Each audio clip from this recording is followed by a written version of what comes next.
All right, people of the chat, it is time. Timberborn, we are in. So we're gonna be getting into the Ribbon World, Part 6. Let's get it in. Let's get it in.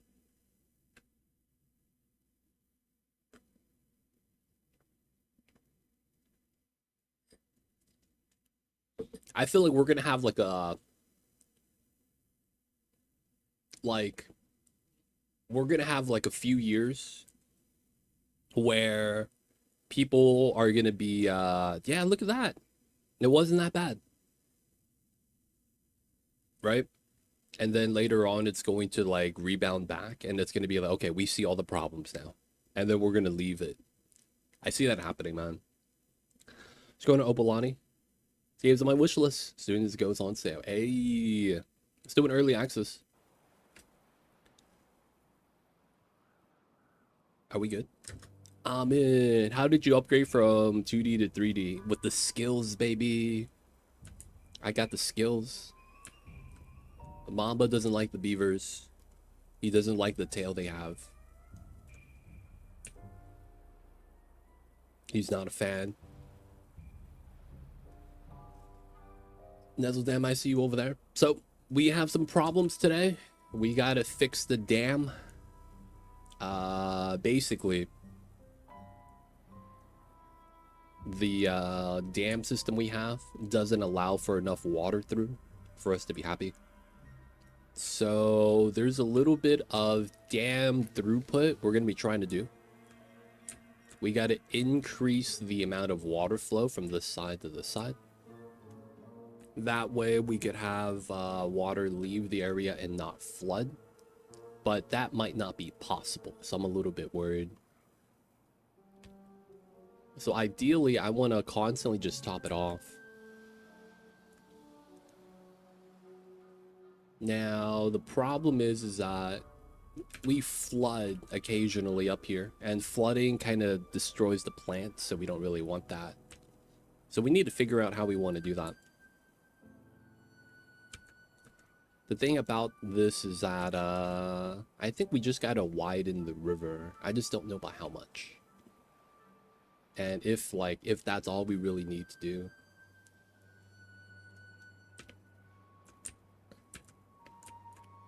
It does skinny up right here, man. All right, we'll check it out. These are 2s.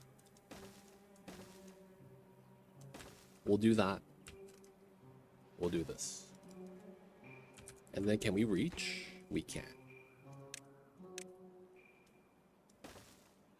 Now we can. All right, cool. We're going to trim out a layer. It's going to widen up the river a little bit. Hopefully it helps. Feels like I should trim right here as well. So in terms of the base, we have stability. Everything's working pretty well. Not really worried about too much.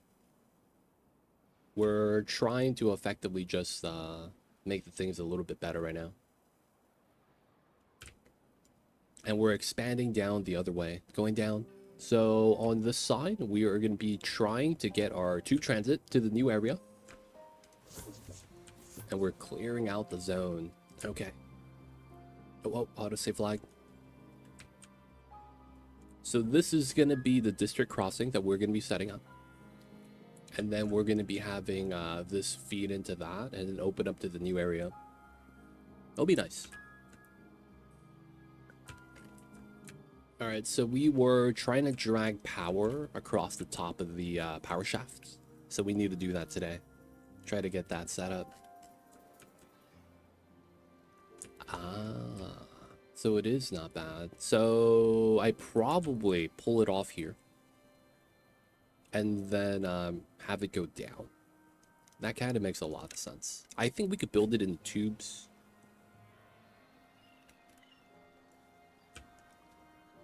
I'm pretty sure we could.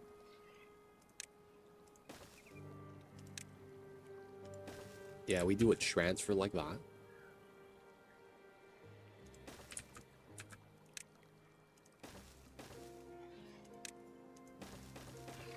And then with that, we could set that up and then pull the water, power shaft in the water.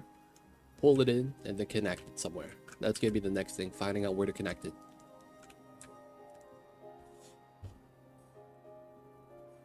Okay. The water level is okay. We're trying to dynamite the new area. A little bit too far, and it looks like we can't get past. Okay. We'll probably want to trim this because of a lot of water right here.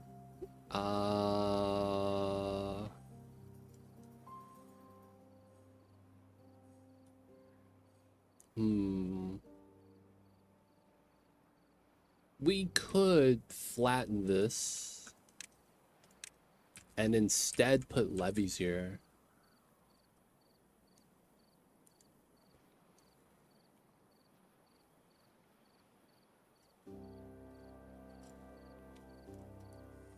Because the thing is technically, we don't want water to leave here ever.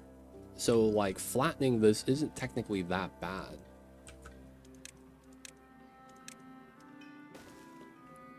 That's probably okay, yeah. We'll get closer. Hopefully that means that the plants are fine. We'll get a little bit more growing space right there. Alright, bunch of random items. Ooh. We could probably full seal this.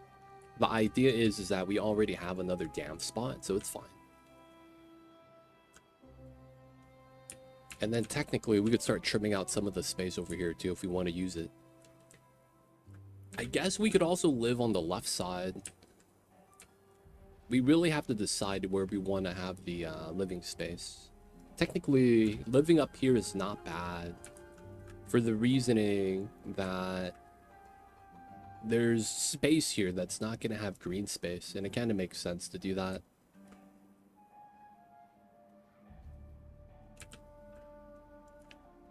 Power's coming in. The red water is flowing out pretty well. Can't complain. We realistically don't have to fix the dam. I kind of just want to. And then we have 2 monuments. They're doing all right. 25 points. Yeah, there's some improvements we can make though. Okay.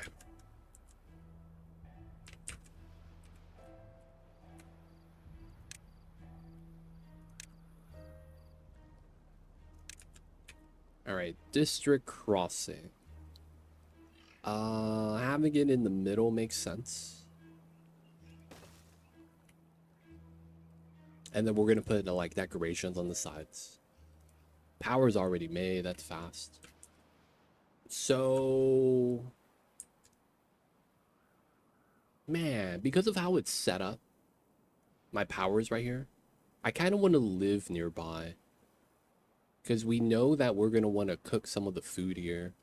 Oh, I see. We could just cook on top of the water. Have this be the cooking area. Maybe connect it to here. Have that be the living area.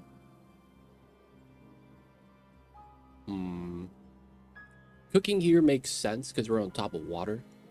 And then the power is right there, so it's not that bad. We could tunnel through under the dirt. And the logic with that would be so that we could bring the power shaft through, right? Live on the water. That might be the best option, thinking about it.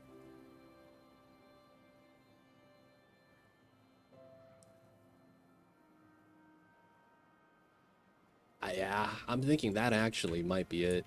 So realistically, this space right here that's not fully deep, just 1 tile of water, we probably want that for mangrove space.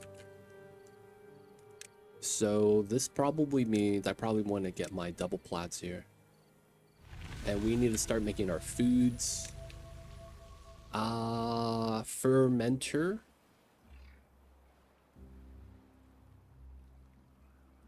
Food factory.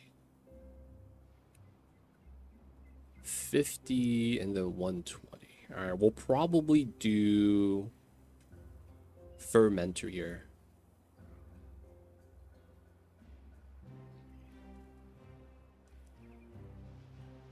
Start doing soybeans. So we could do all the fermenting food here and then ship it back so we don't have to ferment food back at home and go full in on the food factory. We could also do hydroponic garden. The thing is, this is a lot of water. It'd be interesting to see how we do that though. All right, how does this look? Okay, fully green. It looks nice. So we guarantee that to be green, I feel like. That's not bad then. So we're gonna have food right here, and I think we're gonna live right here. So this means that this path is probably gonna be one of the main paths we're gonna want to use. We'll probably have that. And then we want to make our double plat area for the food. So having the food here makes a lot of sense, IMO. The storage, though, is going to be the big thing.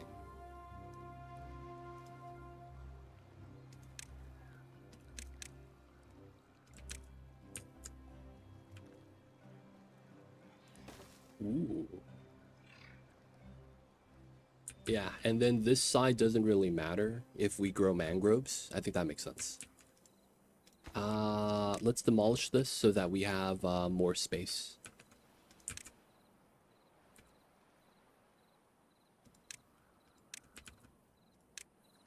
Alright, we could do medium, but I think we want large here. If we want to grow the fermenting food. We will want raw. We'll probably have a smaller of the mangroves. And then we'll need a blueberry area. We could also import the blueberries. That's not that bad. Because we have a lot up top. So I probably want an import zone then. Import zone.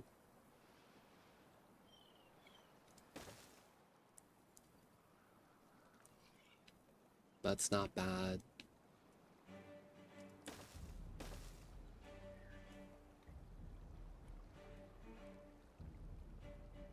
I don't think I could actually make the second floor. Because we would go in here, right? We would connect that. This would be our road that we want to walk on.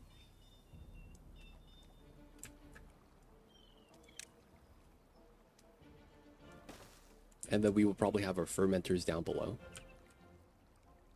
Right. And then this is single plat.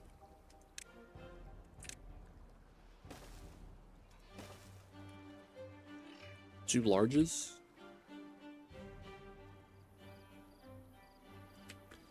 Is there a way for me to get up top through the back?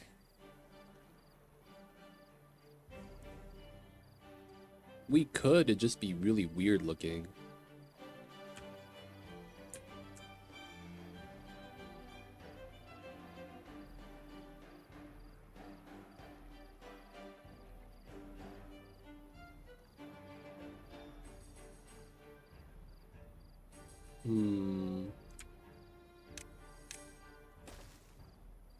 Technically, we wouldn't need the side then, right?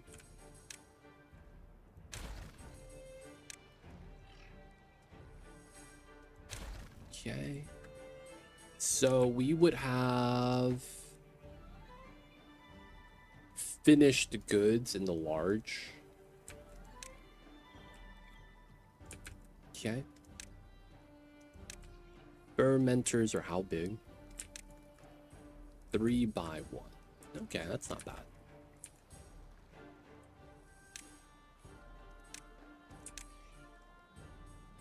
Okay, so we probably have something like that. So we get the... Oh, but because power.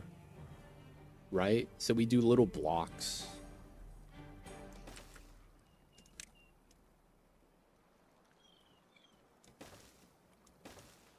Okay. What's going on, Tax Dude? Welcome in.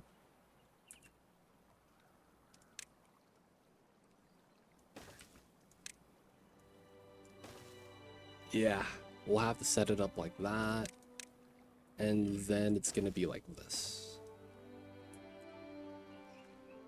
So that's going to be 1, 2, 3, 4, 5, 6. 6 fermenters. That's solid. We get more if we want. But I think this is decent for now. Hey, bad hair day. Kappa.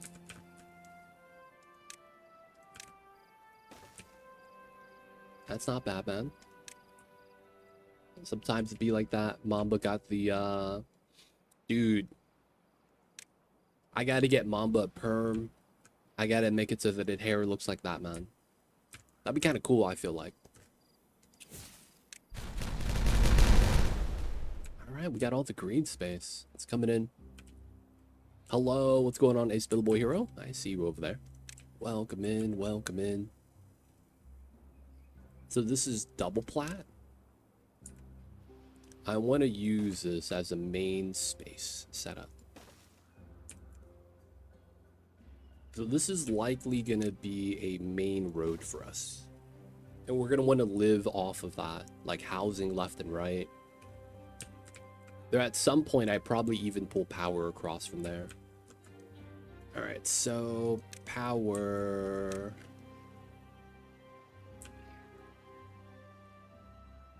Oh, I probably want staircase here. That'd be cool, but Mawa and I'd appreciate that much. Dude, he'd be licking his own hair all day, man. Mom would probably be licking his own hair all day. Wondering what's happening.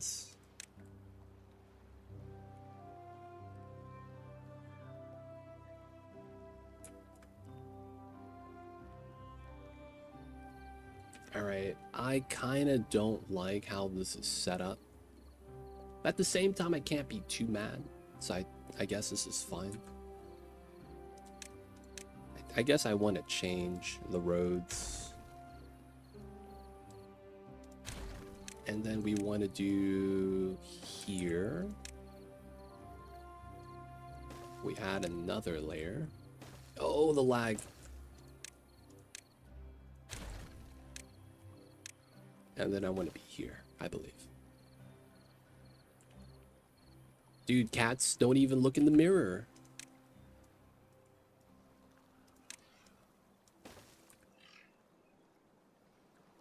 All right, and then we want this. Probably like that. And then we're gonna want industrial piles, small warehouse. And that's probably fine. I wouldn't mind getting a connecting platform right here.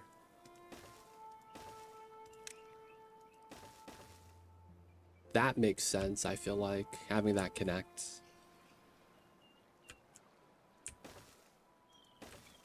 So we have two, I probably want at some point extract, so I'll get small water tank. Nice. Cats live in third person? Is that what you're telling me?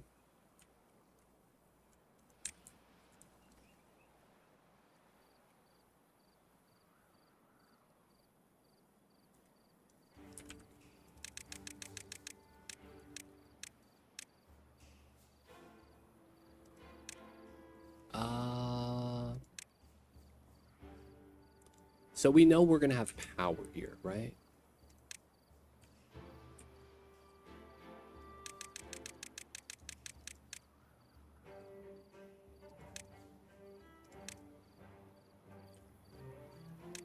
Ah, so it's this tile.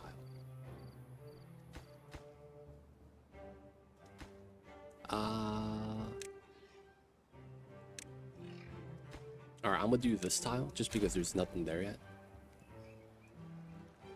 Oh, but because of how the power works, I'm a little screwed, right?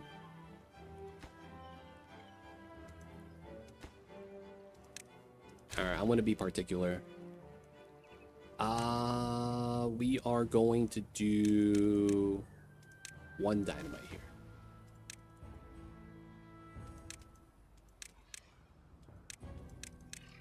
then I need a solid shaft right there.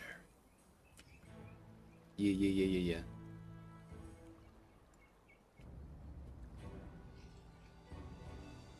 I think it might be best. I mean, we get water this way. Wet fur. Technically, it's a good thing.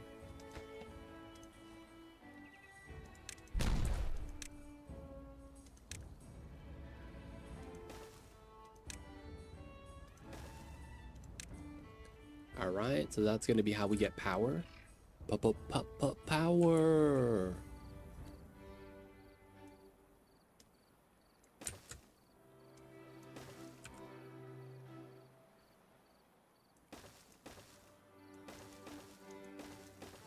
Alright, so with that setup, what we're going to need is a way to get down to the outside.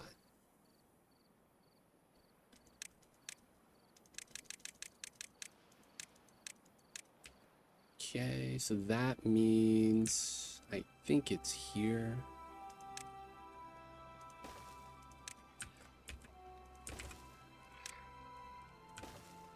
And then this gives me access to the power shaft. Afterwards, we'll see how much more we got to do. And then, yep, normal plat. Nice. All right, so we're just getting this ready so that we could bring stuff over when we need it.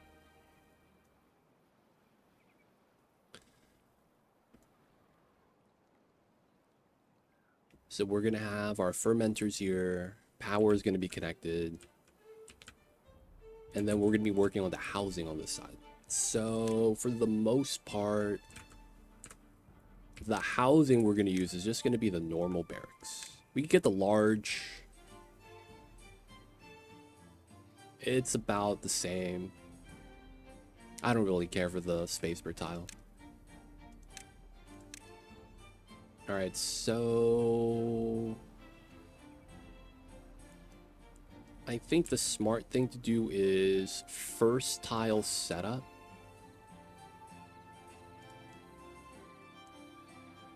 Like that. And then we gotta get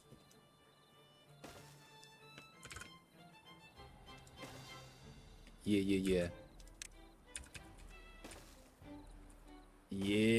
Alright, so we're gonna do elevated setup right here.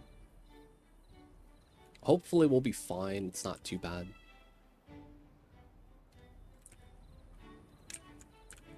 This might be a little too close to the edge. I don't think it matters too much though. We want to try to kind of maximize the space. So we go up one level and we could walk on top, right?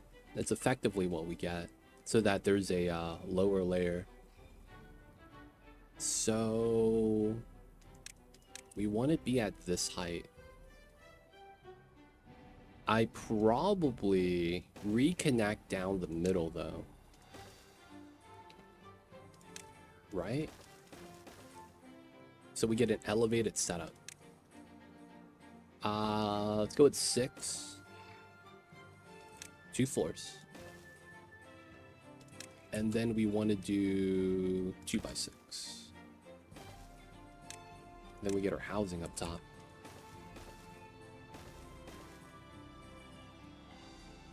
And then we want a elevation going down.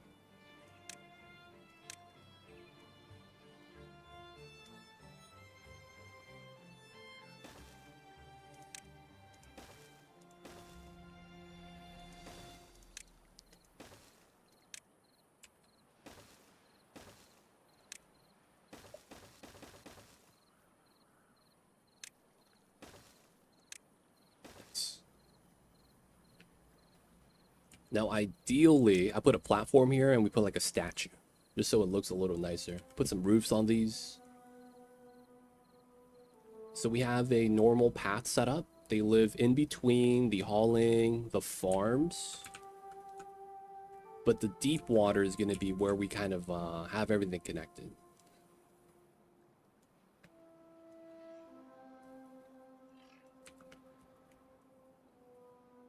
So we could either have it here or move it over to here. I think we move it over. Very minor setup right here. And we want to line up to that. So we probably want to do something like this.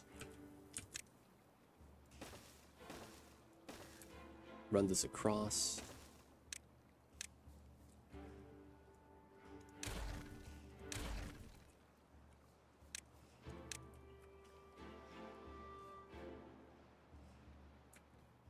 All right, not bad. We'll probably have to dig up the scrap. Luxury housing. Kind of. Kind of.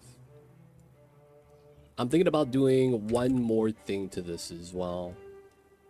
We could do rooftop terraces here. And we could add a small expansion to go up to the second floor. And then we could add some well-being up there. Where is it? Rooftop. Right? Have that option. Have that option.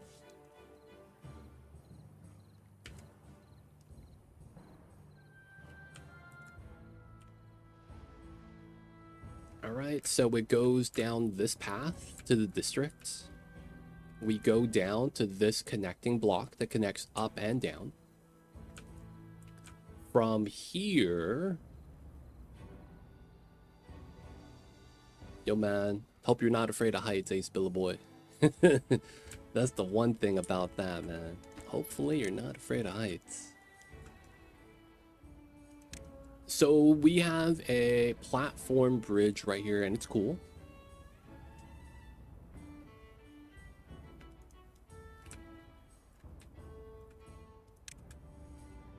How do I want to do the other stuff? Ah, I need to get water. Not afraid of heights, nice. We need to get water. So... I kind of want the water right here. How do I connect to that without having it kind of suck? I guess it would be coming off of here. It's not too bad, I assume.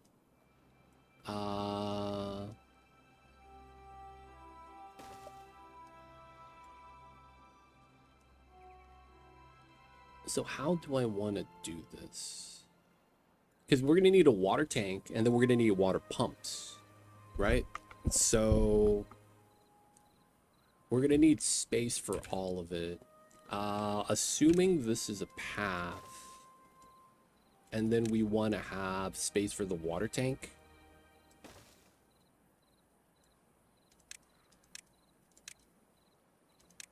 Right, we want a large one.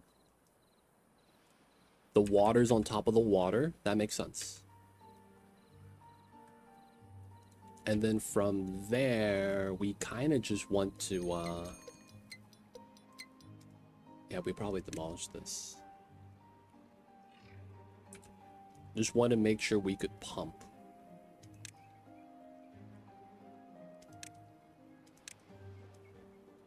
Right, so that's kind of what we want.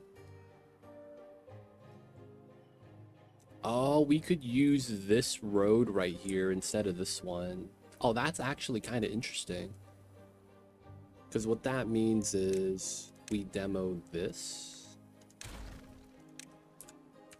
And then we do our water pumps right here. That's not bad. We got to go up this way. This removes the need for this path. We have connections right here. So we could put a farm right here. And then he's going to be able to basically access this entire area. That's nice. That's nice. All right. There is one thing I may want to do.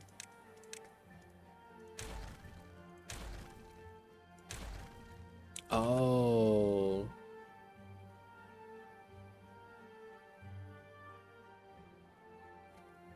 I guess that makes sense. This goes across so that we get to this side straight away. What's going on, Cyberdyne? Welcome in. Welcome in. What's good, man? How's the days? How is the Tuesdays? Hope you're having a good Tuesday, my friends. We're still on the ribbon world. I want to say we're about 30% of the way done. We're making a new area, though. We got our tubes in. We're going to be taking over this green space. It's going to be nice, I hope.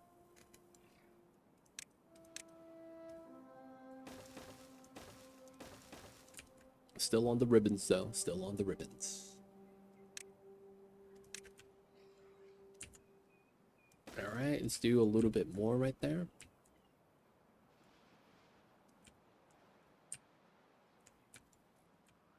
There is a lot of need for planks right now, so this might be time to do this.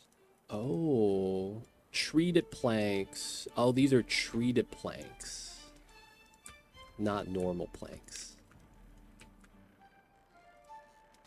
This platform is bopped. We'll just get some loot back. We need the plants anyways.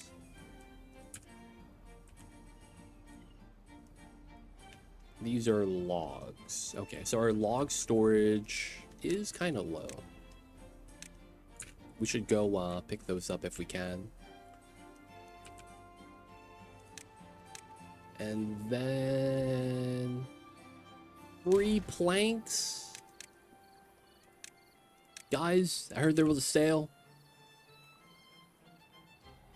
Free planks, dude. I heard there was a sale.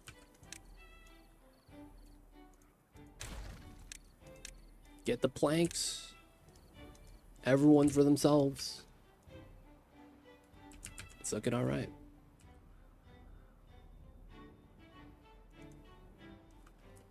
Trees are a little bit low, but we're somewhat fine, I want to say. I probably do start taking this down.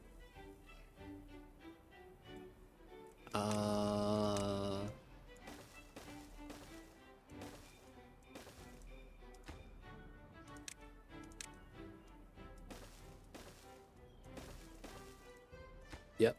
So we're gonna demo that. We're gonna go all the way down. Hopefully that's not gonna be too bad for us.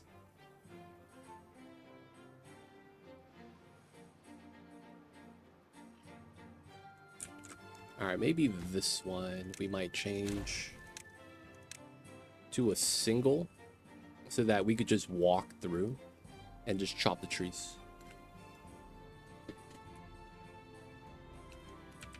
Should be all right. Should be all right. So right now we're just waiting for everyone to build the stuff on the side. We're not really too worried at all about the bad season. That's all automated already. We got our overflow right here. All right, so this is no longer needed.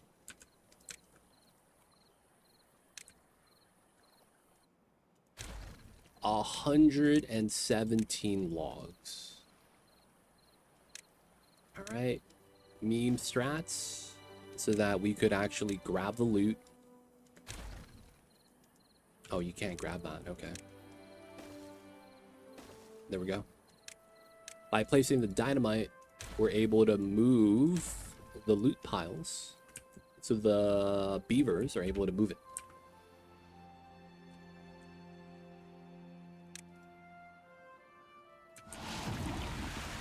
Oh, bad tide. Wait, didn't I just have one?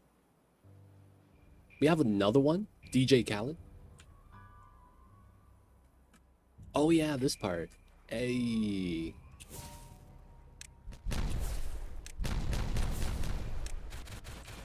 Alright, hopefully this expansion helped out. I actually probably would prefer making this first, so we get back to the mines. There's a world where this makes sense.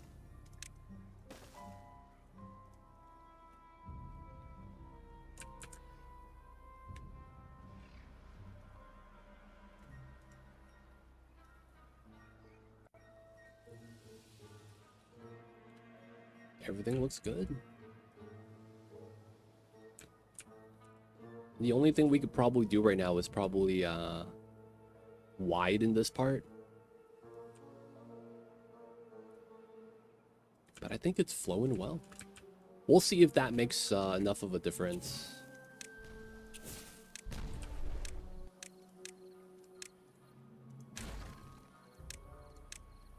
Alright, got the loot. Good stuff, good stuff.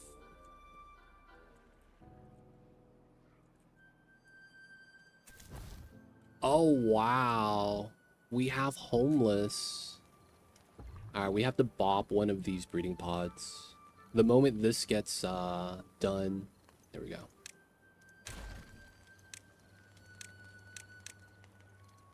This is corn. Not bad. Timo, how was the trip, dude?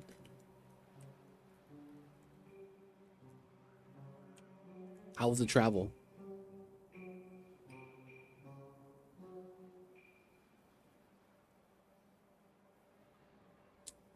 I'm just over here drinking my coffee. What's going on, Sunak?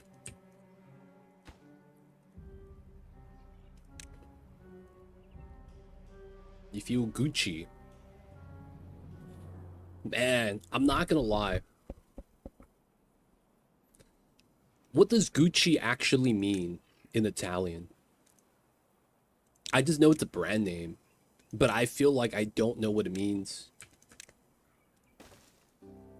I'm so tired. 15 hours of trip. Oh man, yeah, that sounds that's a mission, dude. That is a mission, my dude.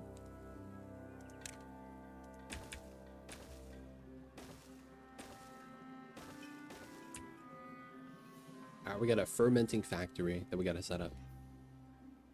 Dang, it's hot over there. 32C? God damn.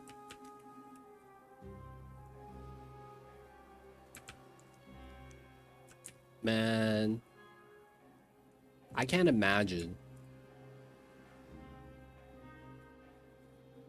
Like, man, it's weird when you live in a hot area and it's like you look at all the cool weather, you're jealous, man. Not even in Portobello anymore. 10 degrees cooler. Timo, with the huge amount of humidity, 87. Timo got the nice weather right now, though. No, man, Timo's probably napping. He's like, oh my god, it's so nice and cool right now.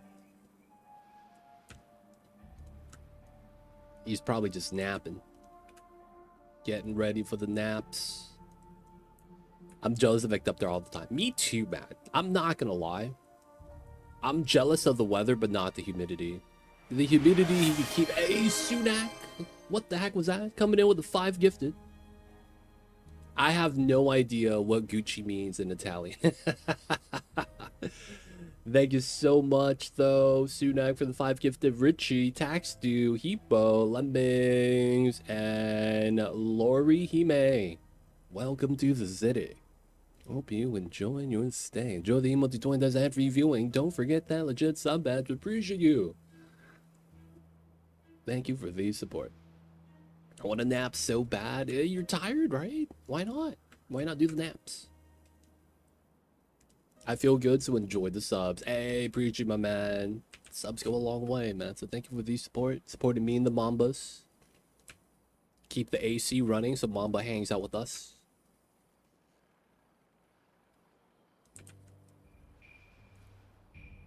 I'm not gonna lie. Yo, and then Sunak comes in with the prime. Let's go. Thank you so much, Sunak. He does 5 gifted subs. Doesn't sub himself because he's got the prime. And guys, if you guys have prime, y'all have Twitch Prime. What that means is that you guys get a free sub to any streamer of your choice once per month. So if you guys have Amazon, link that to Twitch, get the free subscriptions, and support your favorite streamer, even if it's not me, man. It'd be amazing if it was me, but you know, man, they don't think it be like it is, but it do. It really do be like that sometimes. So, guys, do what you can. Support your favorite streamer, man. If I nap, I won't be able to sleep tonight. Dude, I'm just like that.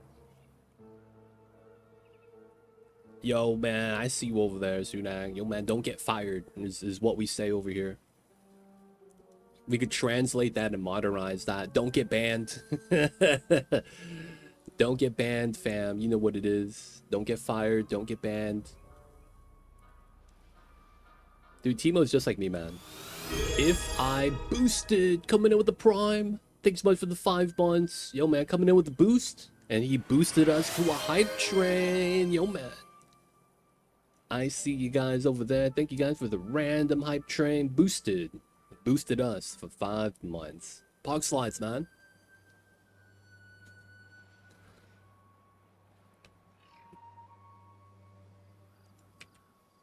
So I'm not gonna lie. Oh, Sunak, man, you setting yourself up. I can't say that was not warranted, man. You set yourself up on that. Dude, I'm not gonna lie, man. I'm just like Timo. Timo, let me ask.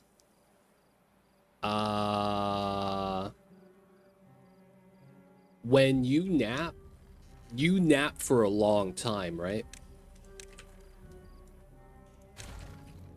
And what I mean is that some people say that they live off of power naps, like 15, 30 minutes, and that's all they need, and they're okay afterwards. Dude, I can't do that, man. If I ever nap,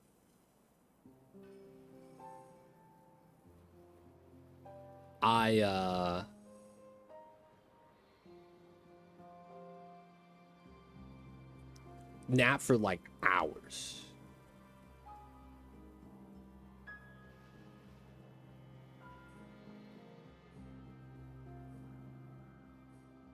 I can't nap 15 minutes. Yeah, I nap for hours, man. If I'm napping, I'm out for like an hour or like 2 hours at a time. It's like 90 minutes, I would say, is like my minimum. I will say that if I do nap, it's I can't sleep for like 6 hours after I wake up. And I'm just like, it feels like I'm well rested. Nah, I mean, I can't say that. Sometimes I'm groggy and it's like sleeping kind of sucks. I see you over there, Suna. You gotta listen to the mods. You gotta listen to the mods. Yo, man, you shouldn't look at how much money you save your boss. Because the reality is that they're not looking at that. They're looking at the fact that that's just you doing your job. You know what I'm saying? You'd be like that sometimes.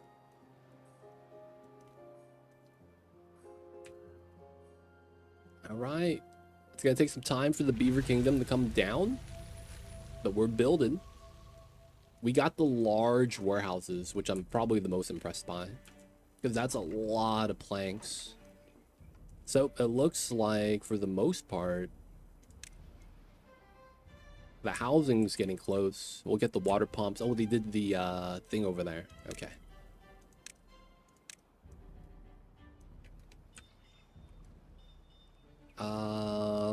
Three, 4. And then we run the connecting route. I probably allow this. And then we do this. And then from here, I probably do that. Delete this road. And then I think we could do this. 1, 2, 3, 4, 5, 6, 7, 8. That's an even number. That's nice. And then this becomes our farmhouse. Yeah, so we could reach basically everywhere that's fertile here. It's not bad. I might put another farmhouse like right here. And then have a stair going down. So we can grow some mangroves right there. That'll be not bad. So we have that set up. And then we want a bridge across this way. We'll likely have to bop the rocks then. Which kind of sucks, but it has to be done.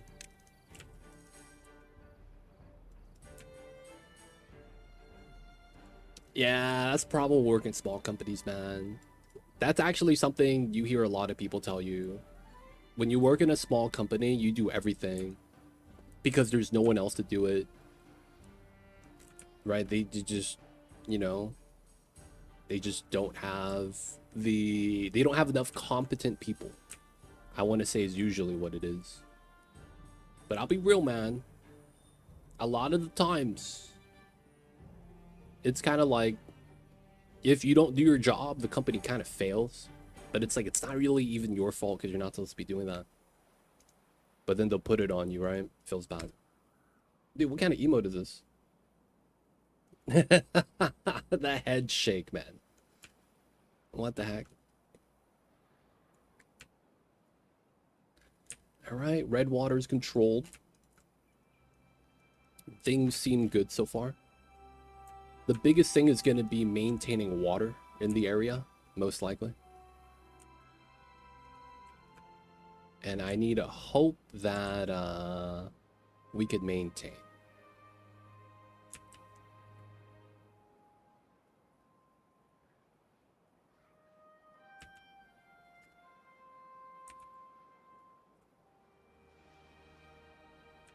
So I'm thinking in order to kind of like control that a little bit better, I'm thinking I should raise and extend the dam from here to here. And then we could have a controlled floodgate, maybe, that allows water. No, we'll probably keep it as a dam. We kind of have to have automatic flow. So we hold a little bit more water so that we could always release some to the bottom layer. So even, oh no, the regular water season's here, so we're flowing again. I'm just thinking we might want a reservoir. We could also do something jank and kind of try to keep a water tank for ourselves. That's very labor intensive unless I want to use water pumps. But I know that it's not going to last, right? A lot of times when you want to store water, it never really works well.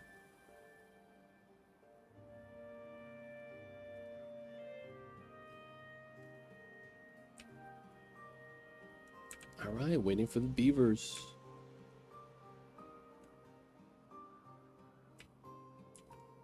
I'm not going to lie, man. The implementation of the tubes work really well. Them being able to stop mid-tube to build stuff is really nice. I like that feature. The tubes have been pretty great IMO. I've been a fan of the tubes so far. It's been nice. Can't complain, can't complain.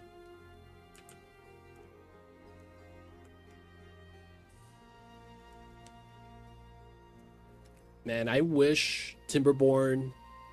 I think what Timberborn needs right now, kind of weird, is a map making community or a full-time map designer. I feel like that'd be amazing, man. Because I feel like the maps is the lifeblood of the game at the moment. Like the different types of challenges they're going to present, the tools you're going to be given. I feel like they should have a full-time map maker. Maybe they have one and just waiting. Anyway, that's it for me. I'm gonna try to stop by on the next Oni streams. Hey man, appreciate you. We'll see you next time, Sudak. Make sure to take care of yourself out there, man. Every time you stop by, it always sounds like you're overworked.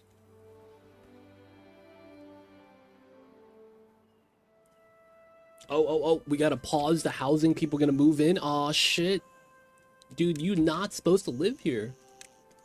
What are you guys doing?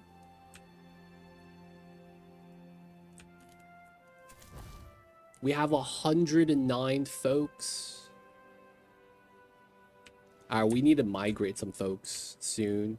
We have some homeless back at the main camp. Dude, that's how you know you're growing into a large city. You start having homeless population show up. It feels bad, man.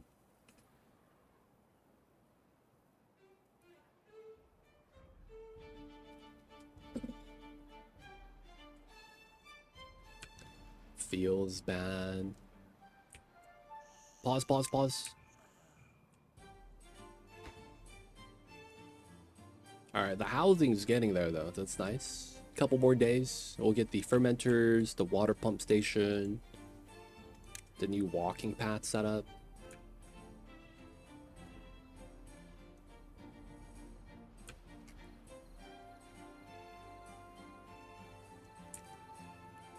House market fail. Yo, don't say that. There's no such thing as economy or stonks in this game.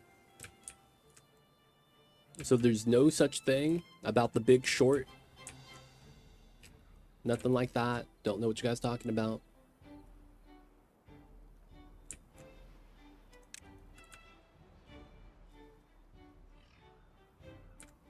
All right, so it looks like realistically my water tank should be here.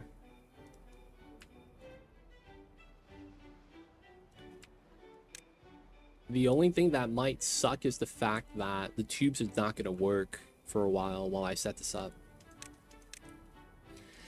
That would be the one thing I would love to have. The ability to like swap buildings. Like allow us to build like the levees in place of the platforms without like compromising the structure built on top of it. So basically keep the platform and then we have the levees to replace it like that. But then make it so that the moment the levees are built, it replaces the platform. So it's like a seamless swap. I don't know if you could code that, but that would be the one thing about the game right now that I kind of feel like I kind of want. That'd be tight. Tight, tight, tight.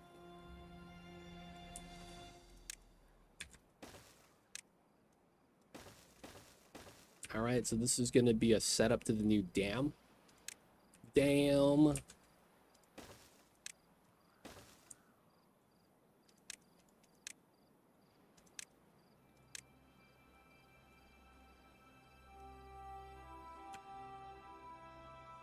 This level is here. Okay.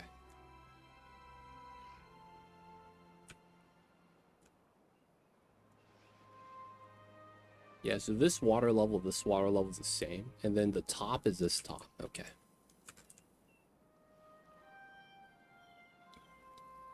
So it's really just right here, huh?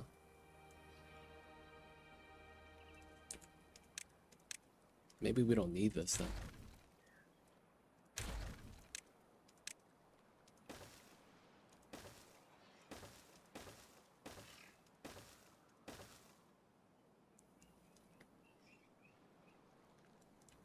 All right, so this is going to retain some water.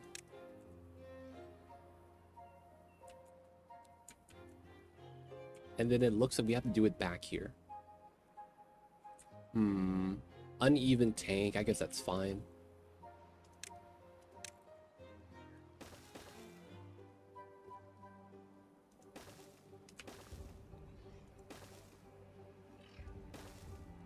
Yeah. For now, we'll have to do that setup. So we could replace the road with a levee. Allow them to go up top, up and over. This... Okay. And then getting down... Oh, they could actually reach? Oh, they could build from up top. That's right. We're going to have to bop the transit tube and the power a little bit later. It's going to take some time for them to be able to do all that, though. So we're just going to give them some time.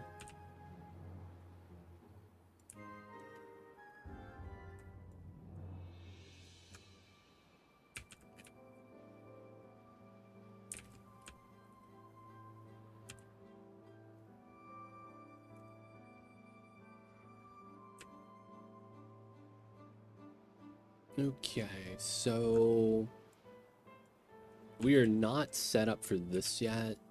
I could start setting up the blueprints, technically, of how I want to build this. They won't be able to reach, so it's not going to matter too much. So, bad water. Yeah, we know that.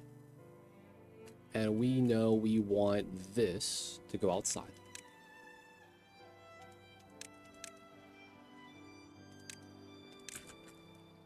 Okay. This kind of makes sense. Makes a lot of sense. We're gonna double layer this. Oh, what the heck? Guys, give me a sec. What's happening?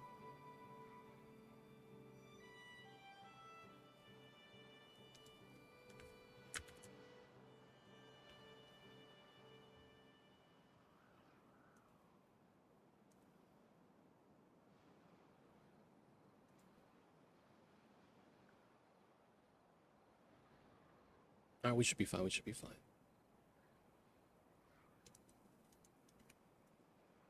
Okay, so we have that. The water's coming down here. So naturally, we want to go through this wall.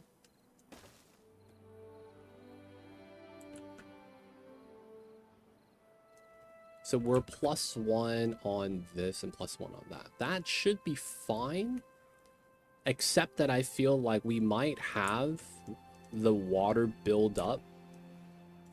And then it's going to push back, right? I think that might cause it to push against the levees and then spill over. That's the one thing I'm a little worried about with that. But if we could do that and it works, I might have to dynamite this so that they could flow through. That would clear this so that the bad water flows out.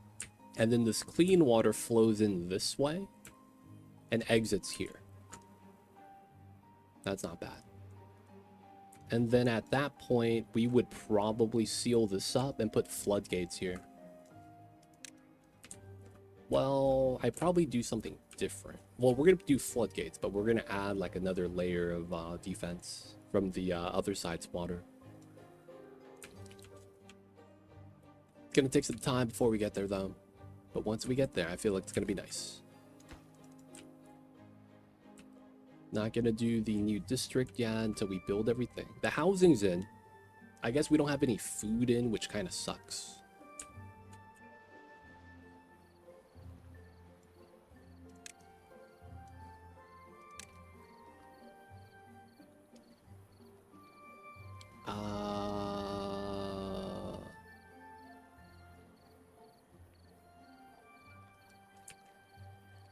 I want to use this space for farming, and then I want to have the farm on top.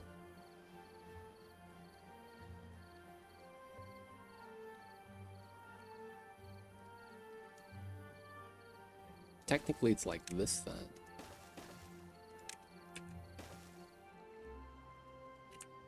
We'd be able to get some mangroves, plant some stuff right here. So we'll have a farm here, farm there. Mangroves. I need to put mangroves in here. We'll probably have a farm nearby. This is all farm space. I need to do farm space here as well. So I'll probably end up doing a farm right here. Or maybe off of the side right here. We probably just end up sacrificing this. No plants. Maybe we have minimum amount. Because I still got to tunnel through, right? No planks. Dude, I went from having max planks to no planks. The classic. Logs are a little bit low too. Man, that's the thing with this game.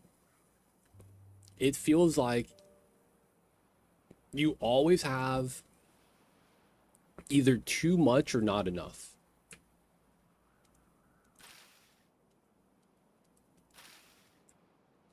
Oh, they're eating up all the cassava. Oh, it's being fermented. Not bad. Looks like the work is working.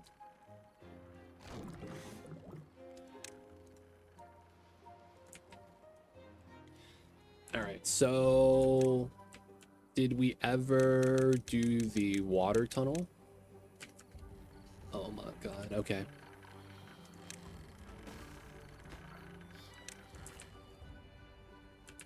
So we need to pull this out and then connect it to this power spine right there.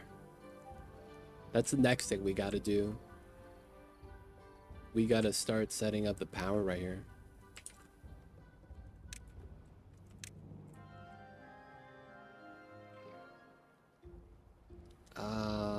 We'll do it like this.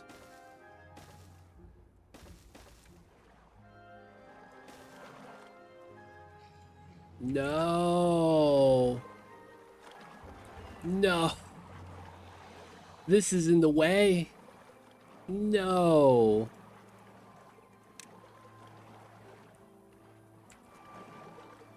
What a travesty.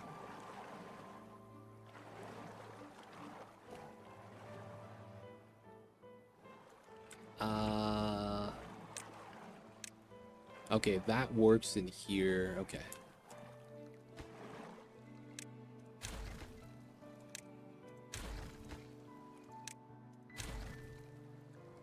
So we kind of have to do this weird dynamite thing right here.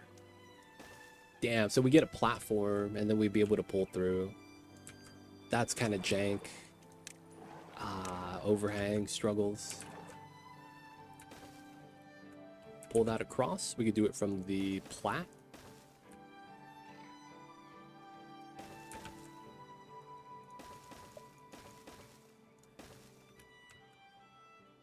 Okay.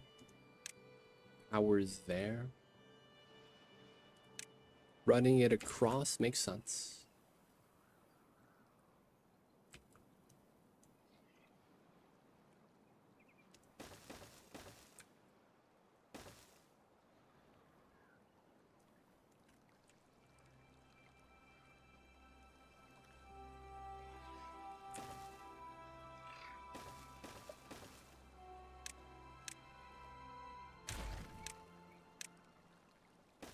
There we go. I should be able to build most, if not everything. I might need one here, though. And then this goes in and out.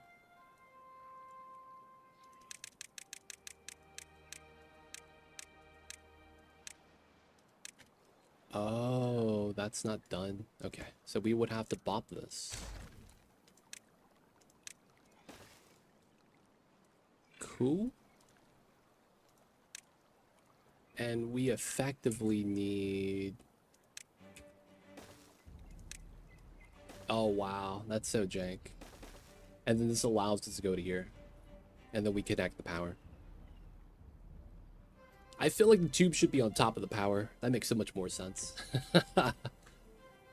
I should have did it the other way. And it's fine. It's not bad. It works. Alright. Platform's on its way. Let's get the large water tank then. We get another one right here once we're ready. Get the water in the single area. Planks is the only thing we don't have.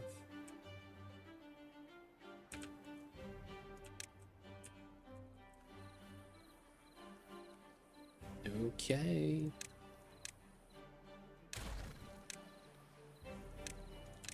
Let's get some free planks.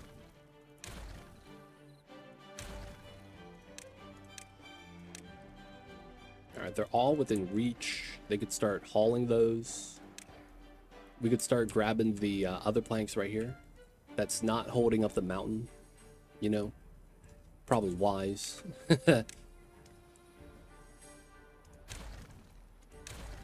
keep those there. Alright, too far. I'm gonna do meme strat. We're gonna run a power shaft right here, so that the items don't get pushed over. And then we're gonna do landscape. Here, here, here, here. Okay, that kind of sucks.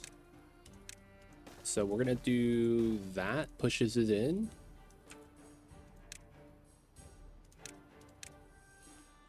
That's the spot, right? So I can't see it. There we go. So power. There we go.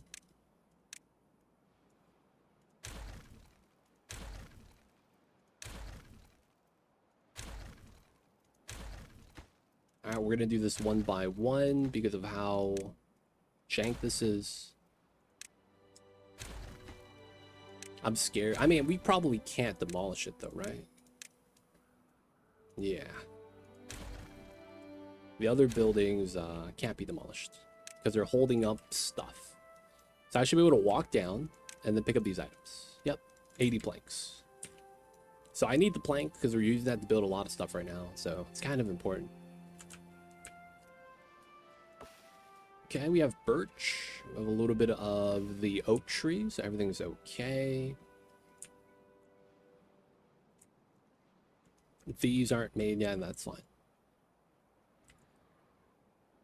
Fermenters, the platforms are there. The fermenters are getting there. I think the power spine is completely built though, so that's nice. We just got to build the front half. Doing all right, man.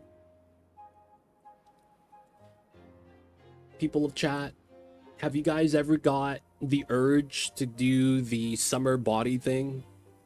Like, oh my god, summer's around the corner.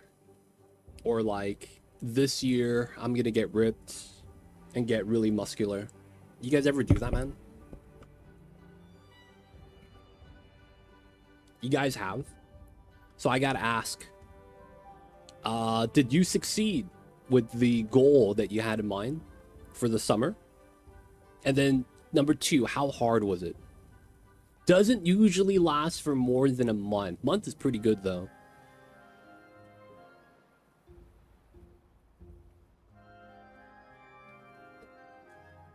Month is pretty good.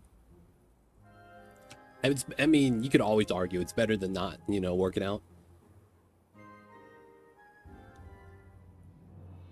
Yeah. So it's usually something people think about during the New Year's.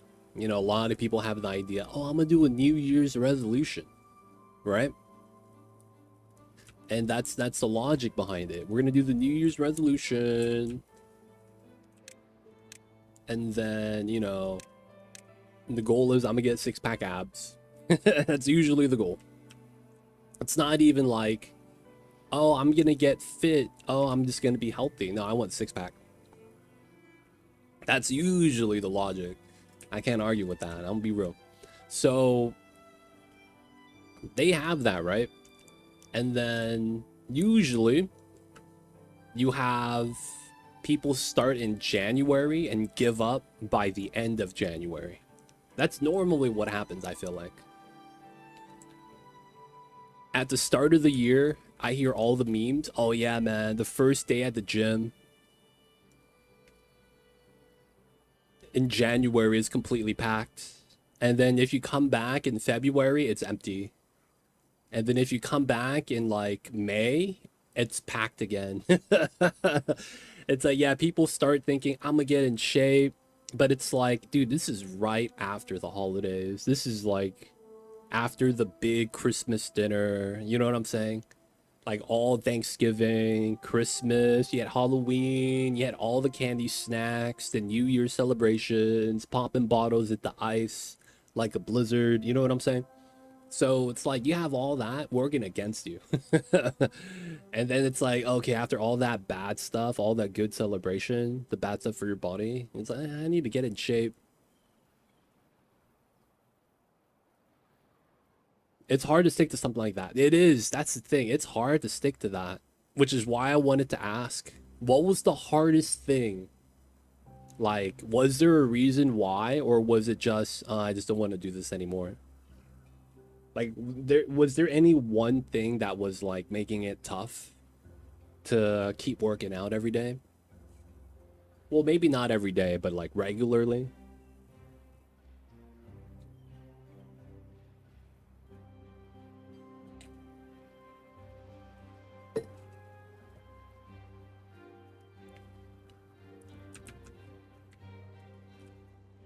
We got no dynamite right here.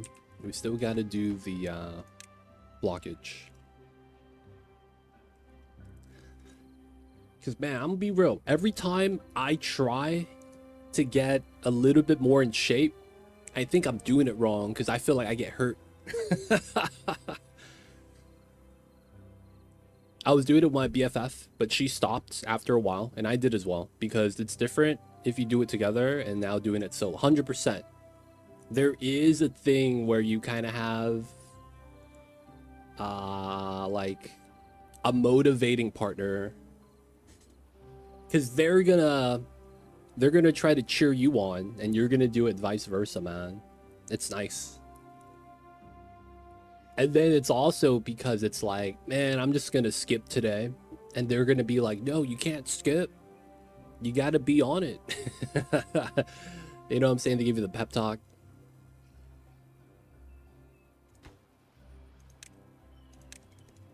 It'd be like that, man. They really do.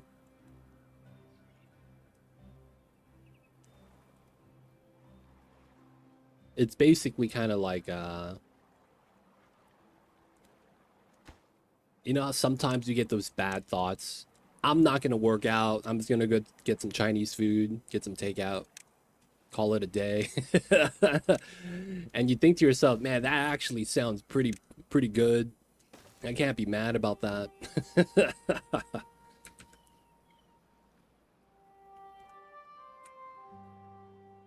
But also reasonable goals. Yeah. You can't be like, I want to look like Mr. Olympia. You could try, and don't get me wrong, but it's like, that's tough, man.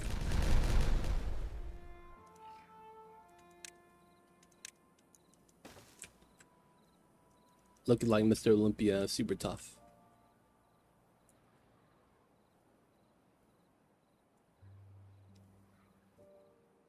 But man, I'm not gonna lie. Every time I try to get physically fit, I feel like I get hurt. Like I hurt myself because I'm doing things wrong or something. Every time. Now, it's not soreness, though. My goal was 100 push-ups without a break. Oh my god, that was my... No, I had a similar goal. I wanted to do 100 push-ups in 10 minutes. So not non-stop, but like, you know, 3 sets of 30. And then you just finish up 10 at the end. I used to be able to do that when I was in college. Like, me and the roommates. But that was back in the days with the roommates. That was the reason why my roommates would be like, dude, I could do more push-ups than you. And you're like, man, come on now. We all know here I'm the most fit. And then you always have that one roommate, nah, I'm stronger than you. And then it's like, you gotta settle it. And then that's when a lot of times, man, it's like, okay, man, we do the push-ups, count. And then it's like everyone else counts for you while you're doing it, so you just focus. One of the better successes I had was getting back into running slowly. Instead of like, okay, run a mile out of nowhere, I ran 10 minutes, decided 1 or 2 minutes each day. Oh, that's cool. I heard that that is good for people who stress about like how much they want to do. Gotta start stretching first, actually warm up, true. Otherwise, man, you pull a hammy. I don't know why every time I start running, my stomach starts hurting.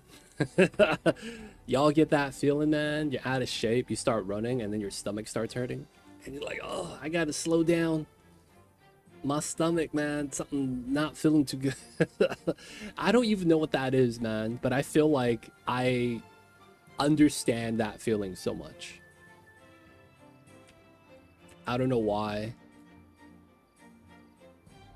There's always the stomach, man.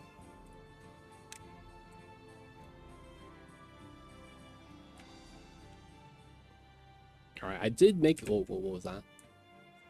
Oh, we gotta pause this. I did make the dynamite priority. Oh, it is. It's done. Nice. Nice. All right. So we bop this. Do that. Demolish resources.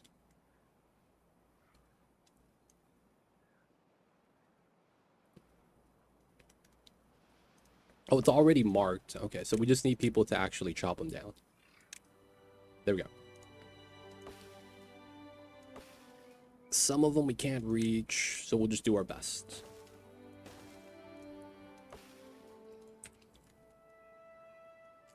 Now from here, this should be not too bad.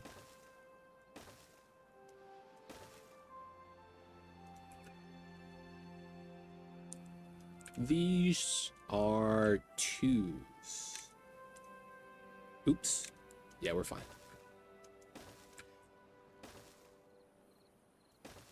I probably do want to level this out. And then I can't reach. Alright, should be fine. This is good. Let's put these here as well. And then once we're done, these as well. And then we get rid of this. I probably have to bop the second layer of the coffee bush, and then I probably replant it back out. That's not bad. So we're kind of transforming the zone, getting more growable space. Red water not getting too accumulated. That's a good thing. This also means we get less power, but we're fine. 3,000 cumulative. We're about 50% over, which is nice. Not bad, not bad. I should probably start grabbing scrap metal. The problem is that since we got the mine, we haven't been needing it.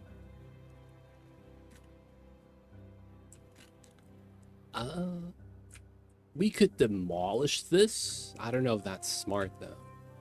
So we don't have to like utilize it, right? Oh, you can't demolish scrap.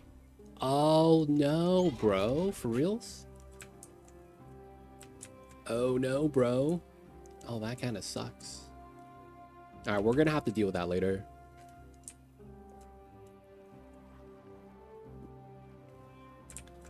Oh. My pumps are not supposed to be on yet. We were just doing a little bit of prep.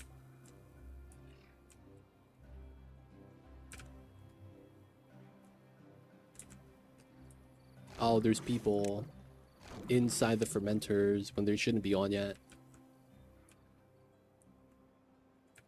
Still got the levees there for the improved water spot. I'm probably going to be slowly renovating this area too. It just makes a lot of sense.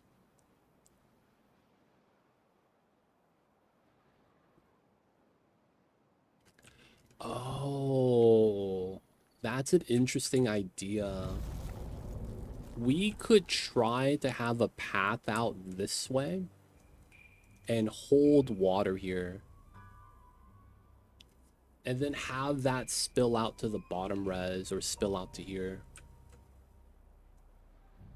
That's not a bad idea. By rerouting the water and having it in a little large pool, we'll have more controlled flow right here, which is not bad.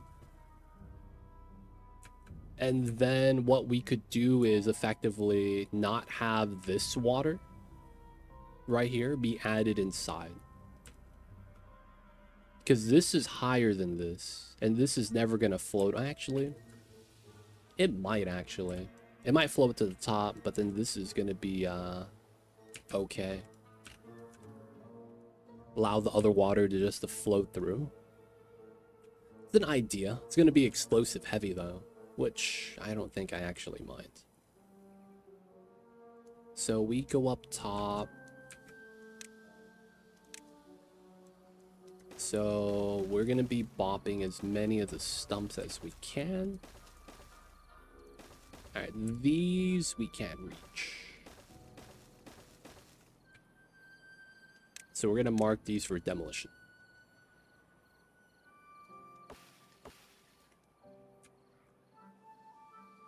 I know we should be chopping those trees for wood. I think this is... We need to kind of do it like that though. Actually, let's cancel this. Let's just make it tree cut.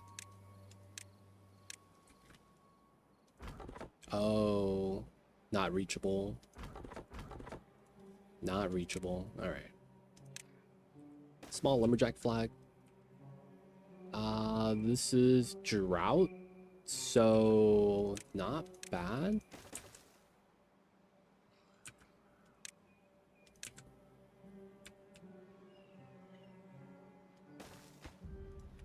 All right, and then we're gonna chop these trees down here.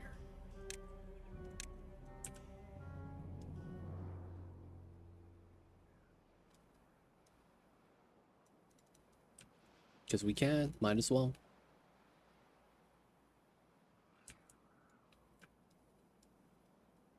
Oh, okay, we're good.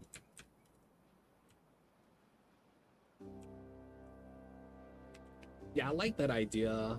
Have a reservoir tank right here. We could kind of line it up too, right? Like have a levee wall. Because we kind of have a levee connection here we're going to make. Which wouldn't be bad. We would have to redo the tube though completely. So this would have to be done before we move people over. Dude, it's going to be a big project. I mean, this entire playthrough is going to be a huge project.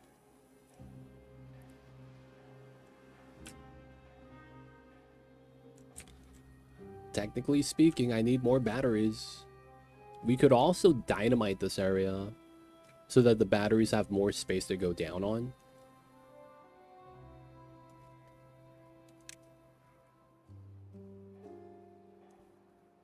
Right?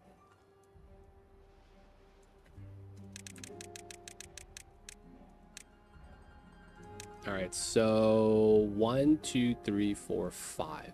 Okay.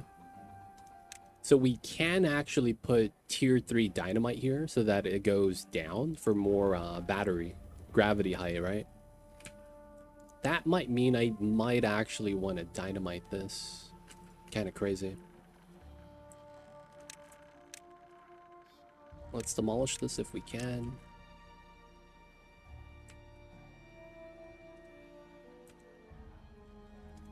Okay. 3, 2, 1. And then we could demo everything all at once.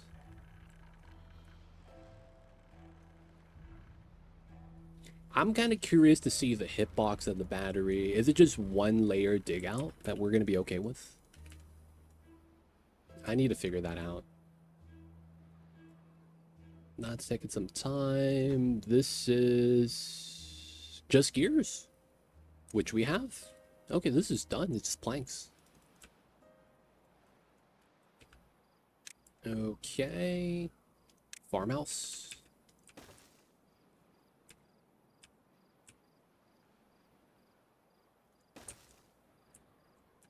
I probably have another farmhouse back here. It's probably going to be right here, though.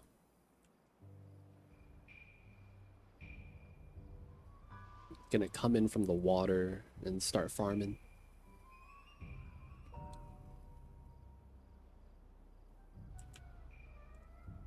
Okay, we'll get another water pump because very likely we'll want it. 3 should be fine. We're not gonna have a large pop here. Well, yeah, we'll see.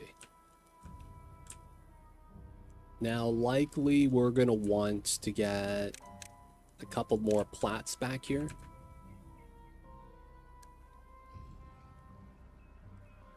So it would be here.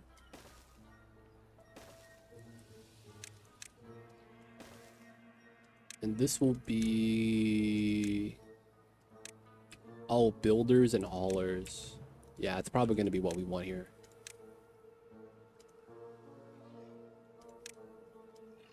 So another 6. Builders and haulers. They have their little area. We're going to have this so that if we want, we could double side it. Right? Have the pumps like that, effectively. So it's like a pattern.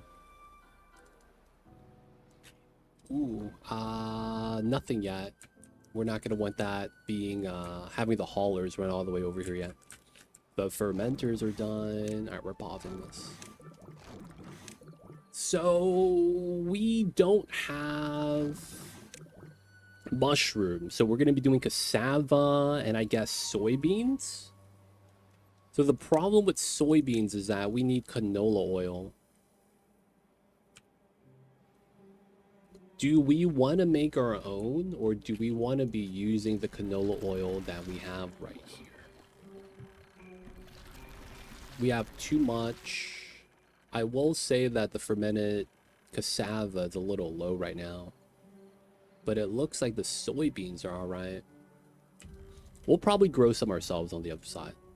It'd be a little bit of a mission to make them haul that, dude, through the tubes. Can you imagine? The beavers are carrying canola oil through the transit tubes and they spill it. They're gonna go so much faster, man. They're gonna be zooming. Big zooms. Alright, working on that. Gonna get this, and then this is effectively gonna be how we reach the rest of the dynamite.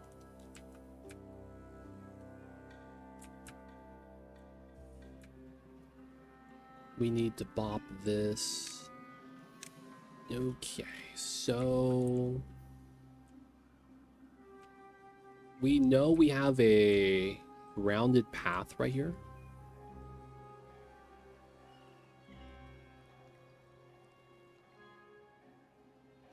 So how do I do this? I need to find how to reach the edge. How far away can I be? Oh, I want to be like right here. Okay. So we are gonna want that setup. This is gonna be here.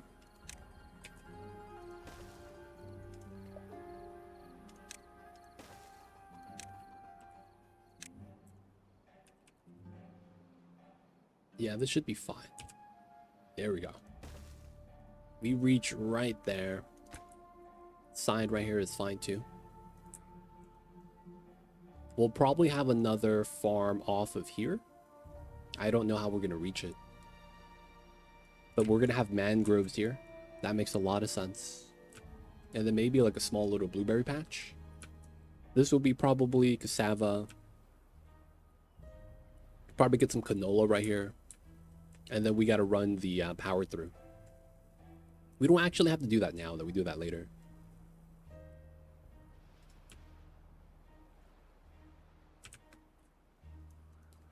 Okay, dynamite.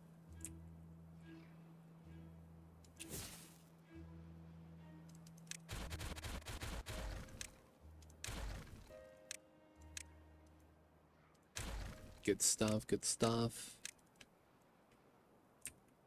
All that green space. Everything's paused.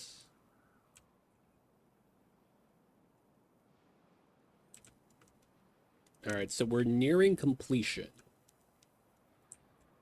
Farmhouse, farmhouse, plats for haulers, builders. We're gonna need a district center.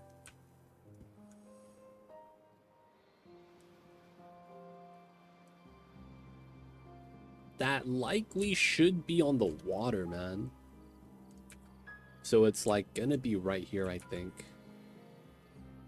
It just makes a lot of sense to have it.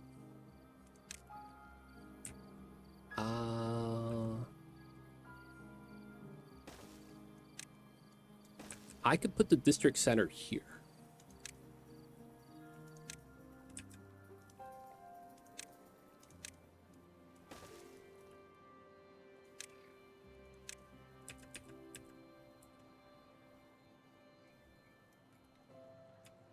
I see. Okay. So we would do that last. Get that somewhat set up. So district builders, haulers. We'll have to migrate people over here manually.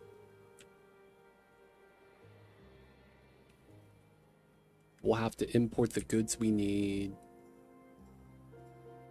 Hopefully we have enough.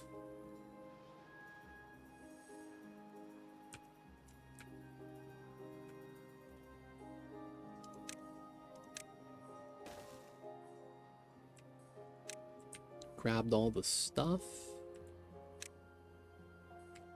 Last dynamite. Cool.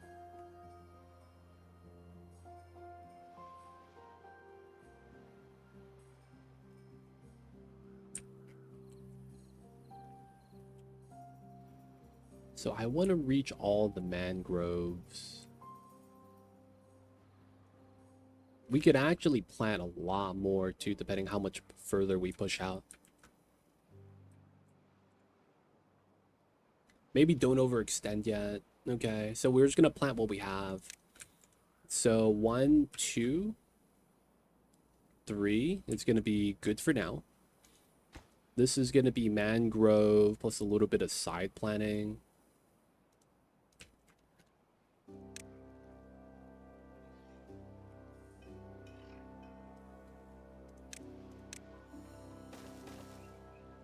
Okay.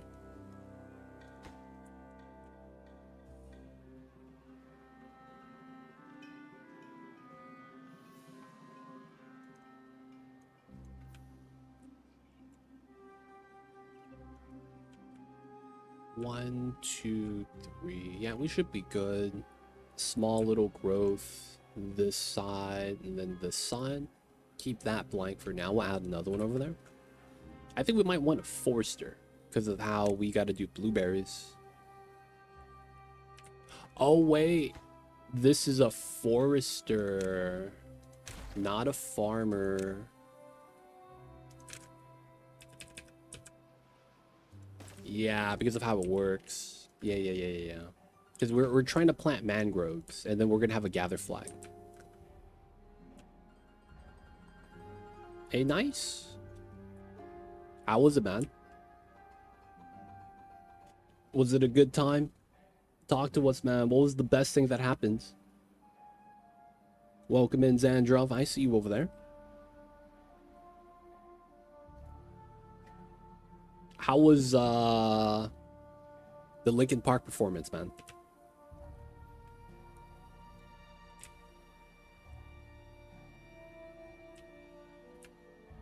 I'm curious to hear the thoughts. Awesome. Reports are calling it the biggest music festival in North America. They were pretty good. Oh, wow. Yo, man, that's big praise. Big praise. So I'm assuming you had a great time.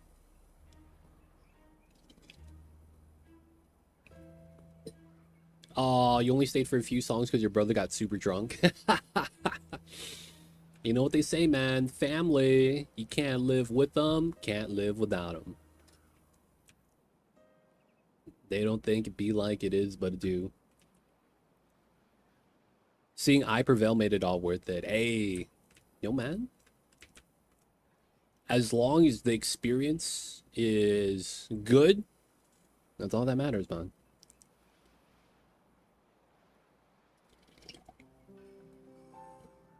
That's awesome, man.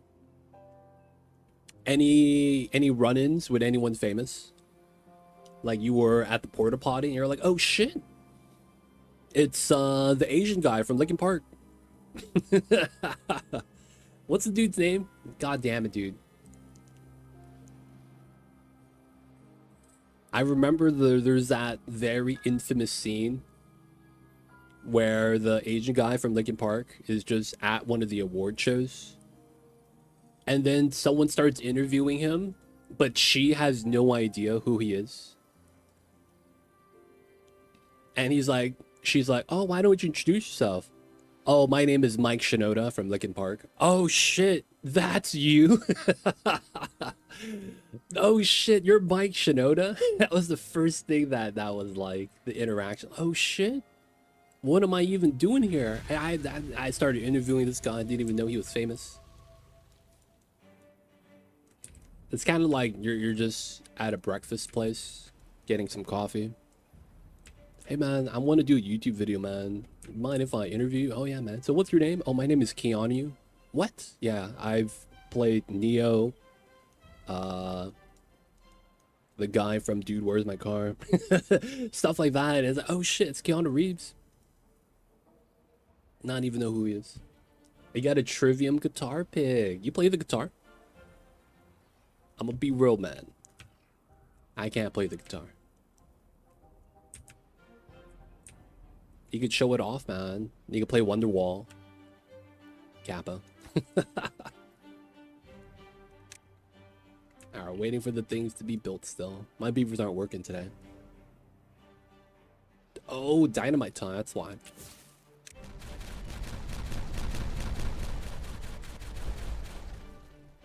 Alright, we're gonna bop this.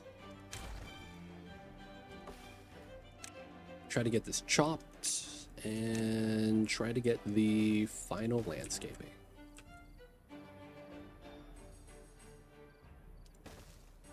Nice. And then afterwards, we trim everything up top.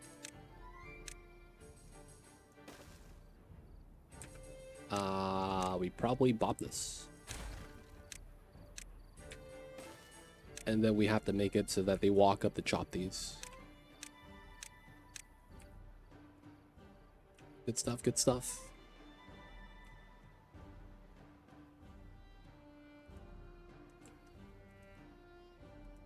Man, I'm gonna be real. I think I've only been... Actually, yeah. I've been to exactly one concert / music festival thing. And I'm not gonna lie, man. It was not a great experience. It's probably the reason why I was kind of like, meh. So what had happened was that I went to my first concert. It was at a venue. They had seats, but then they also had an open area in the center where the bands are playing. And, oh shit, the water pump's on. And basically, it became a mosh pit, right? Y'all know what that is. So what had happened was that we was chilling. I was like, never been to one, so I'll go to a mosh pit. Check it out. So me and the homies were there. The music was like a smorgasbord, random stuff. And then, wait, what happened? Pause. They got the people started getting into the mosh pit. There were some bands playing. So I don't know if the dude jumped from the stage or they just picked him up. They had a guy crowd surfing. Right? When you're in the mosh pit, you can't really see this. But they had a guy crowd surfing, right? So they picked him up, carried him, and I wasn't looking. They were carrying him and moving him. This motherfucker's feet kicked me in the face. Oh shit. And I was like, what the hell is that? I got hit in the face. I turned around. They were just crowd surfing the dude. I was like, God damn it. So, you know, you move him along, let him do his thing, put him down, or you get another person going up. At some point, I was like, man, F this. I'm going to go to the seats. I'm like, yo, man, I'm going to head out. He's like, oh, yeah, so-and-so is chilling right there. I'm like, okay, I'm going to go there. I'm going to go kick it with them. Dude, the music was loud. Being in the mosh pit. And I feel like you only really put up with the mosh pit if you're like a, you know, a fan. Otherwise, man, it's like not the business. I've been kicked in the face a few times from the crowd surfers. Yeah, man. That was my first time, and I was like, this is not the business. 100% worth the price. You know what, Polak? I will say my friends got me in for free. So, I mean, free 99. Can't be mad.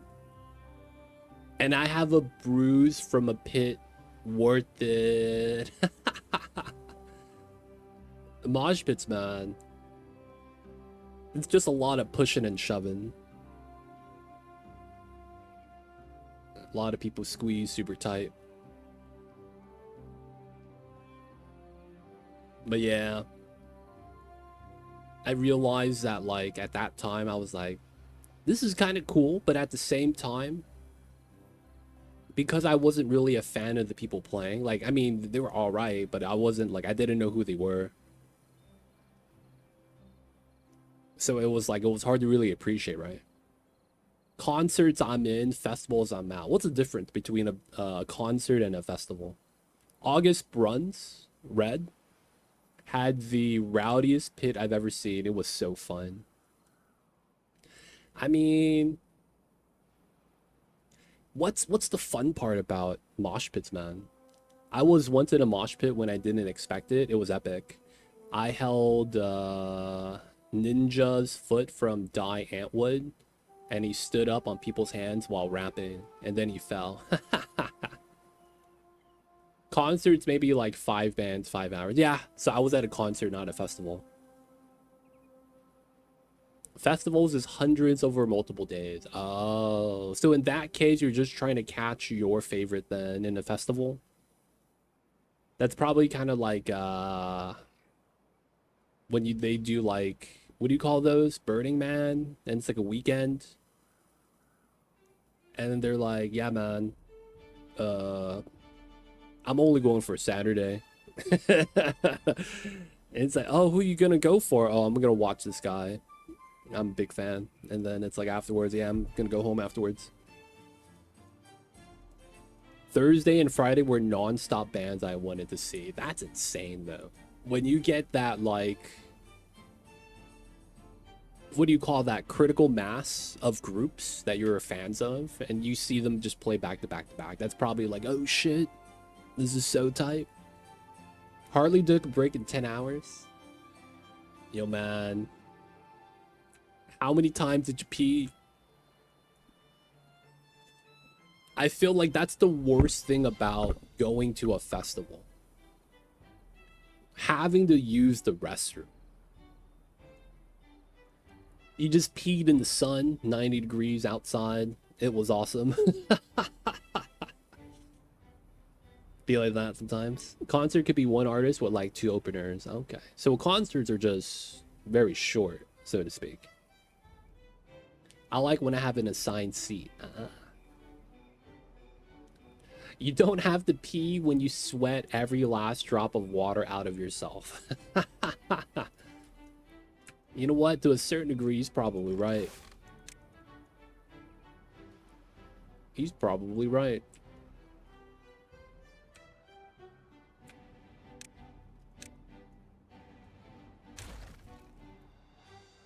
Who needs to pee when you're sweating all day, every day? What was I growing here? Cassava.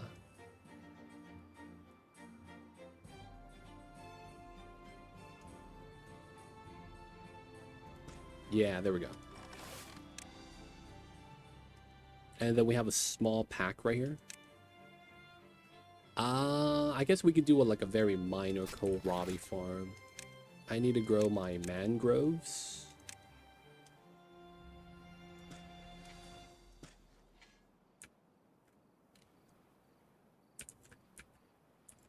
Oh, that's a thing, huh? So let me see if I could do this then. This, that, that. And then I want plat this.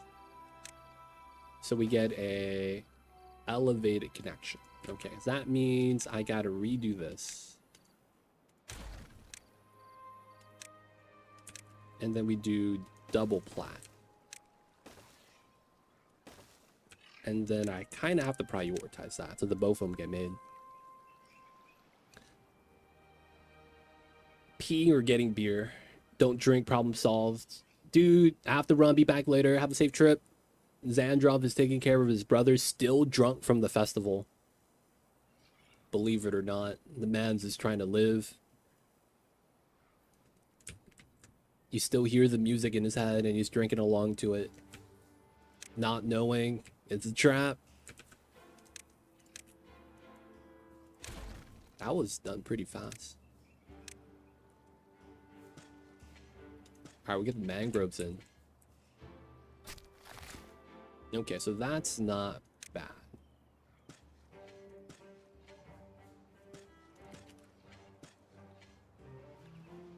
Get our mangroves, we get a gathering spot. Alright, these cassava roots are gonna be fine. And then the next thing we'll want to grow, I guess it's soybeans.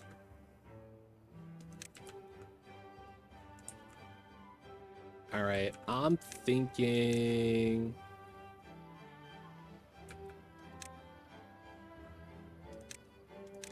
we do this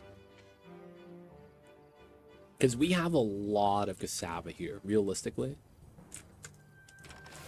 And we can go out top. Okay, so let's mark these to get destroyed. And then we're going to do soybean right here. And then we're going to replace this with soybean. Yeah. We'll grow some canola right here once we're ready. I mean, it's outside is less likely to be overly hot, like inside. I once went to a concert, multiple artists I liked, and it was hyped, and it rained, and it was like 4C in the summer. That's impressive. That's actually kind of interesting too. It's hotter indoors than it is outdoors in the heat. That's kind of I wouldn't expect that, I guess, is the word I'm looking for. Didn't expect that. We'll do some canola right here. And then we'll have to have another farm help out. Wait, actually, let's not do the canola. We'll do the canola over here by this guy.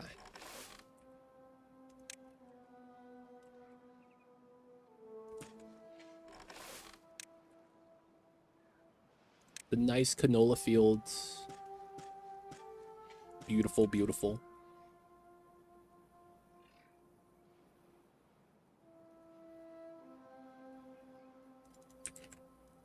Dude, I heard, and I'm pretty sure this is true, right? I heard that if you're dehydrated, you get drunk faster or something like that. I don't know how that works. Like, if you need water and you're dehydrated and you drink, like, beer, you're gonna get super wasted.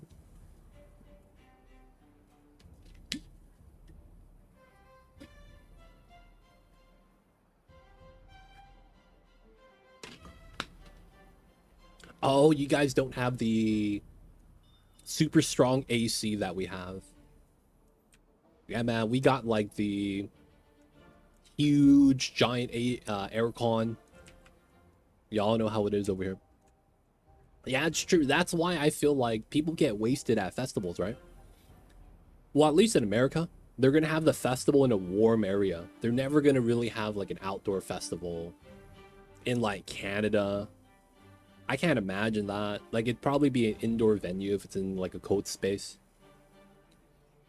But like, dude, a lot of the big festivals like Burning Man and whatnot, they're in the desert.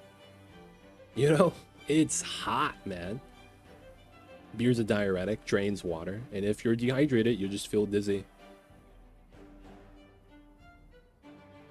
Also, beer dehydrated on a beach or hot climate.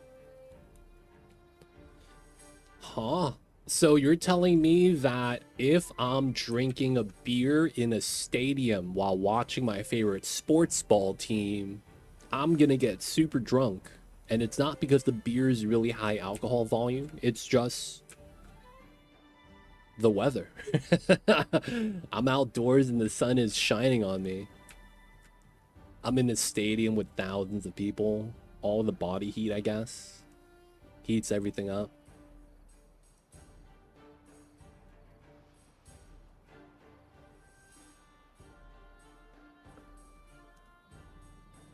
Oh, this is up.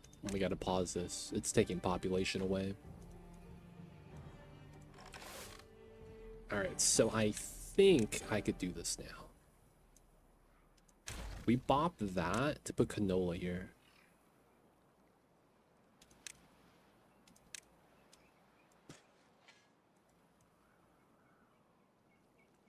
Funny thing is, 0% beer can hydrate, but the more alcohol, the worse the hydration. So you're telling me old duels rules? What's that saying? Oh, duels? What's that beer that's 0% alcohol? I forget what that's called, man.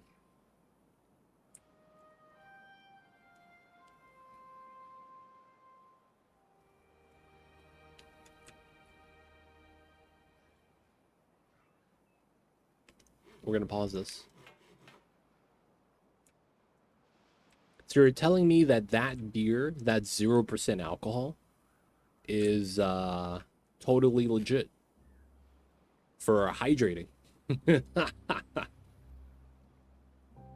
Feels weird, man.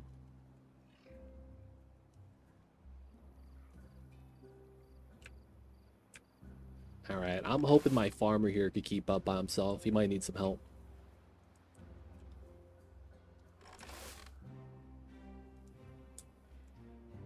There's hundreds of alcohol-free beers. Really? There's a market for that? What's the... I guess my question is, I don't understand why people would buy alcohol-free beer. Like, I didn't think people would want that. Wait, the yeast in beer and the fact that there's a little bit of electrolytes is the main reason why? Some people, oh my god, you know what that reminds me of? That starts to make sense. That starts to make sense. I had back when I used to work my accounting gig and I was an accountant working at a private company. You know, they weren't an accounting firm. I just did the books for them. What happened was that I had an operations manager. He was like a level higher than me, but not by much. It's like a single level, right? So it's not like he was a VP or like a director or anything like that. I mean, if he was a director, I was also a director in that regard, right? So what had happened was that every time I see this dude, he is drinking a bottle of mineral water. And I never understood why. Now that you say that, people like the taste of beer, but don't want to get drunk. And I guess in his case, he can't get drunk at work. So the logical thing to do is drink mineral water. It's going to hydrate him.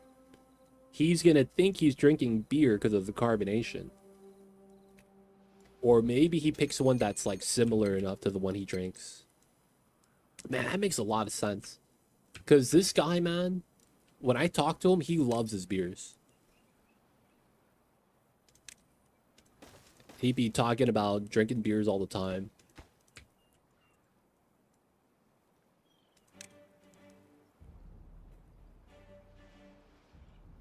That's kind of impressive, man. Kind of impressive. Damn. Just 2? Yeah, we'll just do 2.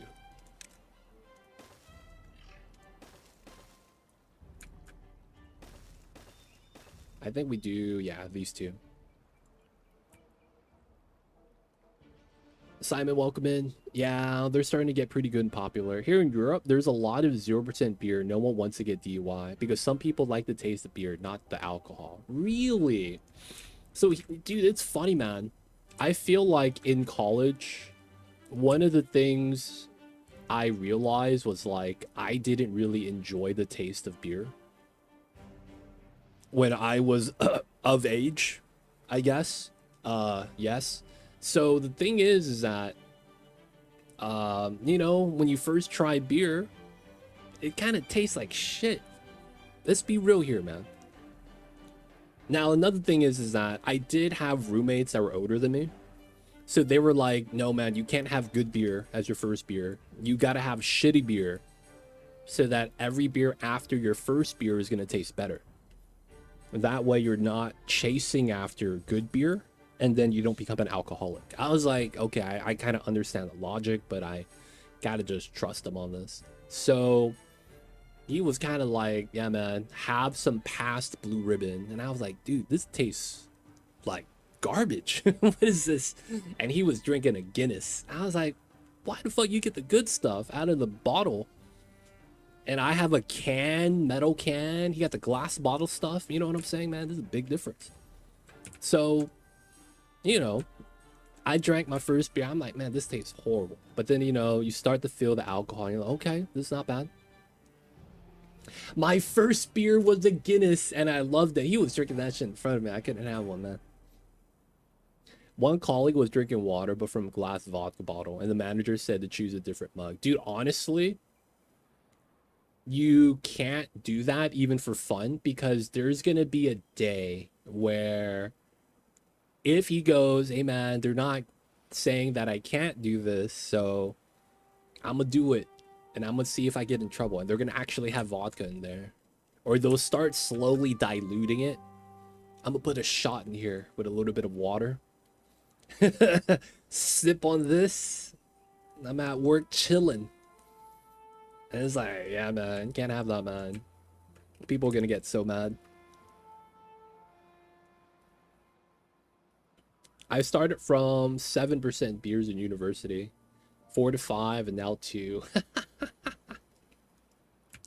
Dude, you know what we did? We found a YouTube video that taught us how to cut glass. Right? So this was back in like 2010. So what we did was we took all of the alcohol handles. You guys know what a handle is, right? So when you buy alcohol, there's different sizes. And when you buy a handle, it's a certain size. So we would get anything that's the size of a handle, maybe even just a regular beer, 16 ounce. What we would do is we would cut off the stem, like the top part where the neck is, and it gets skinny, and then use the cup from the cut part down as a cup to drink water out of. So we had one that was a Kirkland vodka bottle. We cut off the top. We had to go to the hardware store, buy drills. All of us got glass in our hands from cutting it up.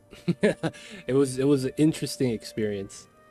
And what had happened was that you gotta get a rope, tie it around where you want to cut it, dip it in oil, and then light it so that part is hot. And then from there, you kind of have to like scratch in an incision, do the oil thing again, and then you start cutting in a line. The problem is that if you get a drill bit, I mean, we did this. we spent a lot of time on this. We found out that if you just get a regular drill bit, the glass ends up basically like deteriorating the drill bit. So we did, I think it was like 3 Heineken bottles, right? Because we would get small cups, 12-ounce cups from it. The drill bit basically deteriorated, and we had to get a diamond studded drill. That cost a little bit of money. We had to chip in, but then it would not wear away anymore, so it was kind of nice. So we would cut so many of the glass bottles, man. We had the Kirkland vodka, we got the Heineken bottles, we did Guinness, what was that, Newcastle, the brown ale. We just had, like, you cut off the top, so it was the bottom part. You had the logo and the glass shape and everything. It looked nice, man. I'm not gonna lie. The only thing is that you have to sand off the top and round it up as best as you can. All right, man, you gotta understand. So we had a homie. He was the oldest in our group. And, we gave him a lot of shit because he was the oldest, right? So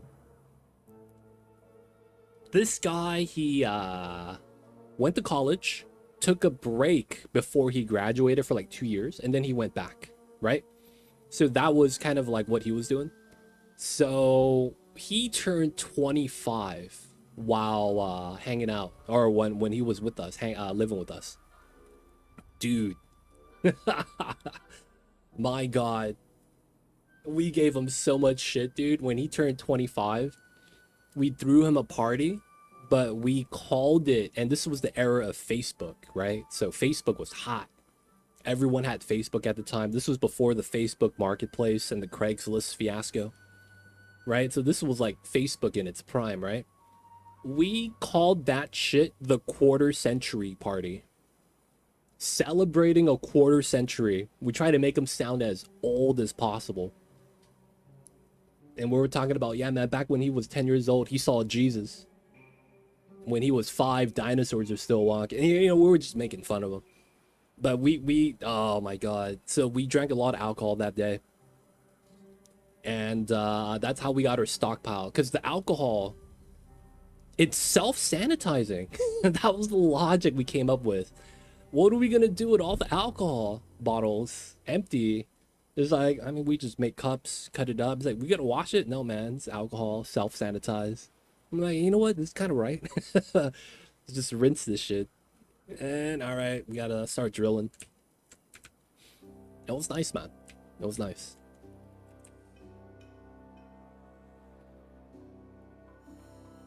But yeah, that was back in the days. Back in the days. All the old school, back in the days stuff.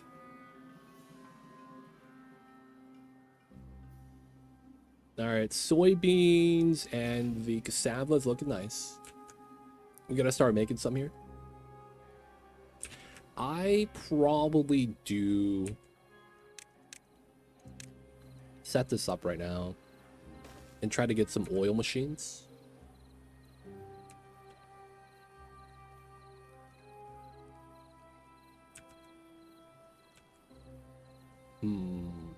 Where would I put the oil? Core memory unlocked. Dude, man, that's super throwback. Back in the days.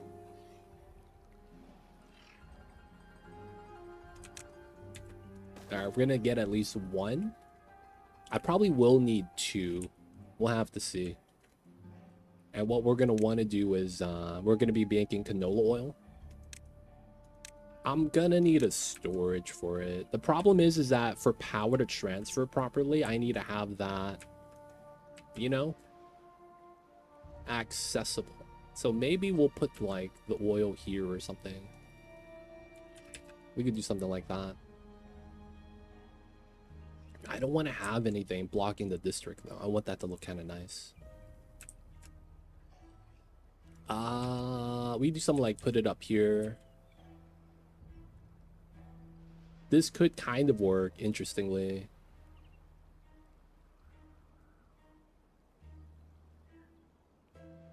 I would rather not have it up there, though, realistically. Can't have it in the water. Though that would work pretty well. To be honest, I'm grateful I'm still alive after uni and that I passed. I feel like university, going out and living on your own and like actually being away from the parents is such a necessary experience. I feel like people need to have. I really do think that, man. I feel like it's something people need in order to really grow up. And until you live on your own like that, I feel like you never really grow up. Because there's a lot of things you don't learn about yourself until you do. Oh, we gotta pause this. Oh, we never connected the power back at home. Oh yeah, that's right. I had to do this one at a time. This is the ultimate struggle. We had to do, oh, this doesn't really matter too much.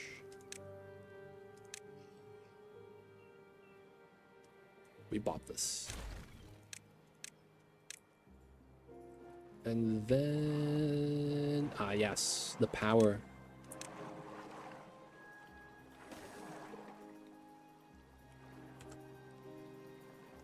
There we go.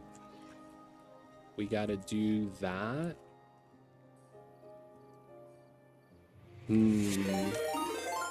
Hey, Aricia, coming in with the raid.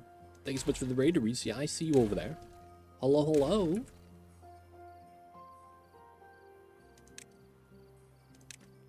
How are you, Aricia? I see you over there. Appreciate you. All right. Let me bring the height back. We got the tube system. And shout out to you, man. Playing some Onis. How's the Onis, man? I see you over there. Howdy, howdy, too legit. Hope the beavers are treating you well. Dude, man. We got the new transit tubes. Oni's bleeding into Timberborn. So we got transit tubes now. And it's cool because when they take it, it lights up. Oh, they're on a downtime right now. Starting to get to work. But yeah, man, we got the new tubes. This just came out with a recent update, so it's kind of nice. If you choose the other faction, instead of tubes, you get a zip line. But yeah, it's nice, it's nice. We just recruited George. Next is Puff Ranching. Yo, man. Gotta get George, gotta get the charismatic buff. Good stuff. And then doing Puff Ranching. Man, I'm not gonna lie. I can't say I do a lot of Puff Ranching. I kind of avoid that anytime I can. Any goals with the Puff Ranching? Maybe something crazy like going for algae-based oxygen generation? That would be kind of crazy, to be honest. But yo, man, I see you over there. Is that still sour gas boiler or bust build? Is that the playthrough? Or is that a different playthrough right now? But yo, man, appreciate you, Aricia. Thank you for bringing the community over. Share with Tyrus. If you guys don't know me, my name is Too Legit City. I'm doing some Timberborn. Right now, we're on a map called the Ribbon World, the longest map in existence. This is a secret map, and it's not like anything else. So this is the only map in the game that has this dimension size of 64 by 1000. So the premise is pretty easy. In order for us to really conquer this, you have to manage the water well. Because of the new tools we have a river that we shifted over from the left side to the right side, and then we have an aqueduct of the bad water, so we're separating it. That allows us to get power from the water wheels, and then the clean water we could use. So we routed the water so it flows all the way down, and then we separated the red water. We have to do this all the way down. A lot of the space right here was originally red, but because we separated it and routed the water well, we're able to kind of thrive. So our goal now is going to be going all the way down to the other side and try to thrive as much as we can. But you can see all the red water. It's going to be dangerous, but we got to do what we got to do. Hopefully, though, we'll be able to touch both that side and that side of the river world, and that's going to be our goal. I want to be able to touch the two opposite ends that are far from each other. This is our base so far. We're actually stable. All the foods, right, stockpiled. Power production is here. We have a separate district for a separate farming area. And then we got the big dam. 4 tiers of elevation. A lot of water. It's even really dark. And then it flows out. We utilize it. And we try to grow and keep the beavers happy. Yeah, so if you guys have any questions about this, feel free to ask. I'll be happy to help. We're on the live version of the game. Playing with the new Update 7 shenanigans. If you guys are curious, there was a new update recently. New stuff. Zip lines. Tunneling mechanics. That's probably the biggest thing at the moment. Tunneling is nice. But yo, man, if you guys don't know Aricia, check the man out.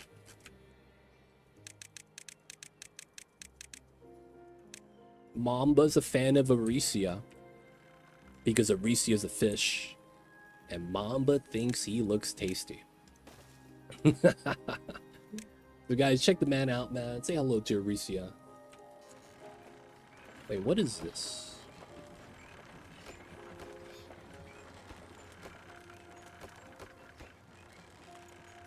Why does this look weird?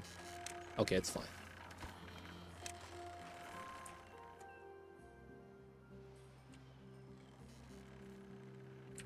But yeah, if you guys are curious, my kitty cat in the bottom right name is Mamba. He's just napping right now on the beds. Trying to stay cool. It is pretty much summertime right now. So if you guys are out there, and it's also warm where you guys are at, stay warm, but also stay hydrated. Make sure to get the water, get the stretches in. And I'm over here dehydrating myself with some coffee.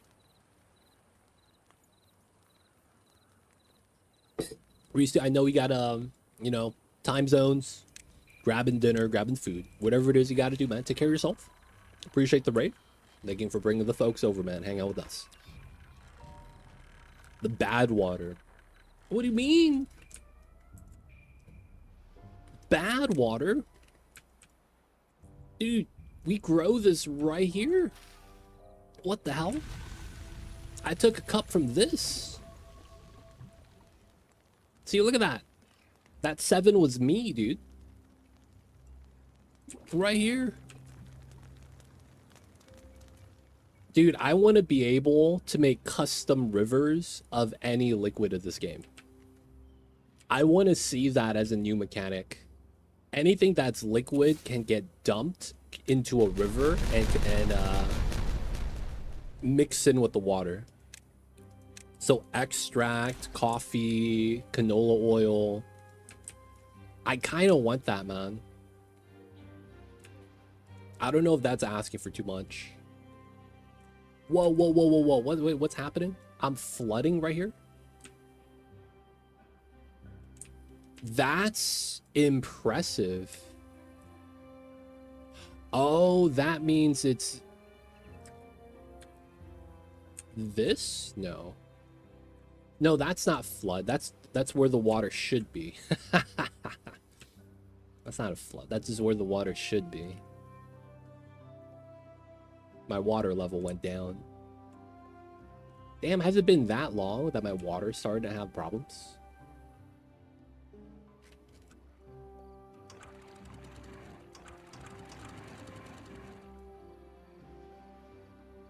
I should probably set that up then. Let's have this not synchronize. Let's make that auto. Whoa, whoa, whoa. Close. Let's make it so that downstream depth is at 80, 70.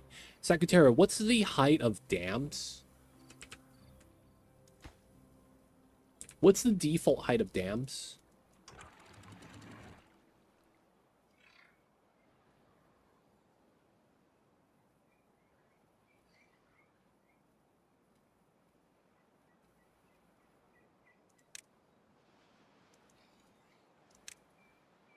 Six five.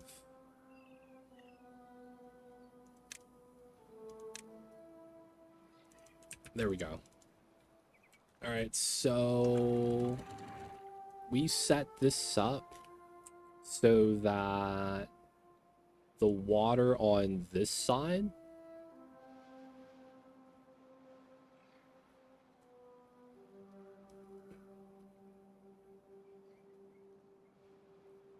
oh, ha, wrong height. It's 165. Oh, you can't sluice above the tile height. Oh, that's gonna suck. Because I'm gonna have to drain my dam. Oh, no, bro. Not like this. No, I'm a level lower. So I have to... oh, man. I mean, we could do it. It's just gonna be a pain to set this up. I know what I would need to do.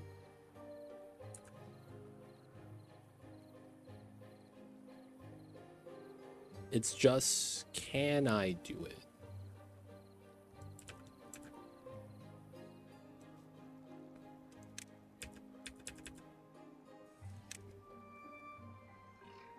This should be the play. And then we go like this. I don't want to bop the natural overhang because that bops. Wait. Oh, I could do that. I could probably bop the natural overhang. I was going to do it in the back. I was basically going to set up this there so that we could demolish this. Same idea, right? Yeah. Because I was thinking this overhangs in a way, man. Kind of sucks. I don't want to demolish it, but I probably should. We need to go back down to here and get the power level.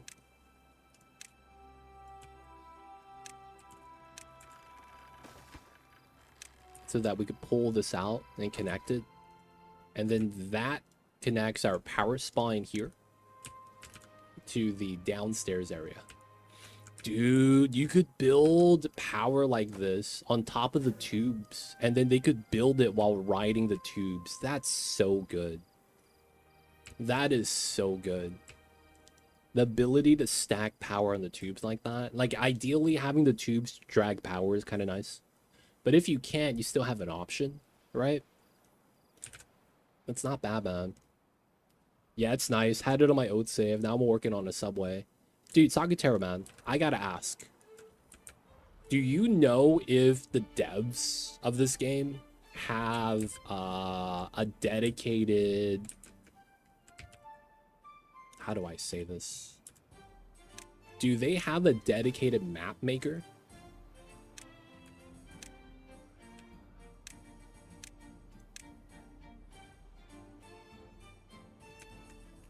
Alright, guys, I gotta pee. I'll be right back.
We back.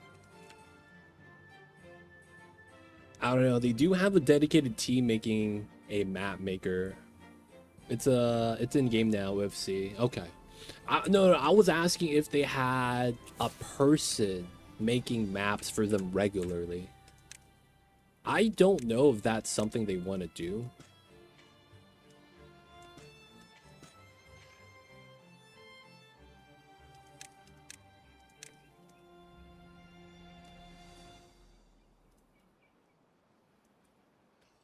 But the reason why I ask is because I feel like with the new mechanics in the game, they kind of need to remake the maps.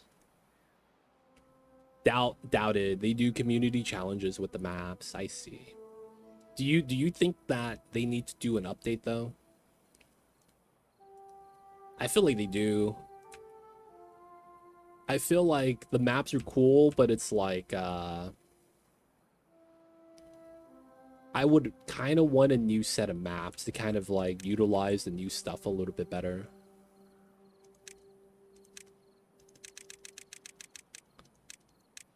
Like maps designed with you know, the tunneling in mind, things like that.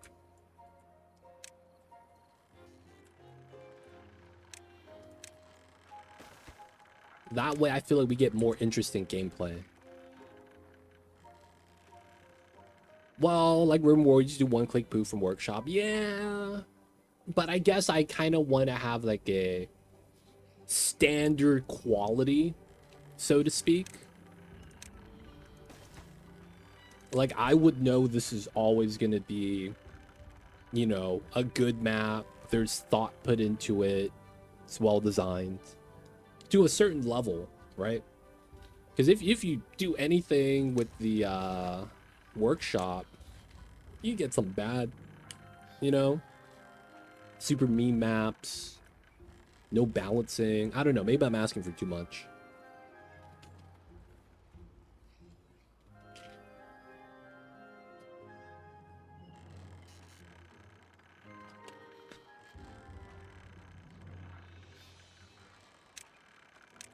So Sagittara, are you following the community challenges with this game?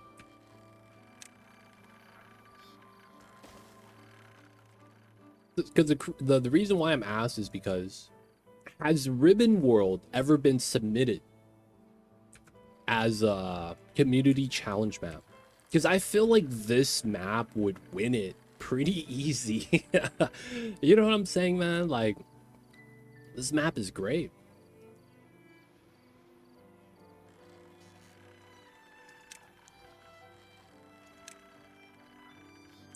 Not very, but I did play the winning maps.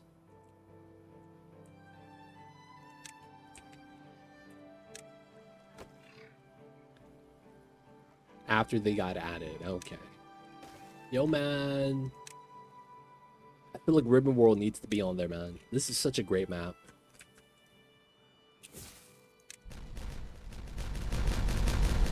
IMO, such a good map.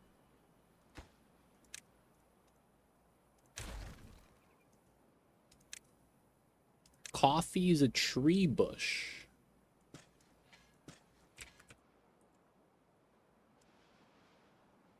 Sure.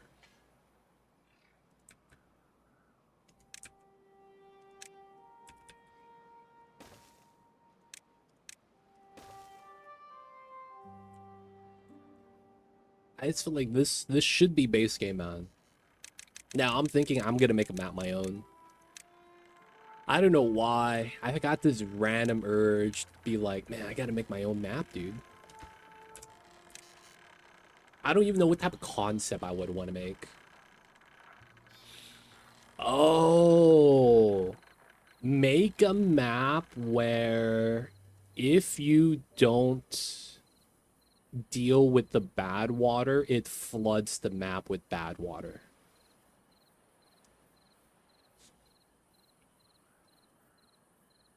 Yeah, that's the thing. You need an idea, concept to base it around. Dude, I think I have an idea. Volcano map. Inverse volcano.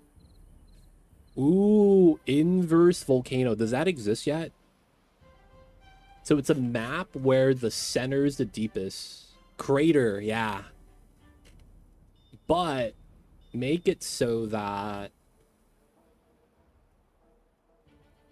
since the water source is going to be in the middle, maybe make it very tall too. Well, no, you would have to dig, right? That's going to be a problem in and of itself. Maybe do a 5-tile layer. And then water source in the middle, and it just goes up. And the idea is that you have no way of dealing with the water. Like, there's no exhaust, basically, would be the concept. And then you kind of have to work it out. So you would have to either A, do like an underground setup. So you would need to like pump up the bad water, get the tunneling, get the extract. And then you would have to like tunnel out the water.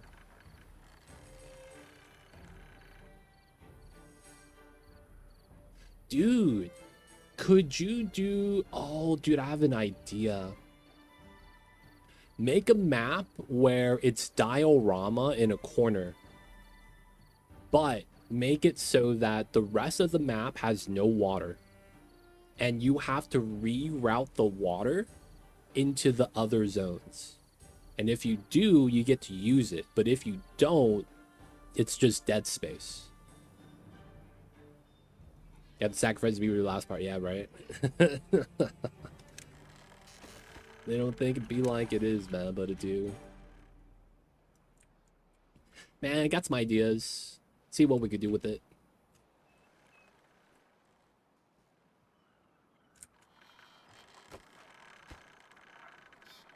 Nice. All right, so we got power. I got power. Oh, whoa, whoa, whoa, whoa.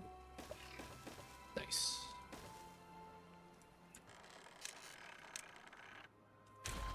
All right, should be good.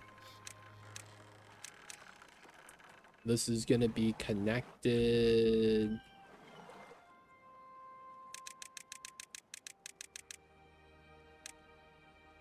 Okay, the power shaft looks good. Gotta get one more over here.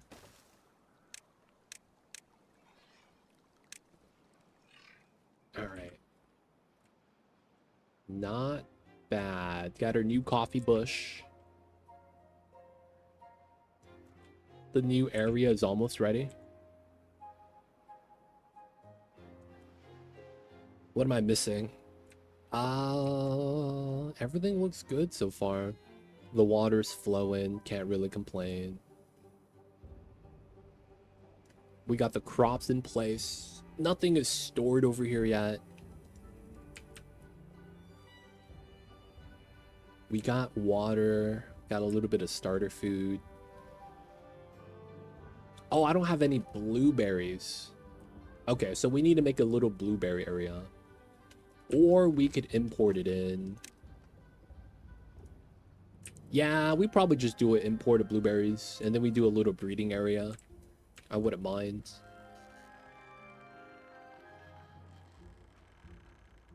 Yeah, okay, so we have a little workshop area. We are gonna want large warehouse filled with food. Of course, we're gonna have to have a mangrove stockpile.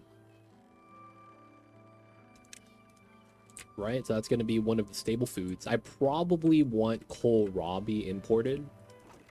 I probably take a small one. I don't need that much. The mangrove I kind of want a lot of just because it's gonna be what we grow locally. And then we're gonna have soybean and cassava. So I probably fill this out, right, with storage. It just makes the most sense. And then we potentially get a platform here, I feel like. So we get this, that.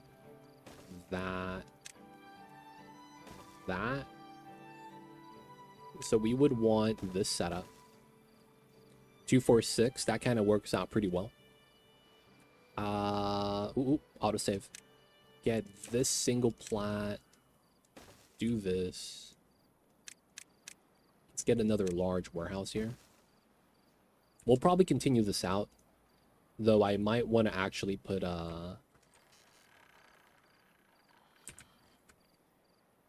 more storage here. So food-wise, we're going to be doing 2 fermented, soybean, and cassava. That's going to be what we want here. I think we're going to want a medium warehouse to buffer the raw to cooked. So we would need 2 for this. We could put it on the side.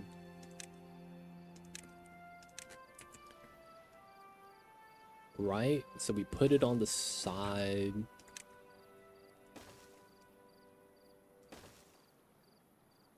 And I would want it...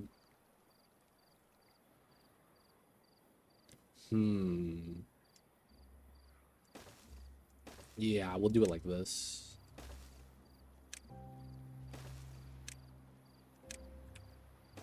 Get the mediums.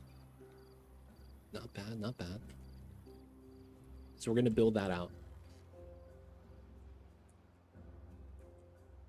So that's going to work out. We'll want kohlrabi and blueberries. We import the blueberries. Where are my blueberries?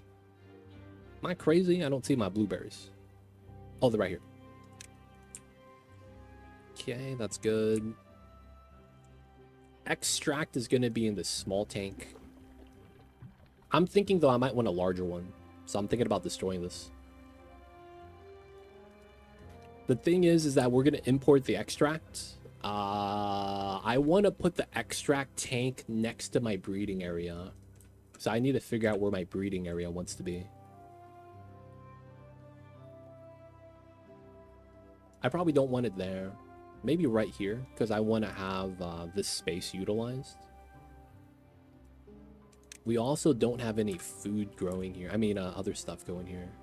Maybe kohlrabi wouldn't be bad. Small little blueberry patch. Alright, so... Don't want to waste the space. I want to walk across here.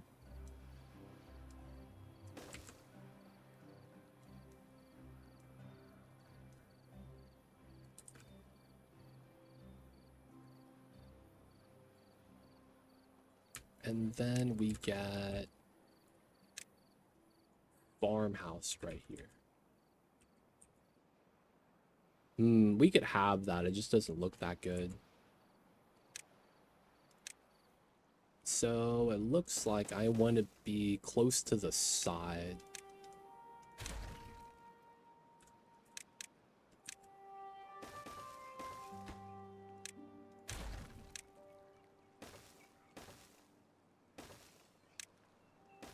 All right.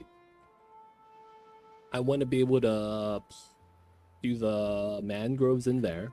Maybe. I might not. We might not need that. We just might fill it up with space. If we fill that up with space, that would be the location for the farming. Because that makes way too much sense. Maybe that's what we do. It just makes way too much sense to not do. Alright, let's demolish the rocks. The water being here is fine.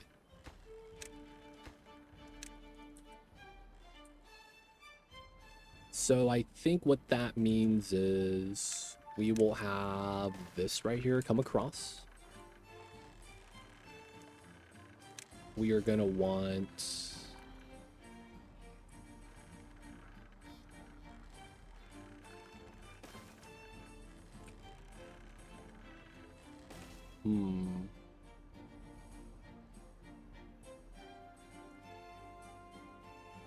So we want this to go across.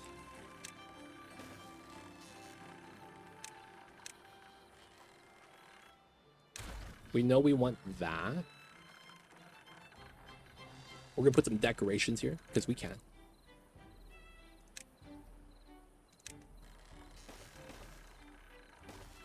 Got to go with the double shrub.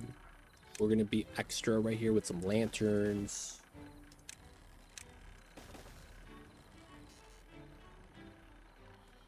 Cool. We go across.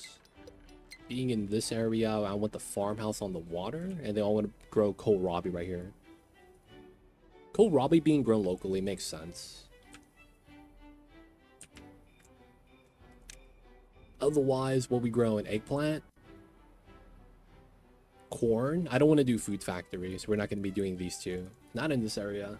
We're going to keep food factory for the beginning. So we have canola oil for the soybeans. Waiting for the warehouses to be made still. Let's prioritize these. I don't want to get those built.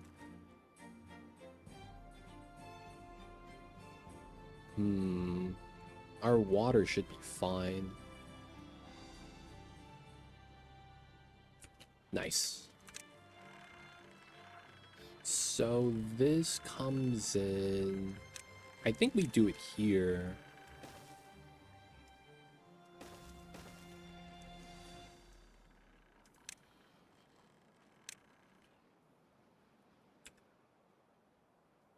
Yes.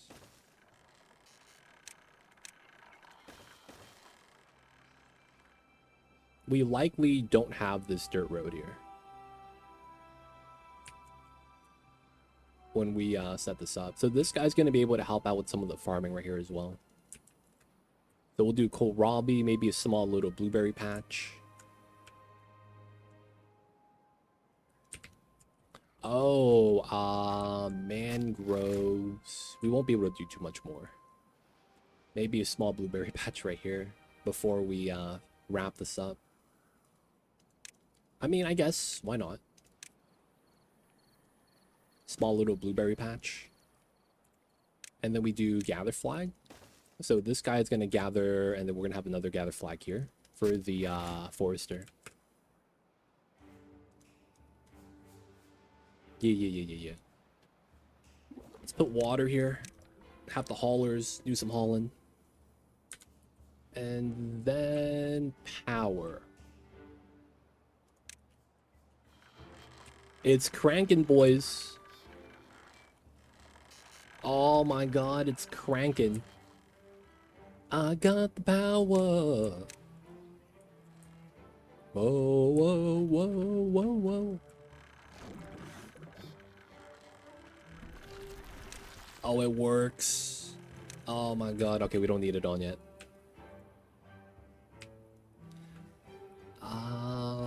We need to finish this part. We want a levee here. Okay. And then we want to do this. The levee dam setup. And then we're almost ready. We got to replace this. We'll have to rebuild everything again. I probably should prioritize this and do this like now. That way we could expand the dam out. So this gets pushed out to here.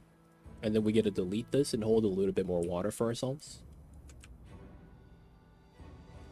Right? So effectively that pool gets pushed out. That's what we're trying to do. Little bit of an expansion because we get to hold more water that way.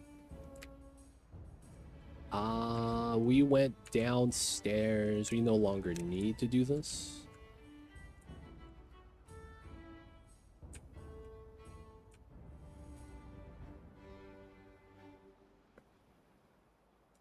Yeah.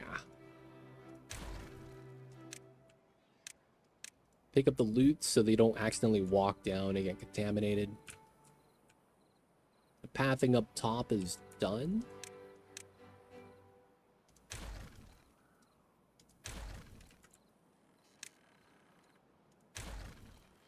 Nice.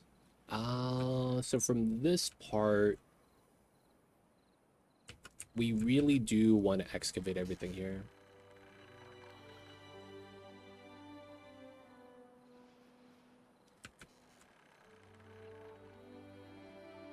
Okay, so these are singles, these are doubles.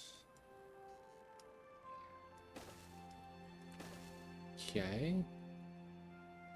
And then this is singles right here. Just so that we could chop the trees. We could reach everything? That's impressive. Cool. Everything seems good.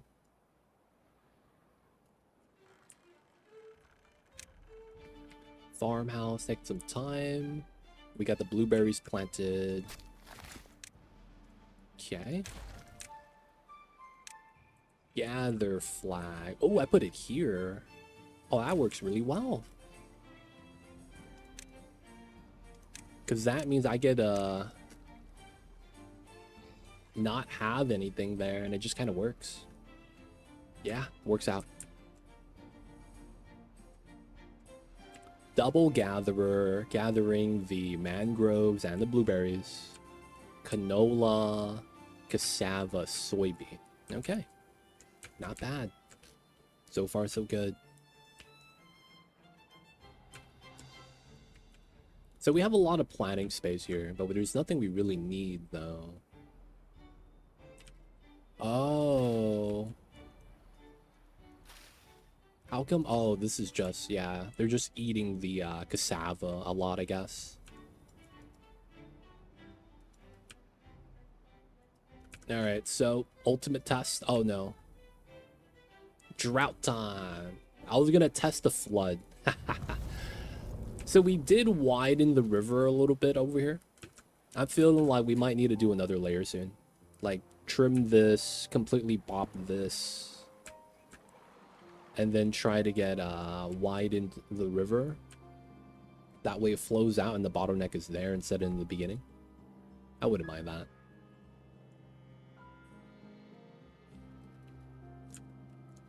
Waiting for this. Oh, too far. Okay.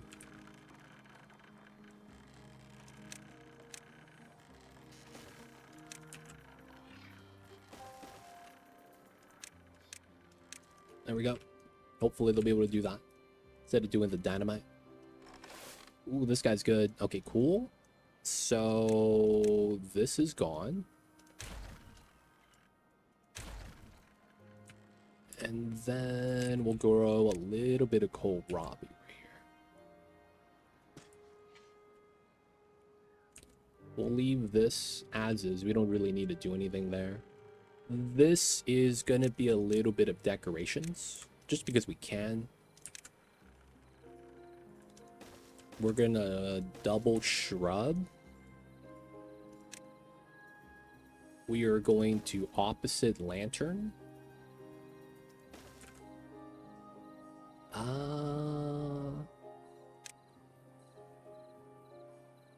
Double brazier. Oops. Beaver statue we don't have. I don't mind making that. And we don't have bust yet. Okay, let's get some benches. And then get some shrubs. Opposite lanterns. Alright, we have a little bit of an area right here now, chilling. They hanging out, they hanging out.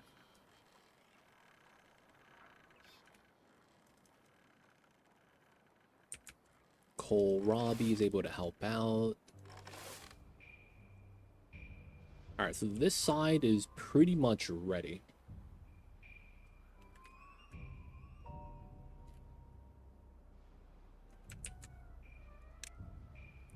Looking at this, I don't think we have any more blueprints, right?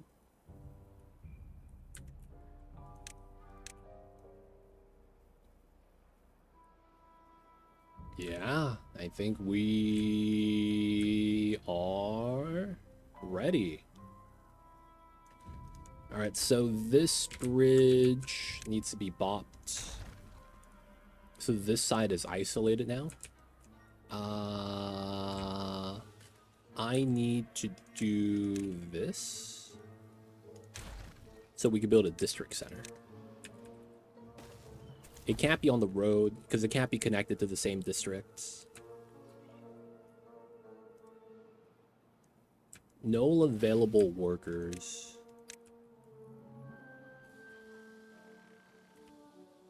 Oh, did I bop everything by doing that? I think it could go this way.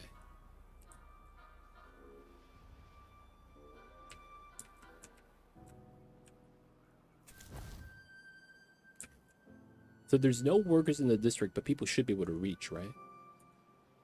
Oh, you don't need to build a district center. Okay, we're just gonna pause this. And we really just want to prioritize these things to be built, and then we'll just leave them. All right, so this is raw soybeans. This is raw cassava. This is fermented.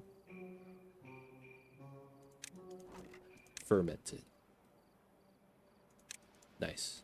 And then this is mangrove, kohlrabi, blueberries. Nice. So we should be set. There is no canola storage yet, so we kind of need that. So we could store the canola so that they could do the oil press.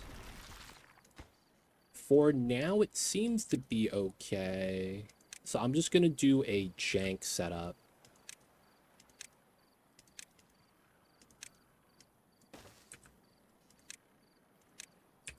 we're gonna do it like that in case I need that for a second press. This is gonna be canola. Nice. These are just gonna be imports for when I need items, and then they'll import it in as we need it. We'll probably want, you know, logs, and then planks, and then goods wise, maybe gears, and then explosives. We'll move the extract, so I'll probably want to bop this, and I'll likely want another pile. This is going to be for metal blocks. No scrap. Should be cool.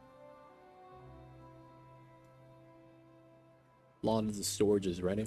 We could actually add some platforms here if we want to store more stuff later. All right, so we live off of here. We're gonna have the cutest bridge, Kappa, right here.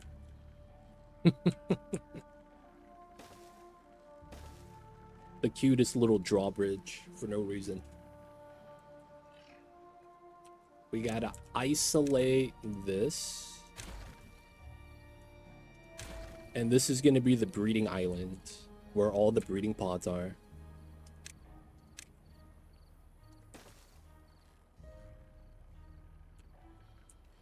We'll have to disconnect that, but it should be fine.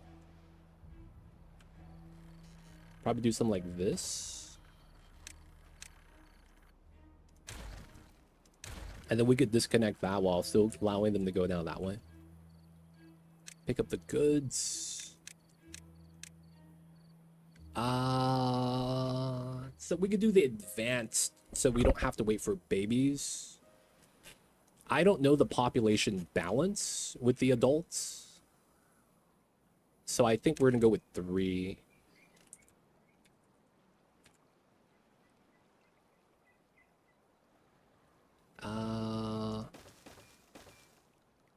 And then we're going to have large water.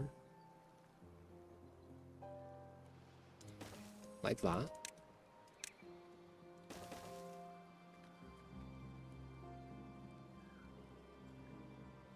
So we'll have a little breeding area. We'll do 3 adults. We got to make sure they're happy the moment they're born.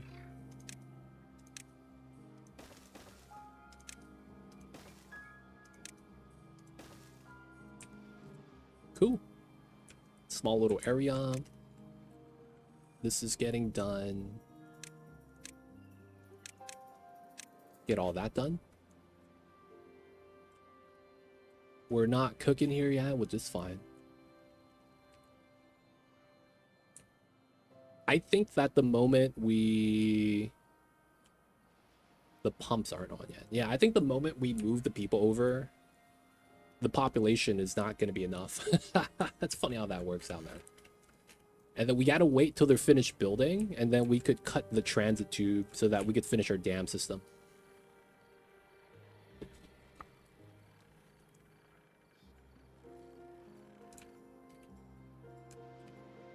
Oh, yeah. Dynamite. Handling the business. Dynamite.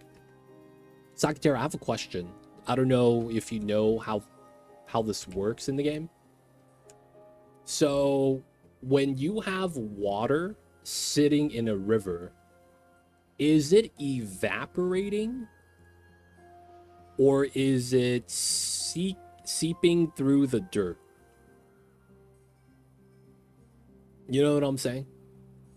We have this river water right here, and slowly the water goes down, even if I don't pump it, right? That amount of water that we're kind of constantly losing, it's not a lot, but it's slowly gonna add up. I guess my question is that evaporation or is that seeping through the ground? Because I'm curious to see if I add a impermeable floor to the bottom of the river, if that does anything. Like maybe I'm thinking there's a world where that stops water from disappearing.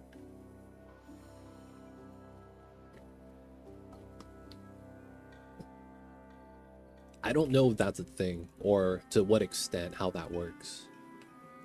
But that'd be something I'd be curious about. Anyone in chat, man, if you guys know about that, man, I'd like to know. I lack the knowledge, as they say.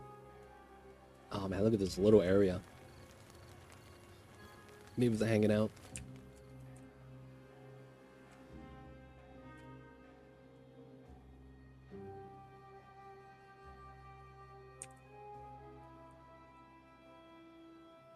Working on that. Still got the dynamite.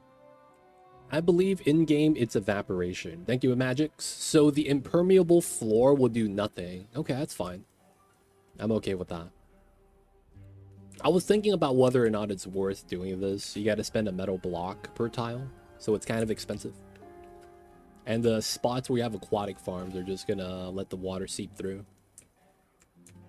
Oh. This is extracts. We're gonna pause the advanced pods for now. I do want these prioritized though, once we do have them active.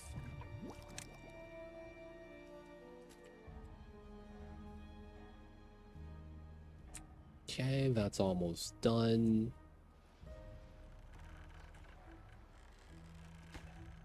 I hate to do this. We're gonna have to bop the entire thing. I have to wait till it's nighttime. Well, I don't have to. I want to wait till it's nighttime. Wow, this is ready. The new zone ready for action.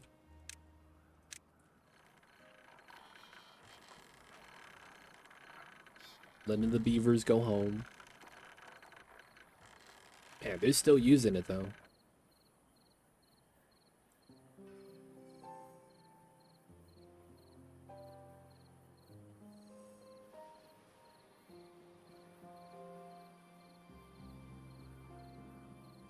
The evaporation may depend on surface area, so it might be better to dig a longer than wider if you're looking for create a reservoir. Yeah.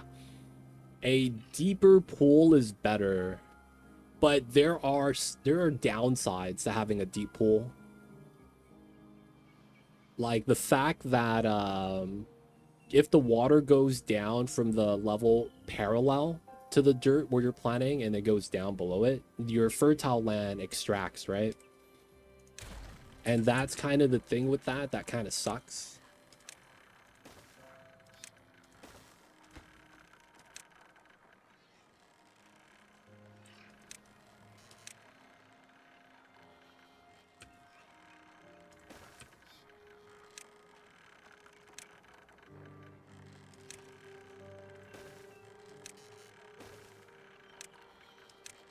There we go. And then I want this built. This is what. Yeah. Right? So the thing is with the deeper is that the amount of space you get fertile shrinks a little bit when you go deeper and it's not the same level. So it's like kind of like a weird sweet spot. I figure the best thing to do is to have like a 2 to 3 wide river. And then you have like a tall tower of water that you have to feed in from a water source somewhere. That's probably what I think is the best. Not sure you're familiar with the mini pool technique.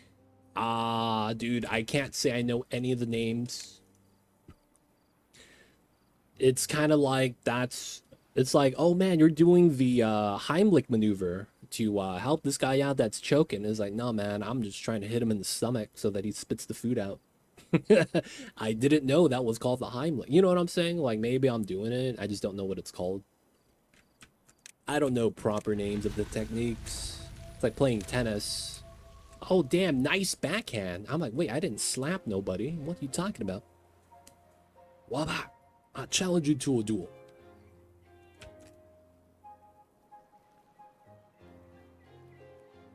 I feel like that sometimes. But yes, please elaborate about this mini pool technique. I can't say I'm familiar. All right, dam's in. Nice. So water's nice. All we got to do is connect the power, connect the tubes. We got the resources.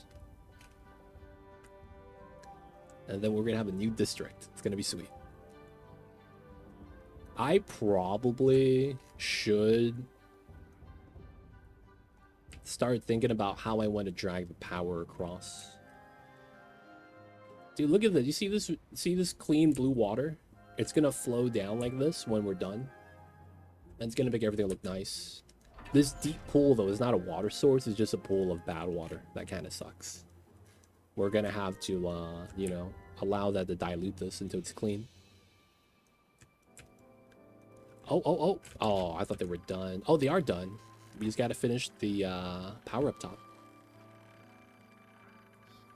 Okay, so we are good. Nice. So we are gonna take this. Bam, bam, bam.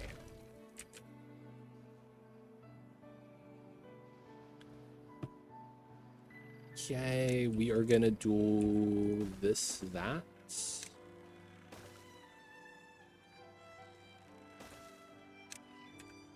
This, that. All right, we're just doing this so that we have access to all the debris stuff. And if we need to, get upstairs. Maybe call it something else, but by using a 3x3 pool of water, you can create your own growth area instead of relying on water flow. You would just need a dump building being made and manned, and you could use explosives to create the pool or use levees. Ah, so a 3x3, is there optimal depth to that? Hunter, one of those days at work. Yo, man, just be glad it's over. But it sounds like you had a rough day today, man. On the Tuesday, man, near the front of the week, that kind of sucks. But yo, man, you're past that. You don't have to live through that again. You don't have to experience that again. The day's over. At least for work, hopefully. So, whatever you went through, man, it's over. Doesn't have to suck anymore.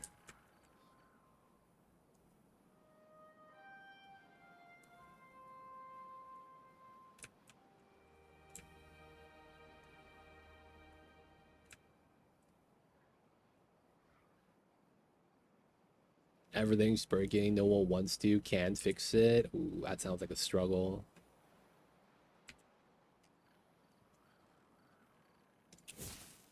We're ready.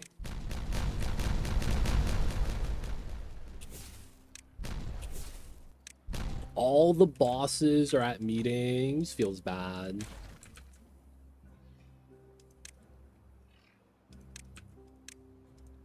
The people that can't help aren't there. That's the worst. Yo, man, but it's over. Hopefully, you just don't have to deal with that tomorrow. So, yo, man, just gotta relax. I learned something a long time ago that was basically the human body has insane recollection ability. For that same reasoning, we have something called trauma and PTSD, because we could invoke those memories and stuff.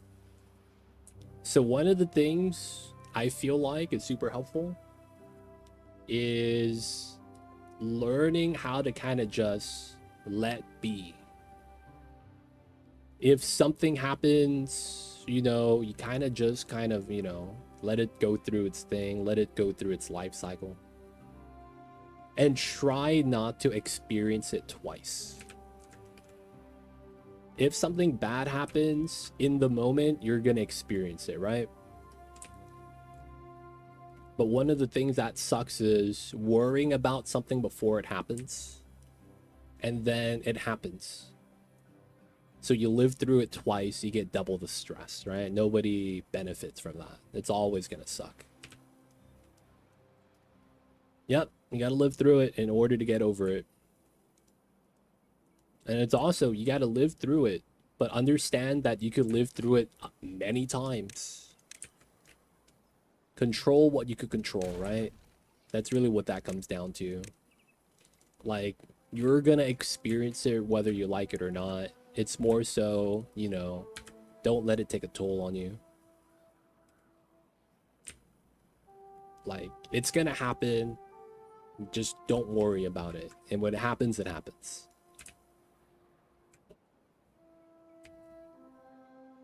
Not my headache. But yeah, it'd be like that, man. Life's too short to be constantly worrying about that stuff.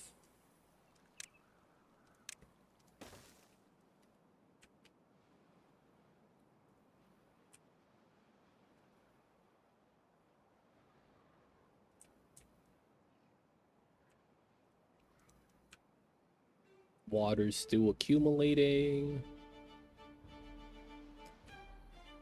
And then the dam's gonna be spilling out some water soon. And then the bottom is gonna be nice. Alright, so with that new system, with this ready, am I missing anything else?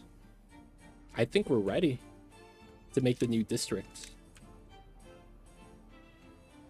So the only connecting point now is right here.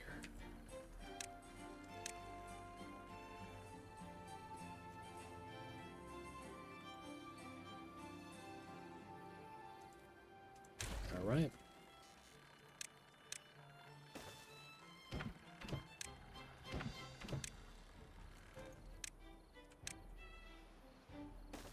All right, new district. So this district has no beavers. We're gonna pause. It's almost end of the sleep time. Pump all the waters. District is turned on. Hauling post, builder's post. And then the farmers are in. We'll have all the housing here. So 1, 2, 3, 7. 1, 2, 3, 4. So that's 15. And then 1, 2, 3, 4, 5, 6, 7. 22. And then I probably want a group of haulers, so around like 30. All right, so we are gonna click on the original district. Migrate. 90 people. Okay. So we're gonna migrate 1, 2, 3. Manual migrate. 1, 2, 3. And we should be good. The big migration, boys. I got work out. Now I got to get back to Valheim. Yo, man. Good luck on the Valheims. Hopefully it's going to be a nice progressive day today. Got to make that progress. All right, so we got our new area. Bump this up. District crossing. So we got to manage distribution. District 3. Import the planks. Okay. We are not going to want to import water. Import if needed. No import of the mangrove. We'll grow our own kohlrabi. We'll grow our own fermented. Eggplants we could take. Soybeans we'll grow our own. Algae we could take. Corn we could take. Mushrooms we don't do. We'll have our own blueberries. We'll try to manage that. Soybeans we don't need. Canola we don't need. Canola oil we don't need. And then cassava we don't need. We're basically trying to minimalize the amount of stuff that the other people are going to be bringing in. So it really ends up being only the rations, corn and eggplant for well-being. Outside of that, I think we're fine. Gears, planks, explosives, extracts. We're always going to need extracts because we're not going to be making any. We shouldn't need bad water for this reasoning. And then maybe some coffee. Where's my coffee? We have the beans right here. Wait a second. Maybe you can't export coffee? It doesn't look like you can. Kind of funny. Maybe we export the beans and we make our own coffee.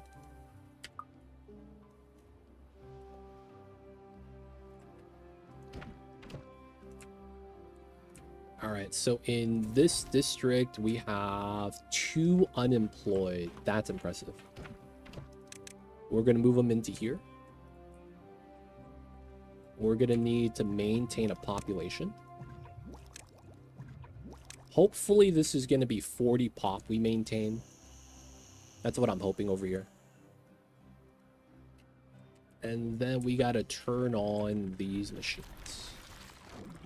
So this is cassava.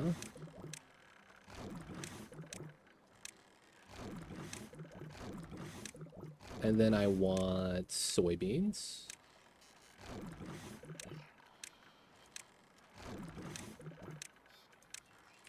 Okay, we are going to have no extra builders yet. And then we have the extra people hauling. Cool. Water, farmers, the haulers over here handling the business. Storage is working. All right, nice. Not bad, not bad. New Beavertown, District 3. Nice, nice, nice. Guys, I'm gonna get some water real quick. I'll be right back.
I'm alive.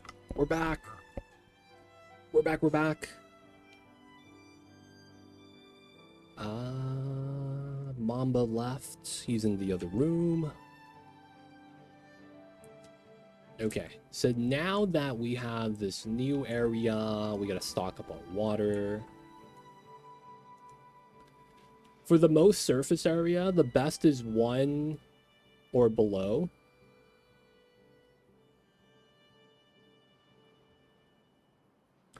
Oh, so you do... I see.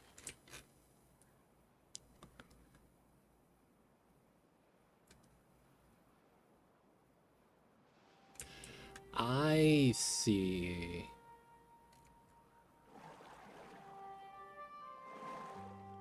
So you have the water above this by 1, so it's next to the plant. So effectively, this is the right height. Right here. I just have to extend it out, add more water till it fills up. I see, that's interesting. Ooh, ooh, ooh. Hey, we're in.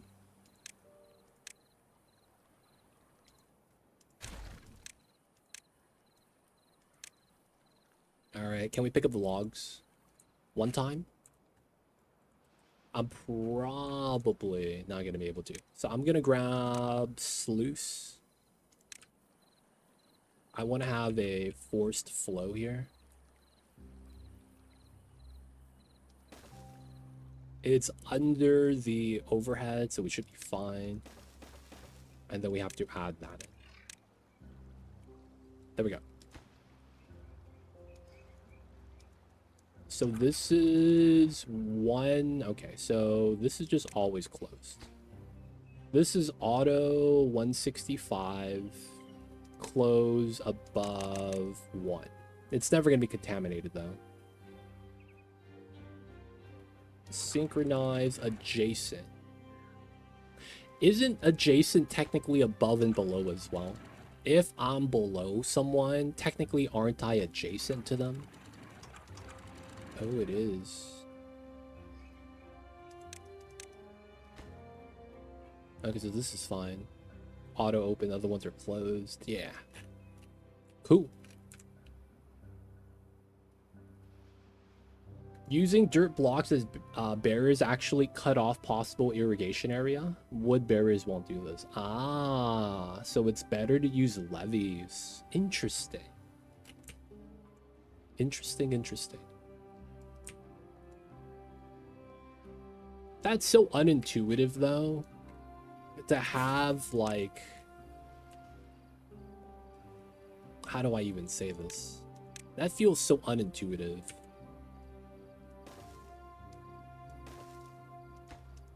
Because it sounds like the best thing for you to do when you first start playing is to put levees along the side of the river and try to allow the water to stack up. Like right here, how I'm going 1 level up down and I'm spilling down. I should have added a levee here so that we could have had the water stack up higher. And we would have had probably maximum gain. That's interesting. That's actually better. Man, I've never looked into the Timberborn like min-maxing. I very much play this game casually. Like, I don't really care if, you know, I'm not getting the maximum gain. Like, as long as we're, you know, doing good. That's all I really care about, to be honest. And we're doing good, man. At least I think we are. But that's interesting, man. Very interesting.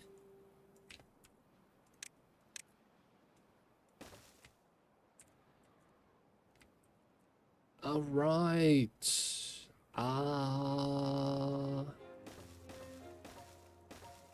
Okay, that connects. So we could get to here. We need to start working our way upriver to get our new dam systems in place. These two. So automatically, I kind of want to go to the far left right here. We could easily see that's the best. It is going to be a mission, though, for lack of better words.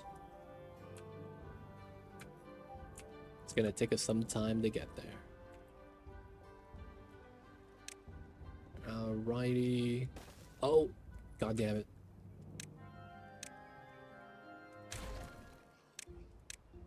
We gotta make our way up top.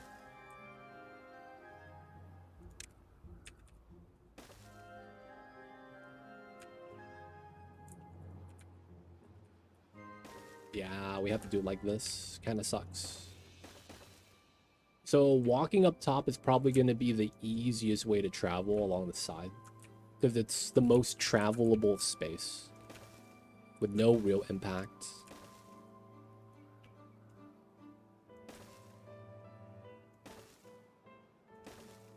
No.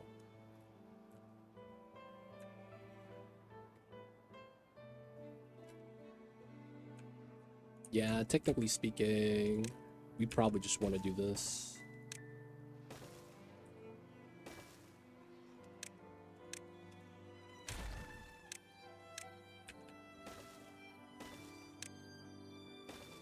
Okay. And I need to get up to here. Alright, we're actually pretty close. It's funny how close we are, man. Not gonna lie. I thought this would be like a big mission, but that was not that bad.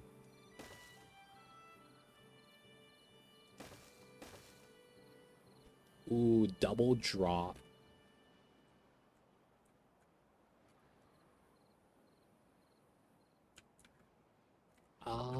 It looks like this is actually the play. And I want to do this.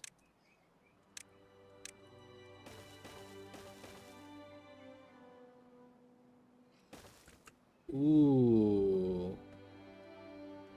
I probably have to go around, do this as well.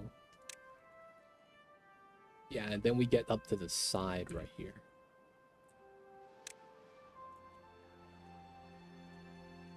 Yeah. So from there, we gotta go down to here.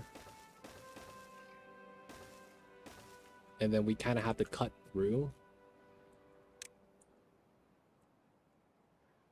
And then once we're able to cut through, we're basically right here. And then we could try to build top down. Something like this.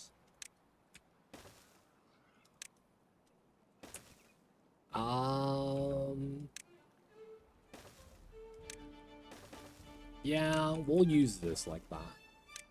Part of me is thinking it might be best to just do a 3-tile wall here and have it completely be flow out. But I think we'll set it up like that. After we get through, though, we're gonna have to go back up. Go back here.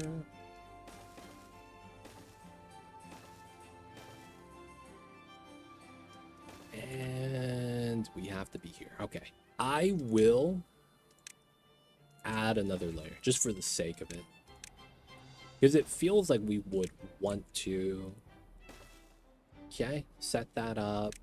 So then if it accumulates, it could actually go over this blockage. So it's not that bad. And then all the clean water we keep. Alright. Oh my god, a lot of the stairs are already made. Man, my builders are working. So on this side, this is going to be the new area. We have 5 people, no unemployed. Let's turn this on. Let's do 2. These guys are going to help out with the stairs. We don't have much we have to build over here. This is a drain because the other side is blocked. And then this is still a wall. Should be okay though. Ooh, damn. Splash. And it's fertile. Nice.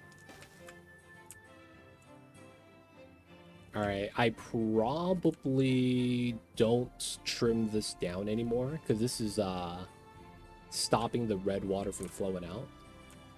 I do have some strats I want to do here though. It's got some strats.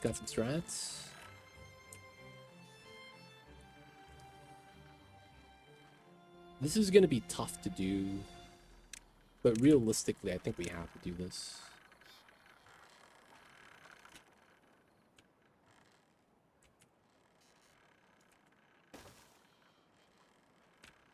Oh, oh, oh. So these levees look kind of weird. Yeah, that's because they are. Because we're gonna want to do that.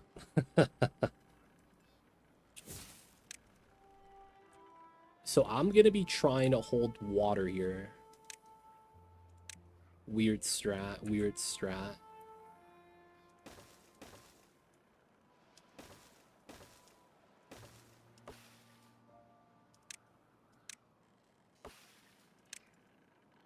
Okay.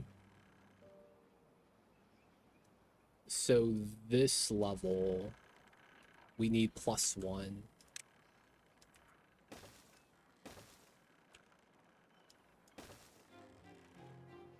So although this is at the same level as the top of this is 2 tiles down, so the water source is here.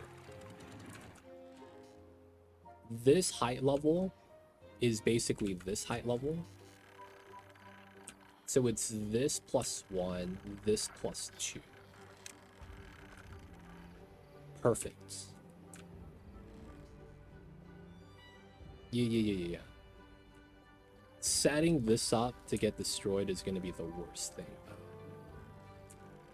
So this works.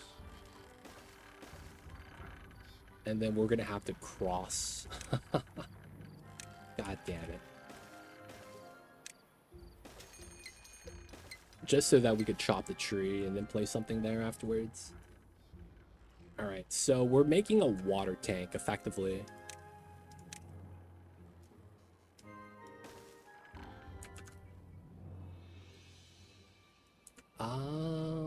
We technically don't need this. So we could use this to build that. And then because of how the depth wants to be, alright, we could bob most of these trunks. Right? So it's basically, we're making a custom tank.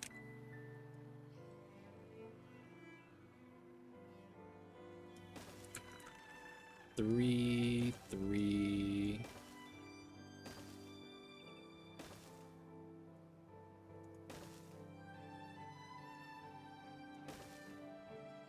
Like that.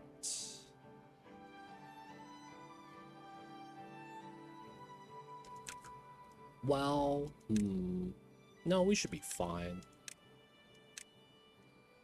We go like this. Like that. Like that. And then we connect it here. Everything else is tree space. I might move my tree choppers to put them on top of the water.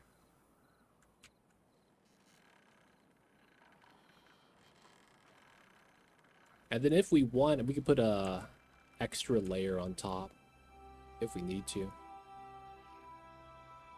Now, that being said, we actually don't need this layer. Because technically, this layer is on the same layer as the levee. So all we gotta do is dynamite this.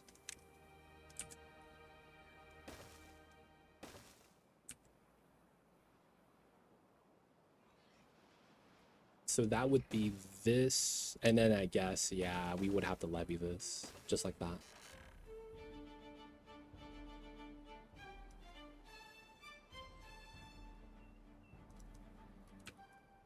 And then the only thing we would need to do is set this up right there. Alright, so we probably want to have it like that. We do it like this so that we could reach everything. This we can't reach, we'll need the stairs for that.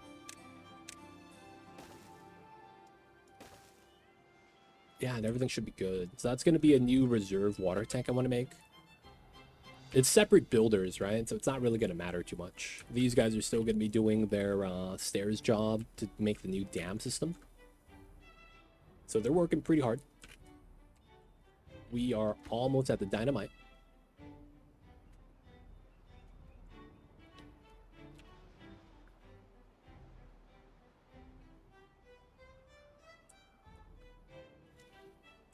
Look at this beaver carrying the explosive for miles. We had to pay this guy good money to carry the TNT for a couple miles, man, with his bare hands. Look at the sun start setting. He's still not there yet, not even close. But this beaver has his eyes on the prize. He is looking diligent, but he's only going to put down the explosive. He's not going to build anything. You know, it's overtime. He doesn't get paid OT, man. So he's going to finish the job tomorrow. They don't think it be like it is, but it do. Really do be like that sometimes. Yeah.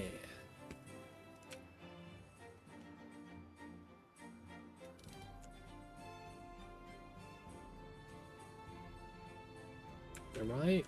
Waiting for the busy beaver. Set this up so we could continue with the staircase.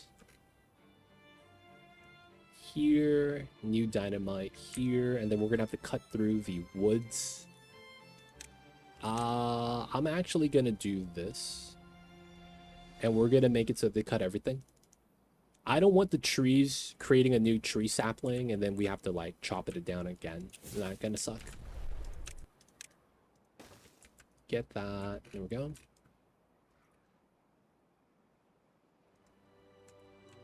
The new dams, dude. Ribbon World with water everywhere is gonna look really nice. I feel like. Get that Ribbon World water everywhere. Another thing I want to do is this. We're gonna demo these blockage. We're gonna just get rid of this because this is like kind of ugly, man. You can't build roads on these. If I want to bop this, it's kind of just in the way.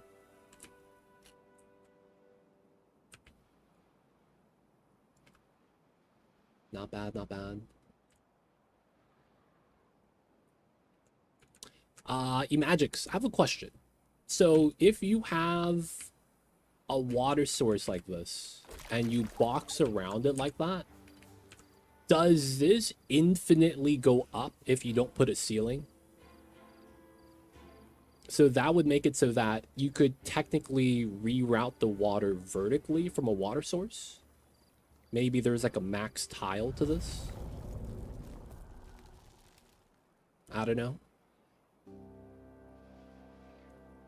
I could see if the water gets too vertical, it stops spawning water. I could see that happening. I'm just trying to get some ideas though, because I'm thinking if this does push the water up vertically until you put a cap on it, that's kind of nice. You could actually move the water vertically up and then, you know, disperse it where you need it. And I'm thinking that could be kind of lucrative.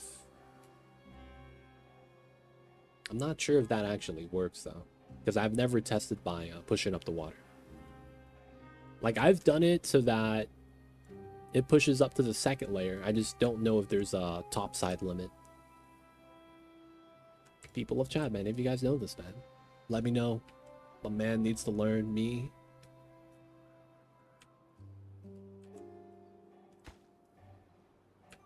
Still got some time.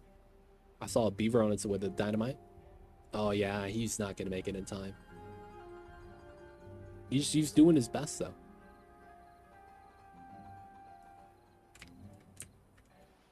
Then we gotta chop the trees, build the levees. Out of logs. I'm out of logs. Oh my god, we might actually want tree planting space. I mean, it is what it is. Let's go with it. We're gonna plant some trees right here.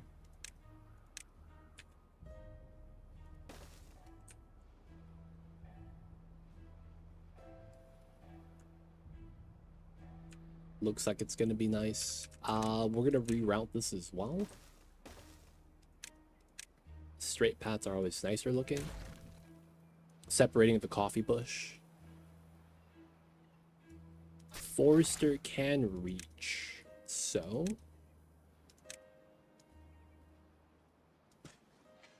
Oh, oh, oh, oh. Damn. I didn't know we were getting it over there. Side of oak trees. Wouldn't be bad.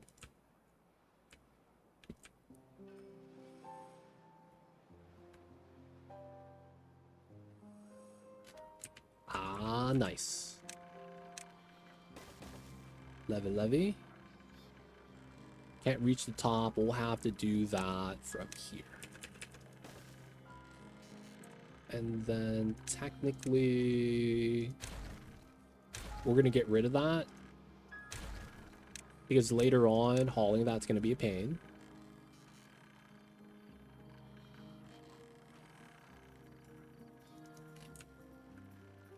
So having the water here also means that this area becomes fertile. So we can plant trees on the outside after we're done too.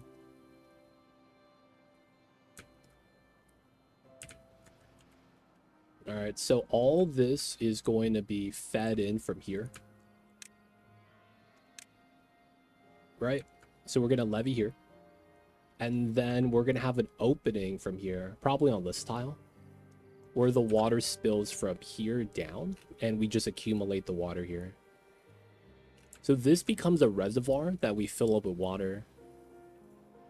And then that water goes into here.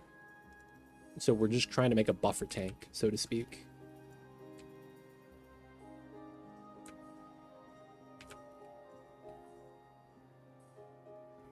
Drought season. All right, yeah, just the stair. Oh, no, I have to do this first. And then just the staircase, and we get to here. We have to connect this, though. That's going to be the one thing that's going to be, we have to be on top of. Have you tried out the tunneling? I have. It's kind of nice. It's kind of nice. There is a little bit of nuance to it that kind of sucks. But right here, I have a power shaft tunneling under and then going straight up vertically. So if I lower this, you can see my tunnel right there. And it's filled with water just because my water is on that layer. Now, the only thing that sucks is I had to build the power shaft one at a time. Because otherwise, you build the outside one, you can't reach the inside anymore. So that's the only thing that kind of sucks with tunneling. If you want to build something in the tunnel, it's going to be kind of rough. I had to do that a couple times because I have a power spine here. And this connects. Yeah, you kind of have to micromanage that. So my main power spine comes through here, goes through the buildings, right? And then we have a new spine down there. And that connects going up that way. You can see we have a tube line with the power on top. Oop. Gotta pop that. But yeah. Any questions about the tunneling, man? We have a skinny tunnel right there. We also have this river tunnel right here. So we have an aqueduct right here, right? With bad water. And you could see that it goes over the blue water. If we lower this. This is mountain right here, right? It's gone. So this is a connected river. And these platforms right here are holding up the mountain. It's kind of weird. You know, the mountain's getting held up. Because if you go up from there, it's just the dirt. So it's kind of nice. It's kind of nice.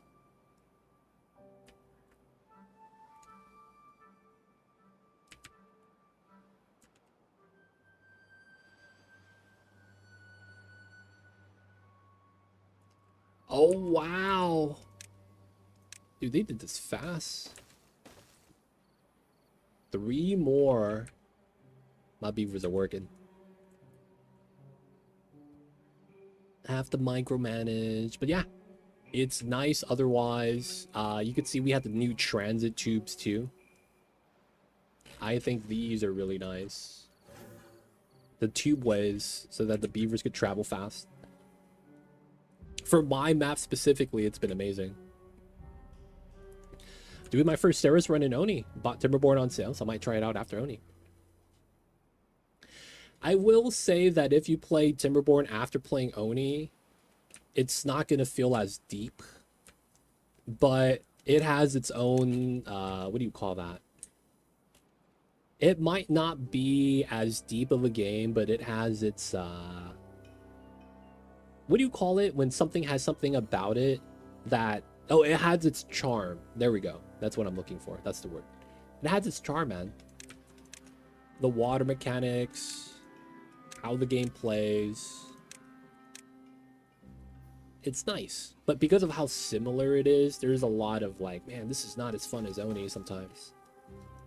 All right, I hate to do this. I got a BRB. I got to drop the kids off. So I got to be right back.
We're back. Holy crap. Oh, guys. I was drinking coffee black for the last week, and we got milk again. I got torn up, dude. Holy crap. Guys, watch out, man. The lactose intolerance could get kind of wild sometimes. How was the beavers? Have they been well? Have they been diligent?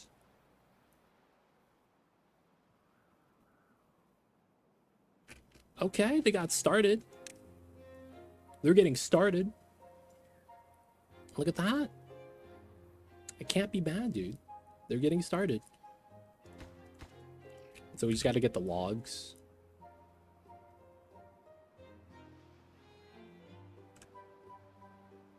Everything's looking all right. No one's dying. Population looks good. Ooh, too many people.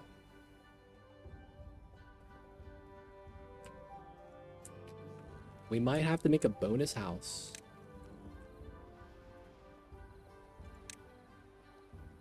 All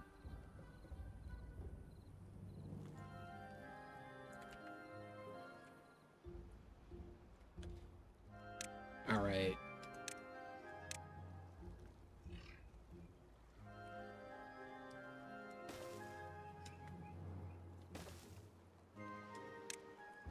Oh, actually, no, we'll do it like the way I think makes sense. All right, we'll just have to extend it out that way. I kind of estimated 30, 40 people. It turns out we need it, or we want more.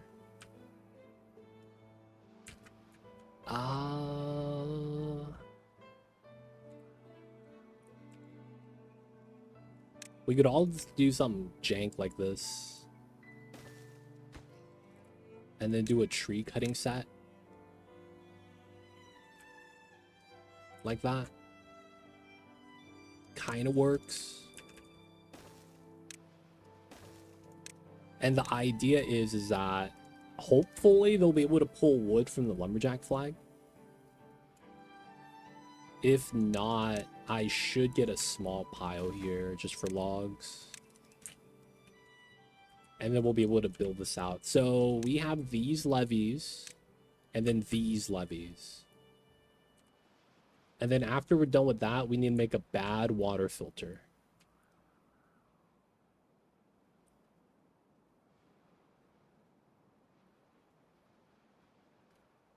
I see a way we can make a bad water filter here.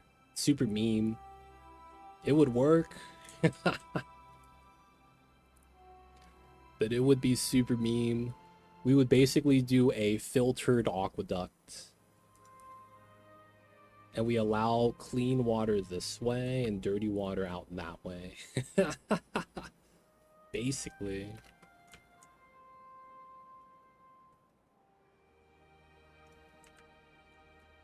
We could also just do a bad water filter going off the map. That's probably a lot easier than having to do a filter system here. So the problem with that is if we do want to achieve that, we have to climb up. A lot of trees there, a lot of wood, but there's going to be some explosives we got to tackle in. It's probably also going to be easier to go in through this way. Realistically.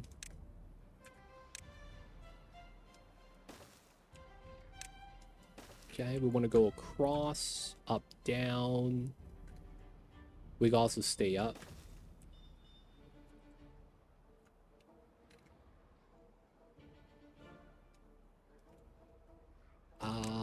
Yeah, we'll do it like that. Ooh. And then we get to here. Nice.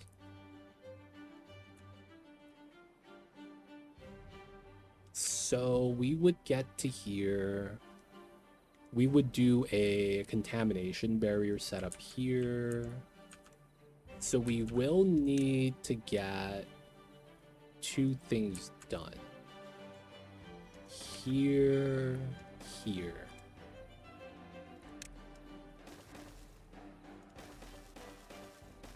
We need to do that so we can chop the trees on the layers. And then we're going to need to probably tunnel through. That's probably the smartest thing to do. Do a tunnel. And we'll have to wait for that.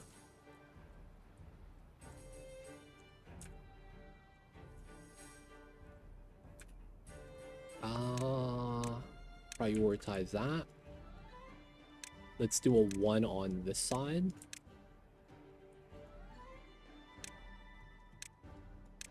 There we go.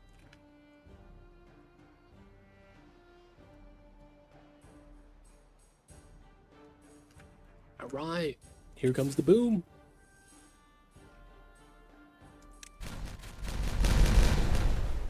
Another one.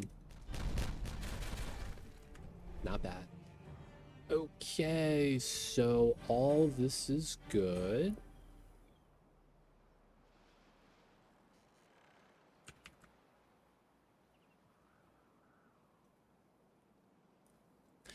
I just realized we're not really adding water here.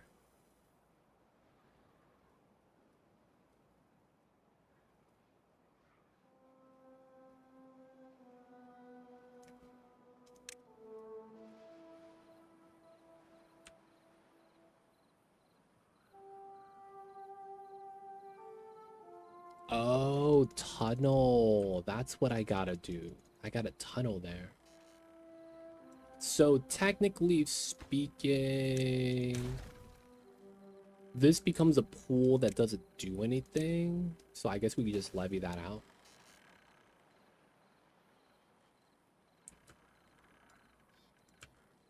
And then we kind of want to get rid of this. We're going to do this just to get rid of the stumps.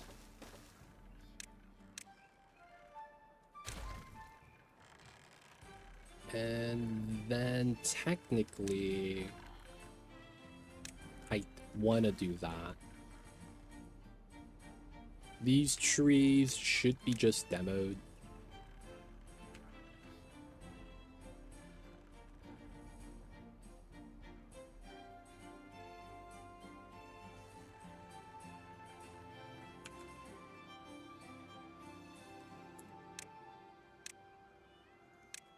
And then we would want to add this here.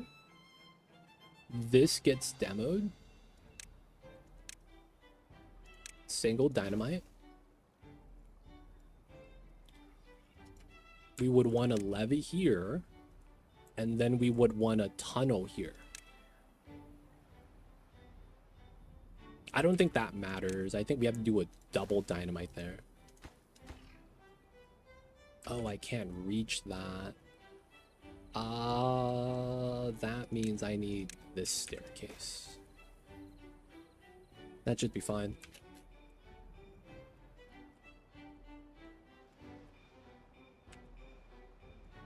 They're working hard. It's gonna take them a long time to get that all done.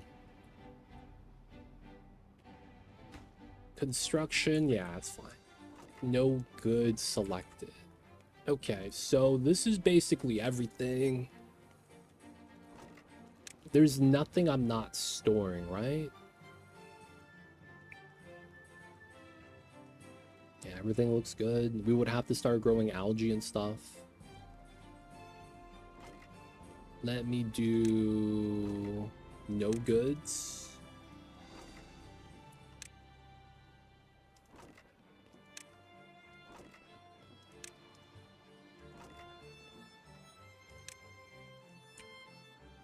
Alright, not bad.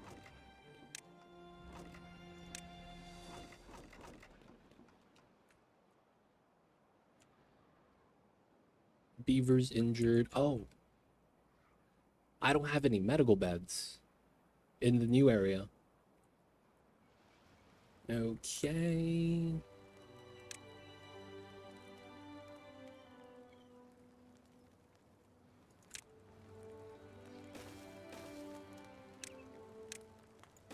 There we go. A little bit of a area for that. We got to get the local teeth grinder.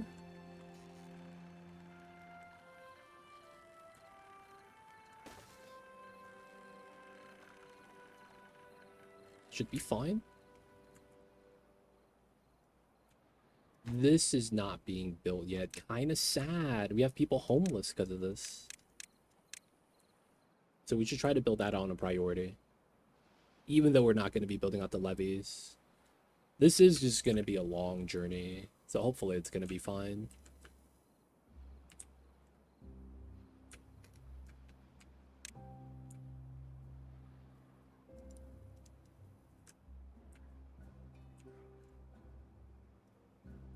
We need to conquer the river, boys. Alright, so the new area dammed up to the new zone. Nice. Got this cleaned up. The levees are done. Amazing. Okay, so we could do levy. Okay. Demo that. Get the last levies.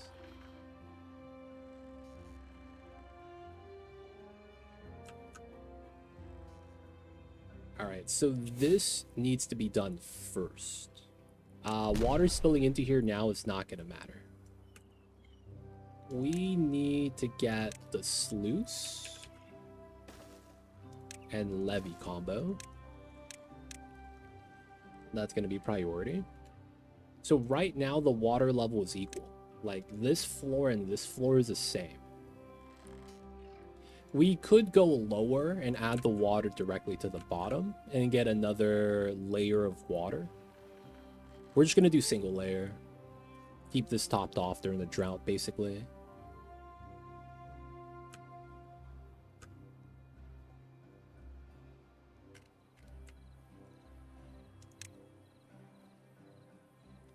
Actually, we should probably do double sluice. No synchronize. All right, so this is 6.5 because it's at... Oh, wait. Oh, that doesn't matter because of how the height works. Yeah. So we would either... Water's coming in from there. Oh, man. Now I'm thinking I might want a 3-level... Like 2 sluices and then the levee on top. What's going on, Commodore? I see you over there. We're trying to figure out a little bit of a reservoir right here, right now. I kind of see how this works.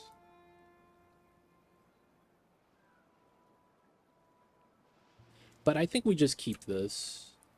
I guess, if anything, we can make the upgrades later. This is...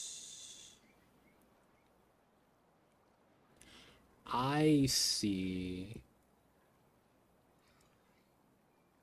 No, I don't see at all. Damn it. No, this works. We just don't hold as much water as we would like. That's basically all it is, right? Yeah, so we need to get the levee here. Commodore, what's good, man? Hello, PP. I see you over there as well. Hope you guys are having a good Tuesdays. What's good, y'all?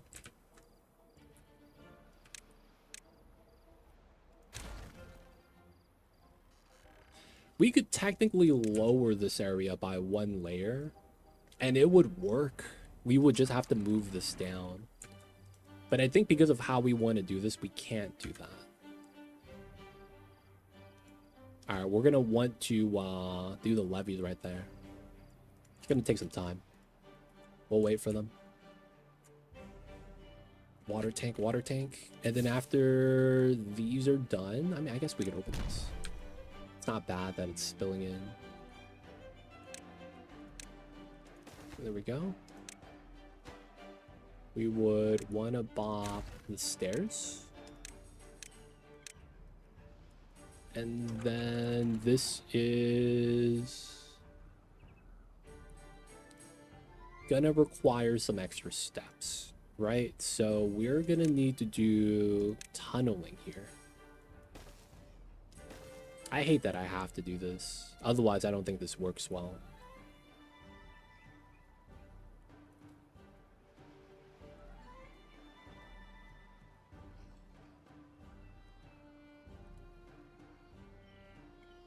Wait, doesn't that mean I do this?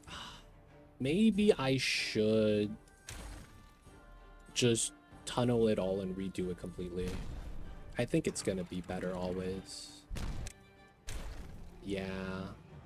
Oh, drown, drown. Oh, shit. Oh, that's not wise. We're flooded ourselves. Oh, crap. Not all my trees. Okay, the flood went away. Nice. I would probably want to do here. Here. If possible. And this one as well. Yeah. I think this idea works. How'd you guys' week so far? I mean, it's only Tuesday. Maybe not that eventful. But man, hopefully you guys are having a good one, man. Pretty sure you got to tune it in.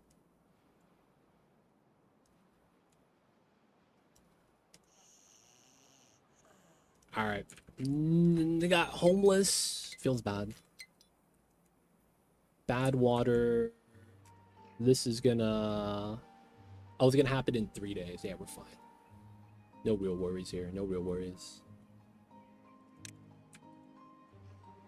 Alright, we got the beavers coming in with the dynamite in the waters. Alright, that single pool is gonna be good enough for now. So we get our setup that we want to do. Double sluice levee. This one is going to do 6-5. No sink.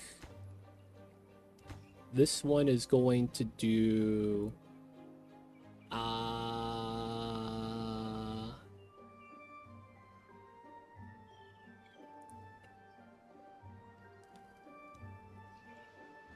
How do I want to do the backside then?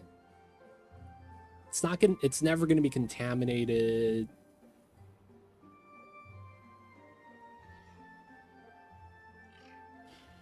Huh.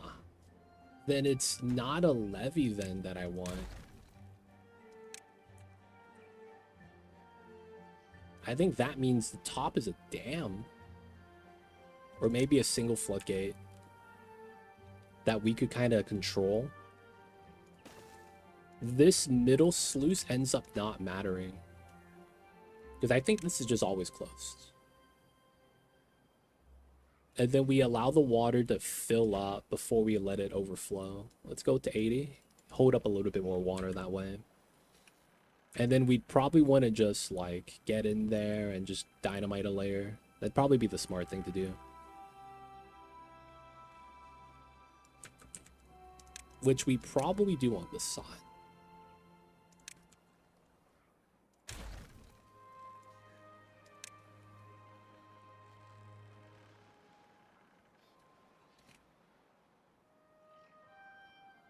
We could also just do an outside layer, because we could walk around the outside. Inside's gonna have tiles, I guess.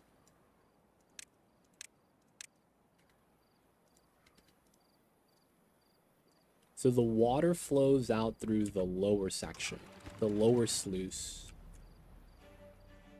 That's gonna maintain a certain amount of water in here, filled up by this. Once we get to the top layer, we're gonna want this to never spill over. So we're gonna have single dam right here. Single floodgate, and it's gonna basically maintain the water flow. Should be okay. I think that works out.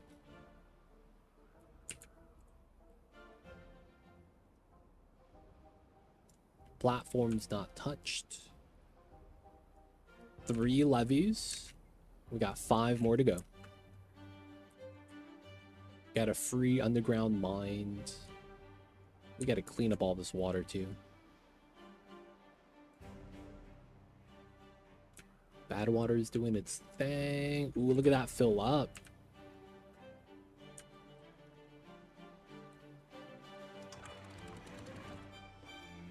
Yeah, and then this starts to fill right here. Nice.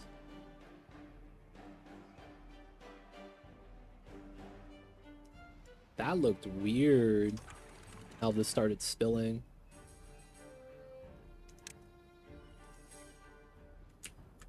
And then the water gets to flow out. So since the top is flowing, the bottom is no longer flowing. And it looks like the water level is fine. We're going to bump this up to 8.5. It's going to rise up a little bit. And then it's going to start spilling again. Or it should. There we go. The flow rate slowly increasing. High, low, high, low.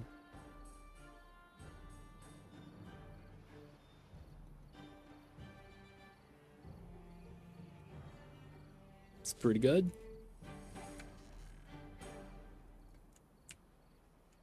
Water reservoir, nice.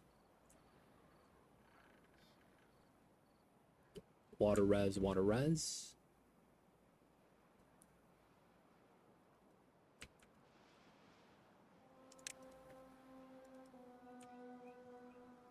Part of me is thinking we could also expand this out a little bit and hold more water up top, but it's also fine that we don't.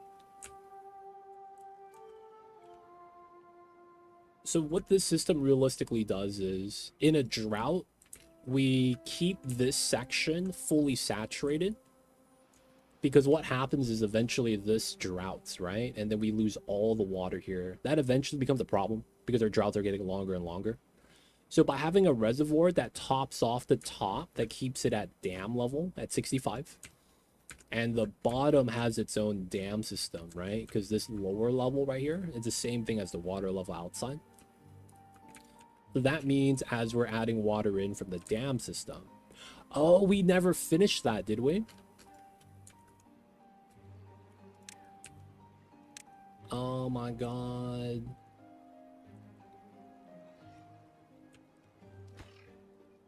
This was never built. We never got all the metal block. Why? How come this was never made?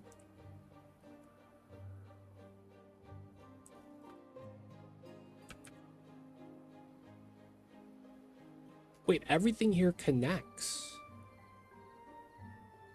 How come no one's building this? We have 200 metal blocks. Oh, there's no metal on this side. I see. Minor problem. Okay. Let's do a very quick and easy metal block site. So they just can't build it. Unfortunate. That's fine, though.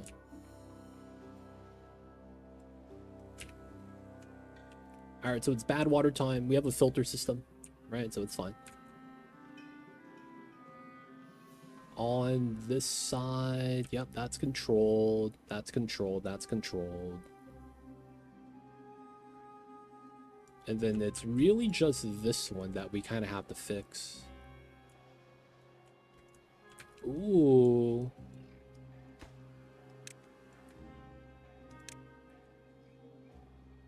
He's cut all the trees. Oh, we can't reach the other ones. No, that's fine. We'll let him hang out for a second. We have logs. He just has to cut them.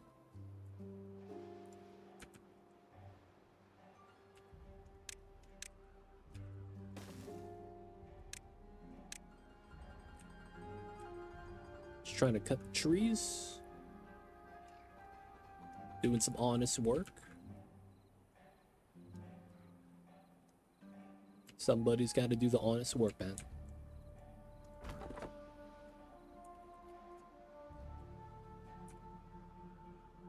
Alright, alright. So how's the new tree planting area that we wanted set up? No workers available in the district. Damn. I guess we're still recovering from that migration. Alright, we're gonna start bopping the pods. And we're going to convert to adult.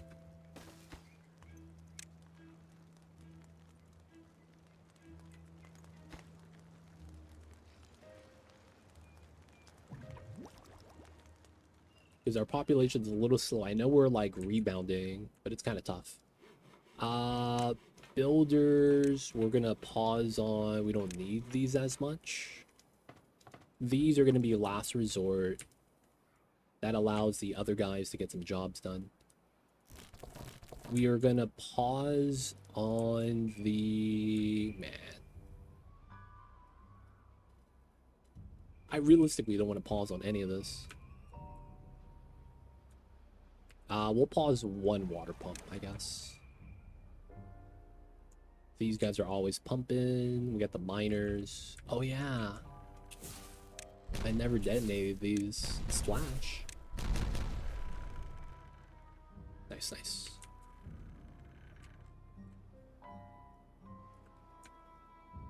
Still no trees.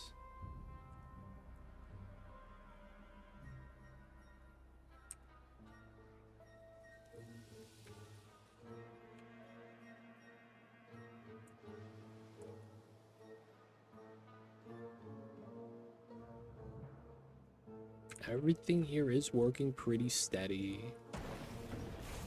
We're gonna slow down the explosive machine.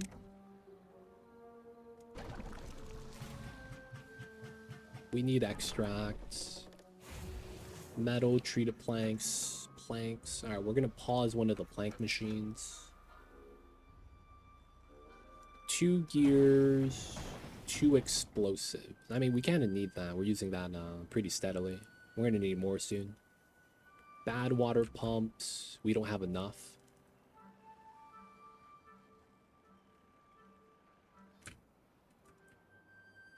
All the power seems fine though.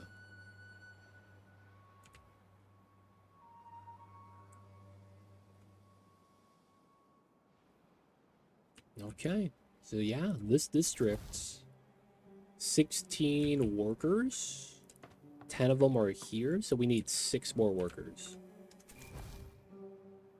It should work out. We just need to wait for the pods to kind of rebalance. Right? Because we are going to be slowly going to only adults. That should be the play, to be honest. Get into only adults being breeded. Yep, bad water. We have a water tank that's slowly topping off. This should only occasionally leak water, if ever. Yeah, right? Because you add water, and then it fills up, and then it pushes out, and then you add more again. Right? So these waves push up a little bit to spill out, which is exactly what we want. It's getting topped off, is basically the idea. Ooh. Wait, what? What do you mean, no planks?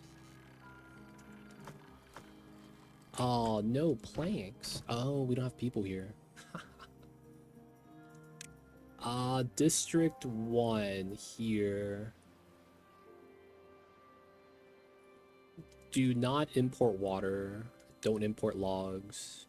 Don't import mangroves. Don't import kohlrabi, blueberries, the fermented stuff.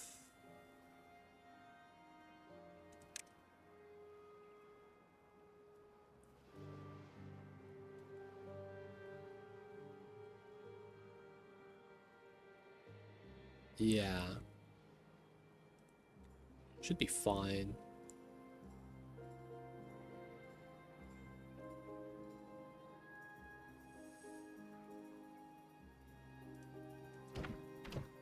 District 1, District 3. So District 1.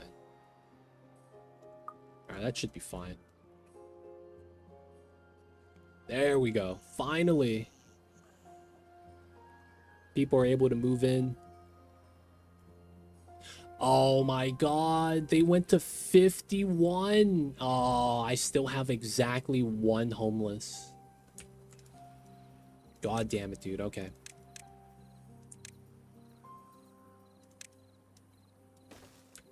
We get another house just for him. God damn it, man. Alright, let him do his thing.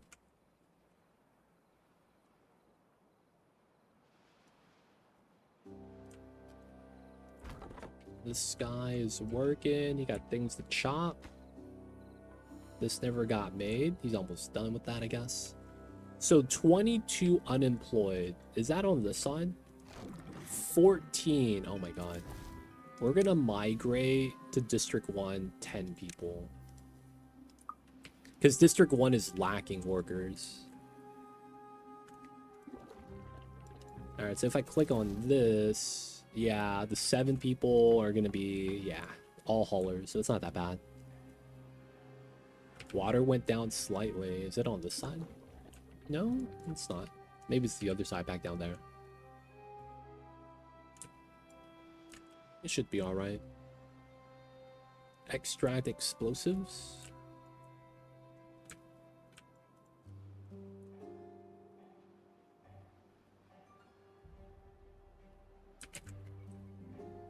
Okay.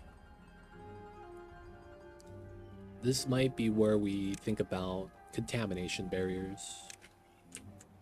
It's starting to break out, right?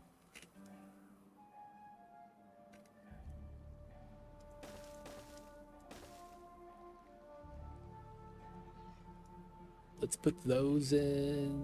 Let's see if that helps. We don't need to climb up anymore, so technically get rid of that. I do kind of want to dynamite a little bit up here, though. Specifically these spots. So if we could do this, I could get rid of this ladder and then put barriers here. Or maybe it's gonna be here. We'll have to see.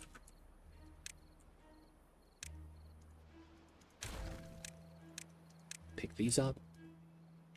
We're never gonna really go out that way, right? Gonna get some contamination barriers. Because we get a layer of trees here, get wrecked every time. Oh, we can't reach? What a travesty. I don't want to dynamite this, but I guess I can. Nah, we're fine. We don't need to do anything there. Just want to get some contamination barriers up. We'll be fine.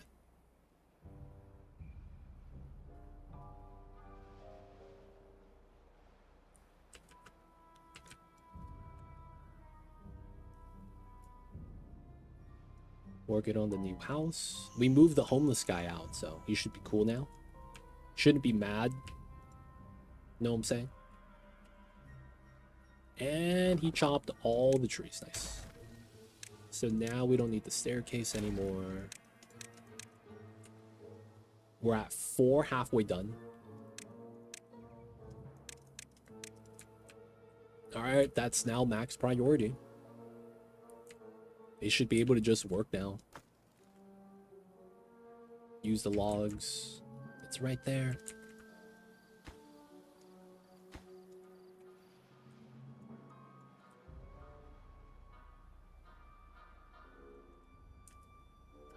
The new area has been successful so far. I can't realistically be mad.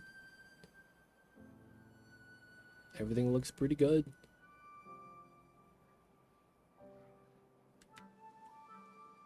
So I think what that means is the next thing we're going to want to do is get a new tube down, but I don't know where we would consider fertile. So I think what we're going to want to look for is where the next area could be that we could move into. It's looking like it might be up here. Because we'd be able to do like a weird tube system, right? On the side. And then what we would do is effectively run the underground ruins, get a mine right here. Maybe do some metal processing, right? And then live up here because it's not that bad living up the mountain. The only problem is like the water is lower than us. So we may want to like add some dynamite here and lower this by like 1-2 levels. The only problem is that there's no real like flat space here, but this is very mountainous in the entire area. So maybe we might want to do something like that. Because this side's not bad. If we just level this down, this is decent amount of space right here too. We'll be able to use that for growing food, and then we could live on the water or something. But yeah, we're probably going to want to see how the area looks first. Maybe we could do like this area. Maybe we could add water there. I don't know. We're going to have to see though. We're going to have to see.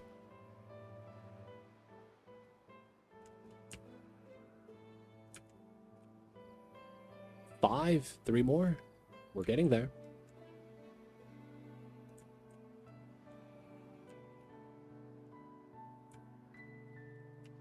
Okay, so because they're building, I probably don't want to add anything else for them. So we'll probably add some changes to the other part of the base back here. So what that means is everything's looking good. Everything's looking okay. We have the new water system in.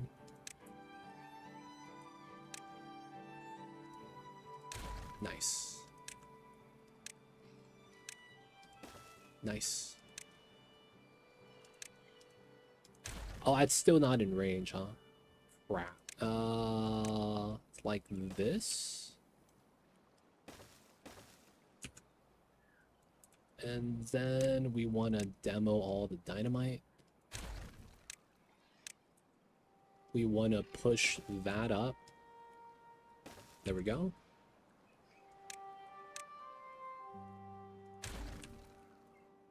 Have to be a little careful here because you might bop the entire dam. Alright, so I should be able to pick these up from the bridge. Now the water is going to be flowing out from here, maintaining a height level until this drains top down. Right?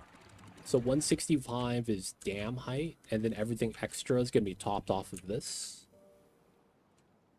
The main thing is making sure if we close this, do we flood here? That's basically what we got to see. Does this flood? So historically, we have flooded here every single time. I'm not even kidding. 1, 2, 3, 4, 5, 6. 1, 2, 3, 4, 5, 6, 7. Oh. There's the flood. Flood that I was worried about.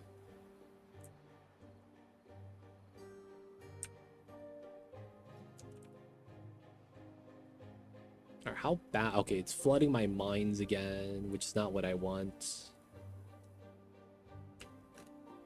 Alright, so it's pretty even flooding.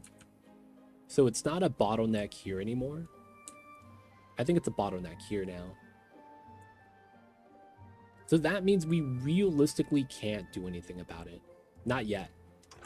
The changes we made have not been good enough. So we have to bleed out the water here like we used to. And then the other area is just topped off to, I think, like 85 instead of 99 like this.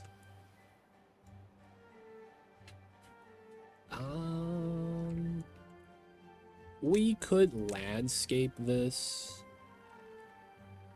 and try to get more of the depth in for a little bit more water movement. So I'm not sure how much that helps though. That's the problem. I'm thinking what we might want to do is it's kind of insane. So you know how our dam system right here kind of holds the water up? We could go down to like this height right here and have the water flow out underneath everything into this area directly. I don't know if I like that though. That sounds like a bad idea. Oh, I didn't allow you to cut trees yet.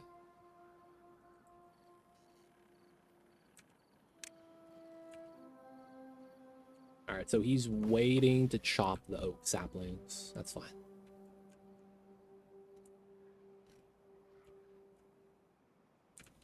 Man, realistically, I might have to do the overflow right here. Damn, yeah. I think I have to. Like, there's realistically not much we could do there.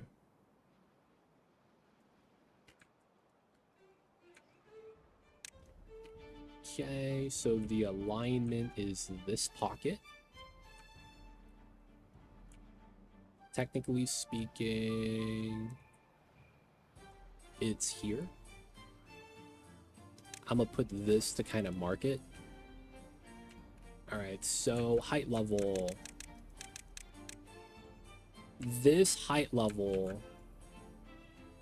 right here where I'm marking goes out. Ah. That's potential contamination, isn't it?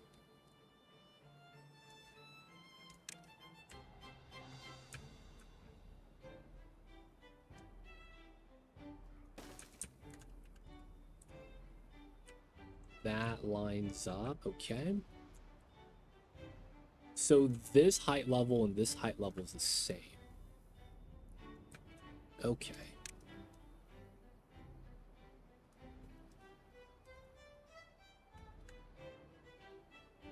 And I would have to spill into it.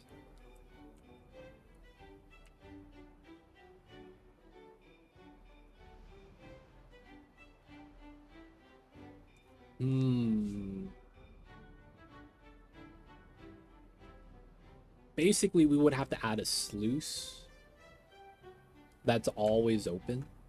And then we would have to do a dam system back here.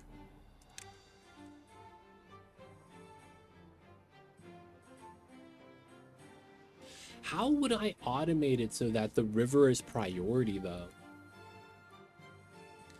So we basically want this to become an overflow.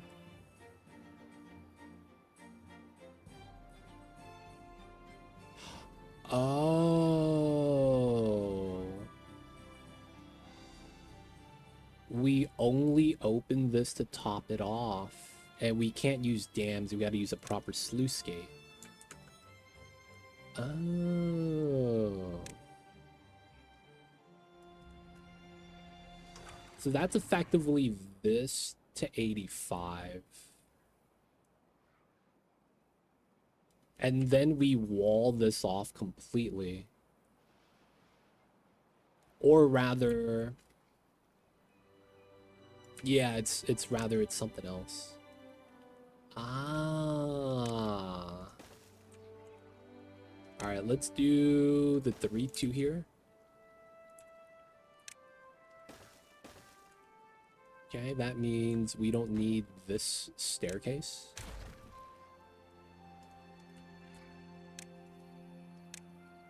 And I think what I need to do now is...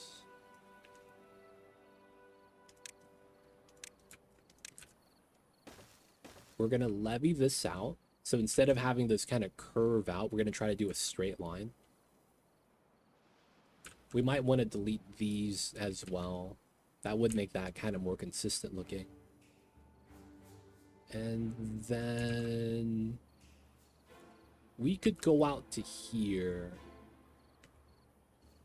We could also use this, but I think because of what we want to do, we probably go out here.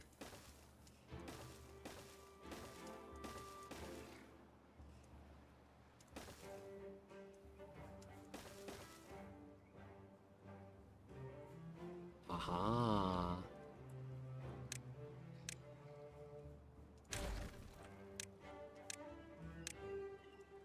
Yeah. So by having this pull up, we don't have this add water here, and we make it so that this sluice gate basically gives us everything we want. If we want to, we could try to do something where we add a second sluice gate to fill out the river. But yeah, effectively what we're going to want to do is we're going to do a double dam system here. Levy, levy. And then this is going to go through. And then we're just going to tunnel through. Is going to be the logic. And then this water just spills in. We dam this, we accumulate, and then we sluice out, so it's one way. Then what we'll probably want to do is we need to get a path down here.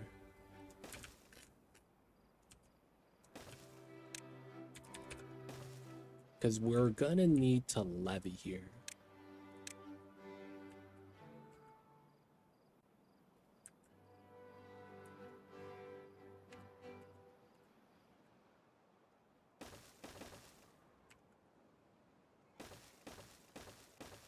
Okay.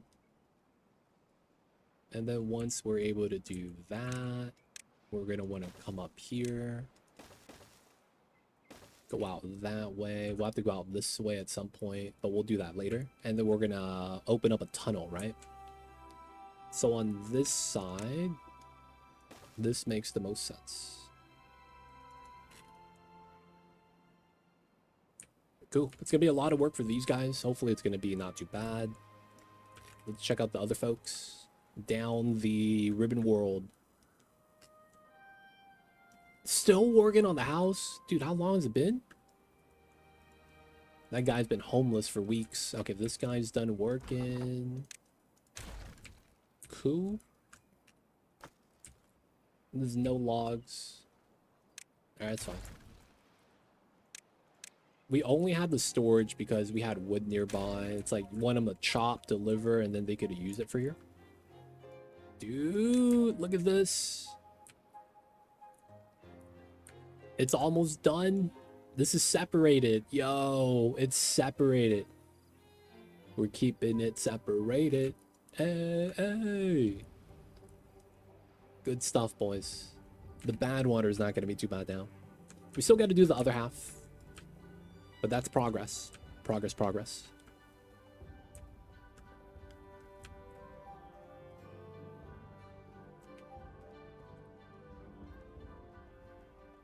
Okay.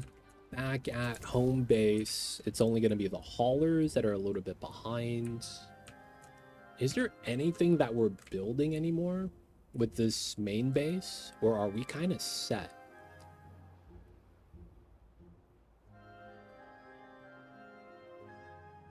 I'm also thinking we could do something kind of crazy and expand out our water reservoir so that it kind of connects with this dam. And then we get to just add layers here.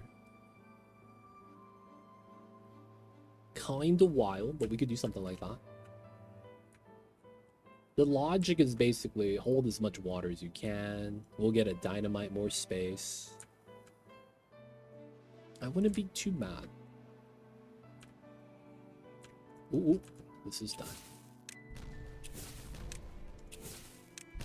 Alright, we gotta get rid of this. We got the contamination barriers. Nice.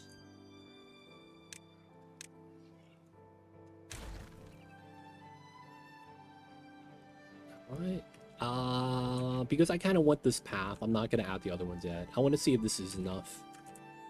Hopefully it's good. But I just realized that these trees aren't dying because they don't have access. It's something else. God damn it.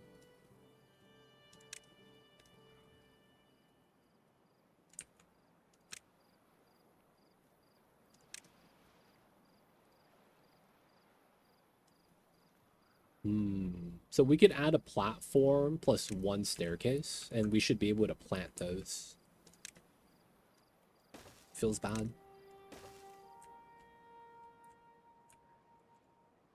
Trees there. Logs are a little low, but we should be fine. Oh, the old setup.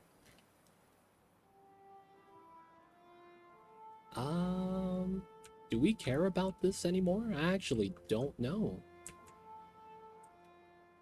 Because we're not crossing. Oh yeah, we cross the other way. Okay. Let's get rid of the stairs. If they want to recoup the lost stuff.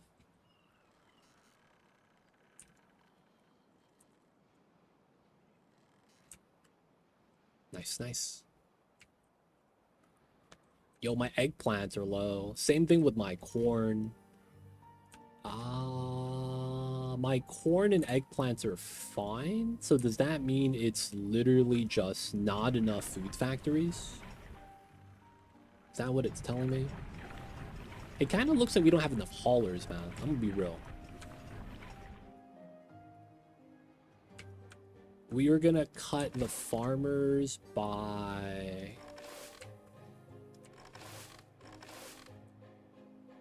one. We have way too many farmers, I feel like.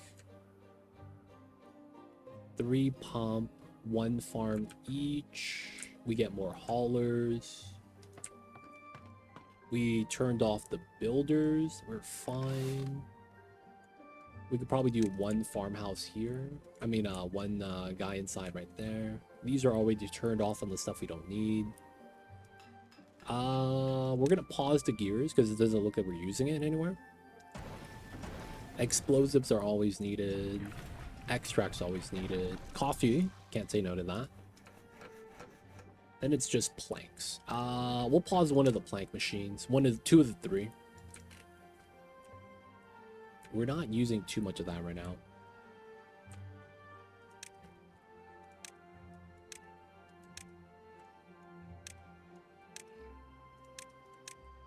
All right, get the new area in. Get everything built.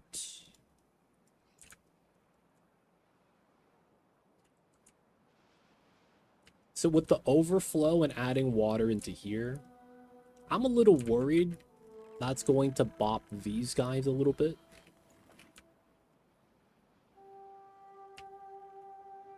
But hopefully we'll be fine. Like, what I mean is, if we add too much water and the water pushes up, these guys are screwed, right? Because they're effectively like, hey man, flooded building. It's not going to be operable anymore. There's a little bit of that I'm worried about. I'm hoping it's fine though. We just release all the water here. We got to find out how that balances. Ooh, what the heck?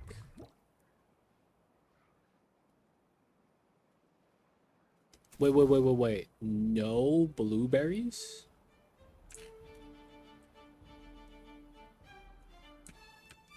Wait.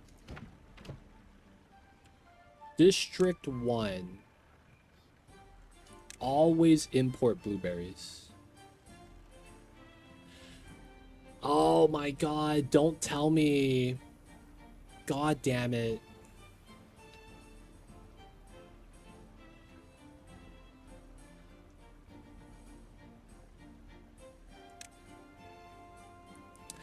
The district system is kind of jank. Needs improvement.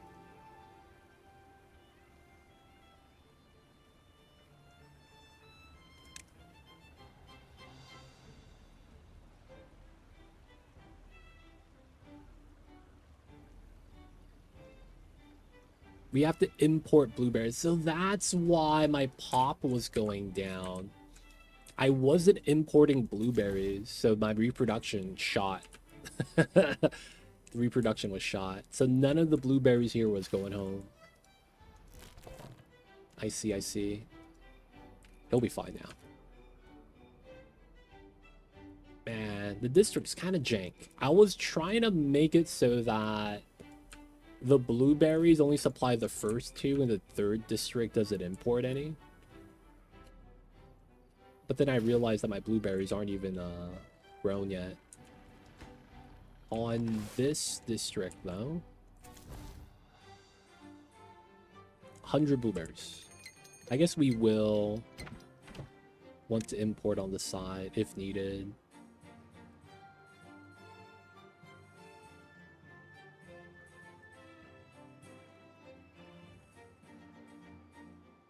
Yeah, it looks fine so far. Alright. Little bit of a hiccup, but it's fine. How close are we on the dams? 1 levee on the new side. Nice. This is going to take a while because this dam's going to be a little deeper. Though I will want to prioritize it now.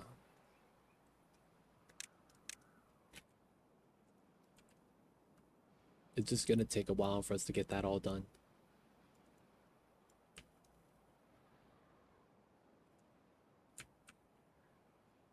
Okay. You know what I'm thinking? What we might do? That kind of makes a lot of sense. We do a vertical farm with hydroponics.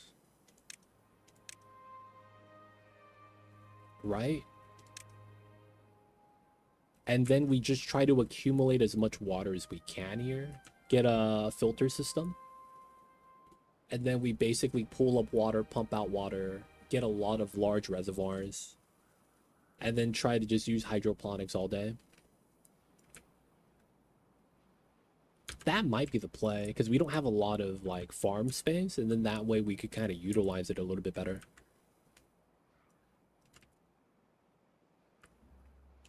Yeah. That feels like a good plan. So we're gonna need to make the filtration system. Okay, we're connected. Lumberjack flag.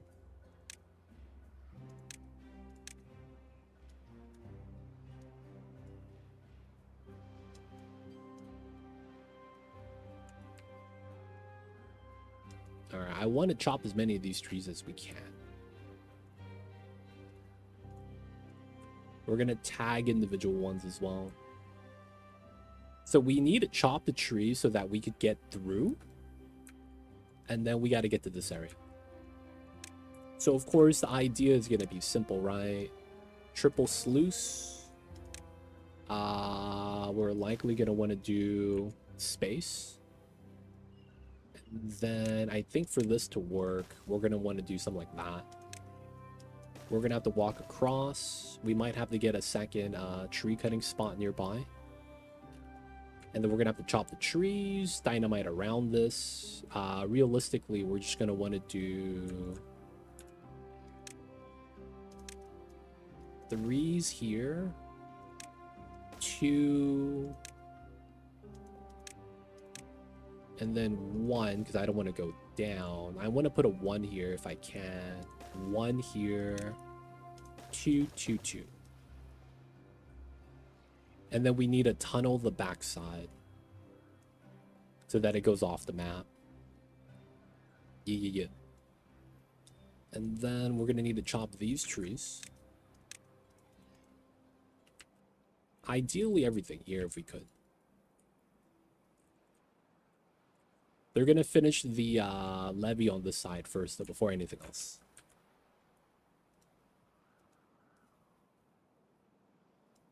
Okay, so how was making the tunnel up top? How's the progress?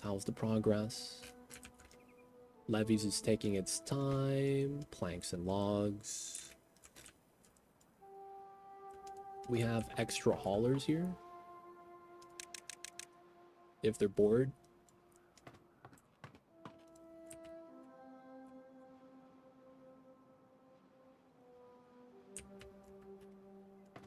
We still... Okay. Let me get a builder side. Get some more builders in the other districts. We have blueprints. They just take forever to be made. So I'm thinking we just don't have enough builders on the side. In the middle district, trees being grown, most crops. Looks like we don't have enough water though. And then we're waiting for the population to balance.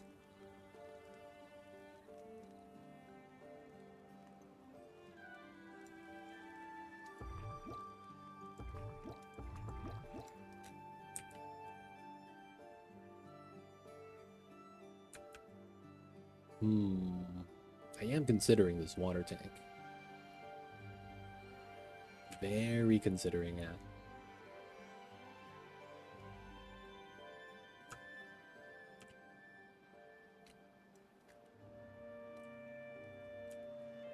Stairs.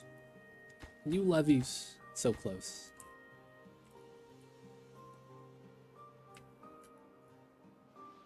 Oh, he's chopping. I need to put the blueprint ASAP so that the trees don't grow new saplings, right? It's gonna be kind of big.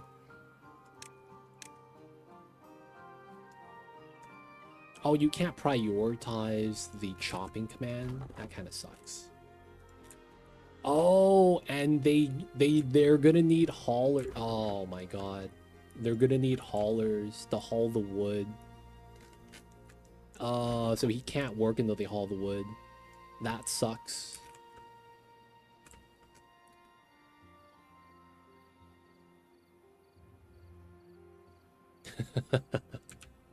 That kind of sucks. That's gonna be a tedious job.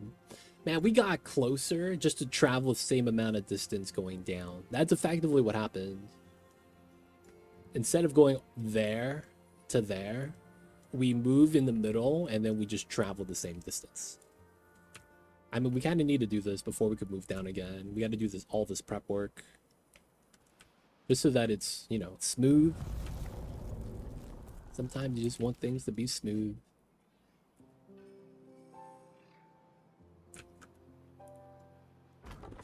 Still at 20 logs. Goddamn.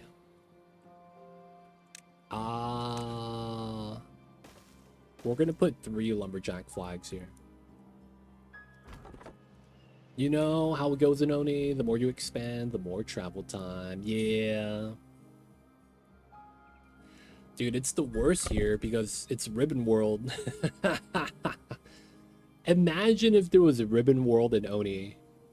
Like, the planet layout makes it so that, like, someone makes a crazy map and they take the maps from all the planets cumulatively and makes it so that there's no fog, and they make it so that you start on the left side, but if you go all the way to the right, you're at the tear. That would be tight, dude. Basically, it's like you're populating the space elevator, for lack of better words. Because it's like the space elevator is built, but, you know, it's abandoned or something, and you have to refurnish it. I would not mind that if that was possible. You start on the far left, skinny map, and you expand out that way, and there's just more resources as you go down. So, of course, you're going to have to be like... It's going to be like mini base mod, where it's, you know, not a lot of resources, and you're going to have to move left or right a lot. So I'm thinking you're going to have to pace out the resources. Like, you have algae in the beginning, and then it starts dwindling down, and then you get a water geyser. And then at the same time, you start getting iron, and then in the beginning you get a lot of copper. Trace amounts of gold here and there. And the reason why you want to do left-right is because travel time vertically would be kind of weird. And it feels like the game, how it's made, because of all the maps, there's a lot more left to right space. Even though our maps that we're given, up-down is usually the most amount, I feel like left to right, because of how you have, like, the maps next to each other in sequence, right? You could connect those, remove the fog, and get a super long map. That could be kind of cool, man. That could be kind of cool. I just don't think we'll ever see anything like that because of how the Oni, what's the word I'm looking for? Procedural generation and how the seeding works for that and how it's coded. We're never going to see that in a game just because, you know, the limitations. Right? Like, that's just going to happen always. We're never going to have the ability to do that. I feel like the game would crash before we would be able to create something like that.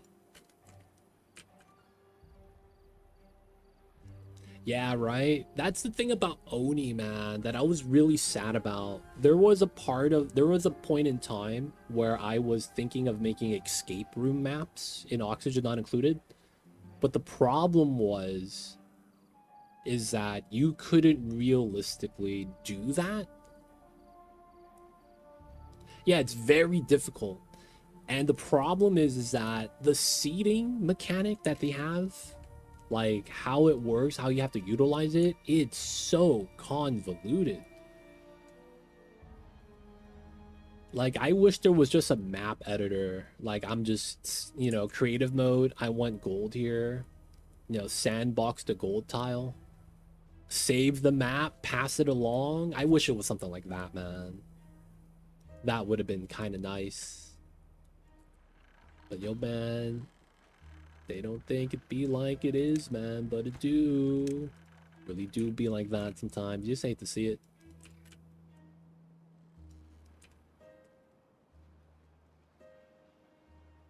The first lab is static? Oh, they do.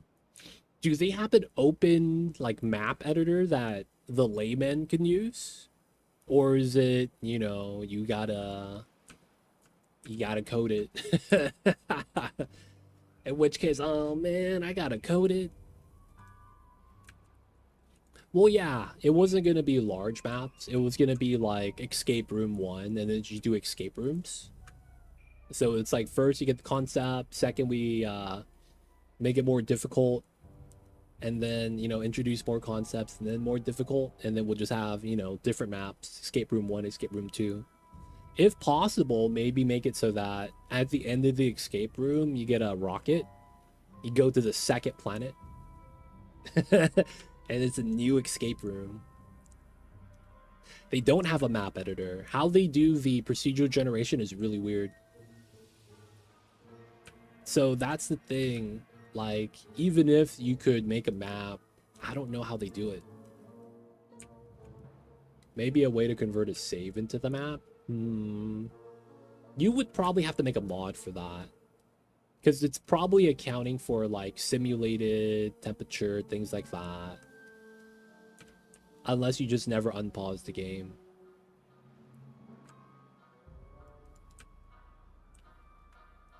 But yeah, that would be cool, dude. Oni needs something like that for a little bit of, for lack of better words, like, makes it a little bit more customizable. They used to have an online map editor at one point for Oni, but last time I checked, it hasn't worked. Yeah, so what happened was that when they came out with Spaced Out, they had to scrap the old map generation and then make a new one. So a lot of mod makers quit making mods for Oni because they did that move. And it basically made it so that all their work, all their progress amounted to nothing. Because they basically hit the reset button, right? So I don't know if they did the same thing for, Frosty Planet Pack and Bionics.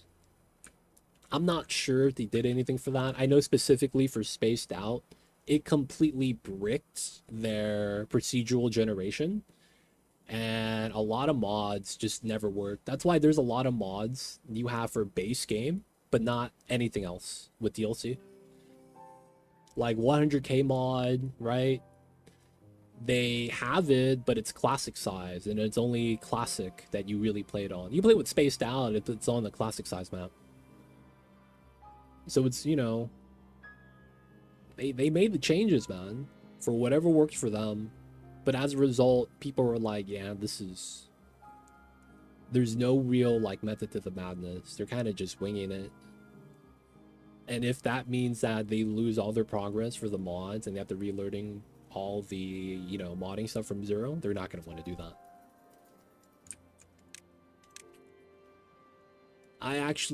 That's exactly the problem I heard from some of the mod makers years ago. A lot of them moved on because of that, man. It's tough. It sucks when the mod makers are no longer making the mods. But that's what it is, man. Need some consistency. Need some consistency.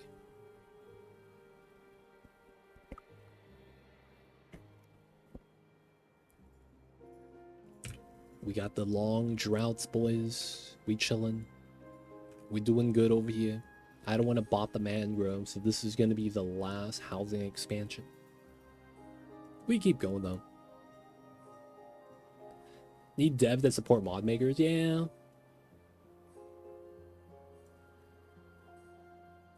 I feel like not supporting mod makers is probably the worst thing you could do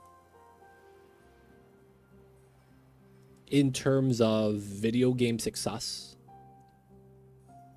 I honestly think that. I feel like if you have mod makers making mods for your game and they're like active and making mods, I feel like you should embrace it, man. You need to embrace it. I don't think I've ever heard of a game that's been successful without mods in the modern age. Like, if you look back, you could argue StarCraft 1. Oh, man. Like, StarCraft 1, RTS. Those games, right, when it's like PvP, I could see how mods are never really something you support. But in and of itself, those games have short lifespans because they just get boring. No matter how much live support you add on it, it's going to eventually get boring. And it stems from like outside tournaments, outside like competitions that really kind of keep it going. Multiplayer games, kind of tough. Depends on how it's hosted. True. Having game servers so that you could just turn on these settings would be the best. But then that means you would have to have like a pretty successful game. Because even a lot of the popular games kind of just make you host yourself. And a lot of times you get a lot of desync because of that, which is never fun. But like I'm thinking about like RimWorld only got popular because of the mod scene. You could argue the same thing for like City Skylines.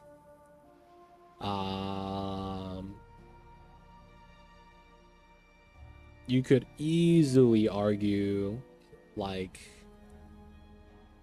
Project. Oh, I don't know about Project Zomboid. I imagine there's a lot of mods in that just because of how old it is and still in early access. Kappa. Dude, World of Warcraft had a lot of mods.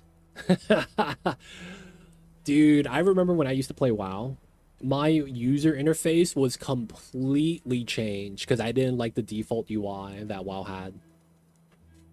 Like, the default UI that WoW had felt archaic. So I cleaned it up. I moved the map to another spot, enlarged it so I know where I'm going. Removed everything. Had a clean info banner up top. 2 layers of buttons and bars. And then that was it. Side panel quests. Try to minimalize everything. And then I had all my information display in the center around my character so that I don't have to look around.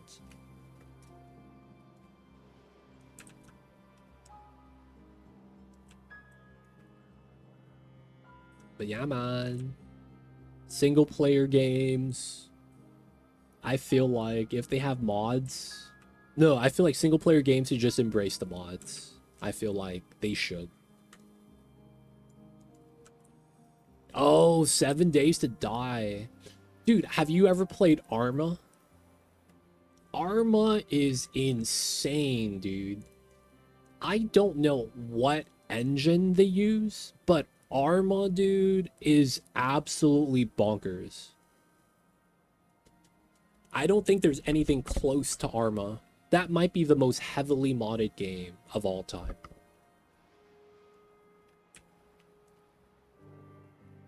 Like, it's not even close, I don't think. At some point, devs Some point devs outright hated modders, but they gave up on it and made it more modder friendly. Yeah, because the idea is they don't like someone kind of like messing up their art, so to speak. Like if you look at it as an artistic way of expression, you could argue that's exactly what it is. They drew a painting, right? But then you're like, yeah, that doesn't look good. We got to make this a little larger, make this a little more defined. You want to shade this corner. And then they're like, oh man, this is my painting. F off. But then you start to realize that everyone likes the edited painting better. And then you're kind of like, oh shit, I got to put my name in it. Hey man, I was the OG artist. He touched it up. That's fine. But then, yo man, you got to, give me the credit. And then because that makes it more popular, they kind of have to roll with the punches, so to speak. Basically, over the alpha development, so many people like different aspects to the game. Yeah, that's true too. You can't please everyone. Everyone has their own 2 cents. So if you haven't checked out Arma, dude, I don't understand how Arma works. Arma is kind of like a army battle simulator game, right? Where it's kind of like World War II in like what you have available. But the crazy thing is, apparently, I think it's on Unreal 3D or something. You could import anything into that game. And I think how they have it set up is that they're legally not obligated to, like, moderate their mods. So I think everyone just went ham with it. So someone imported Halo, the complete game, into Arma so you could play Halo in Arma. So it was insane. So you have baseline mod packs that are hundreds of gigabytes long. You have people that devote 100 terabyte hard drives just for the mods of Arma. But you get stupid crazy stuff. You get a T-Rex driving a warthog, and then Master Chief is on the back shooting the railgun, right? And then they're just thrown into like World War II and they're fighting. It's like, whoa, what the fuck? So you get a lot of people importing full games into Arma, use the character textures and all that, and you basically have free reign, man. It's like, I don't even know how to describe it. A lot of people kind of use it as like a platform. It's kind of like how you play mini games in Minecraft and recreate games in Minecraft. It's kind of like that, but it's with like non-pixel based stuff. So you have more of appeal to the like people that appreciate the graphics. They don't want it to look pixely. They want it to look realistic. But yeah, I hear Arma modding, man, is nothing beats it. Like when you hear someone saying, oh, my mod pack is like a few hundred gigs, that's kind of normal, dude.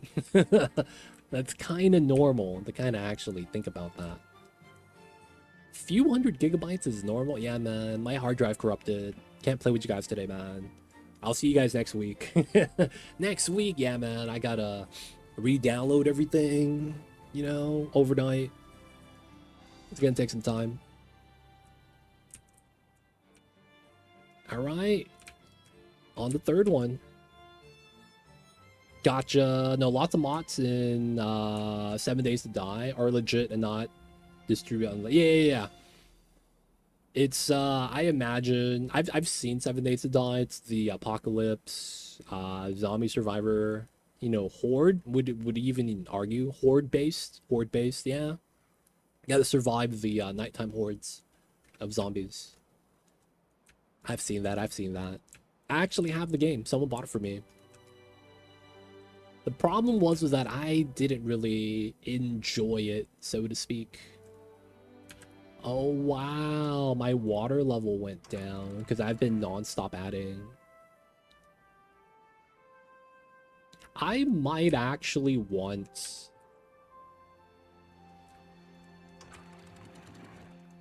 I might actually want a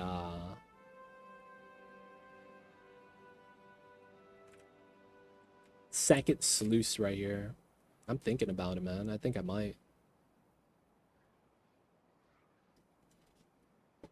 Something as simple as config edits using XML patching. A few lines can adjust some things. Packet size, lines. Oh, so it's like you basically are able to make your own stuff.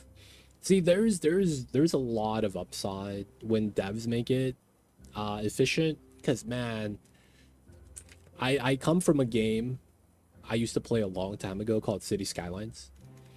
You know what the problem was with that game? That was the reason why the game ended up dying.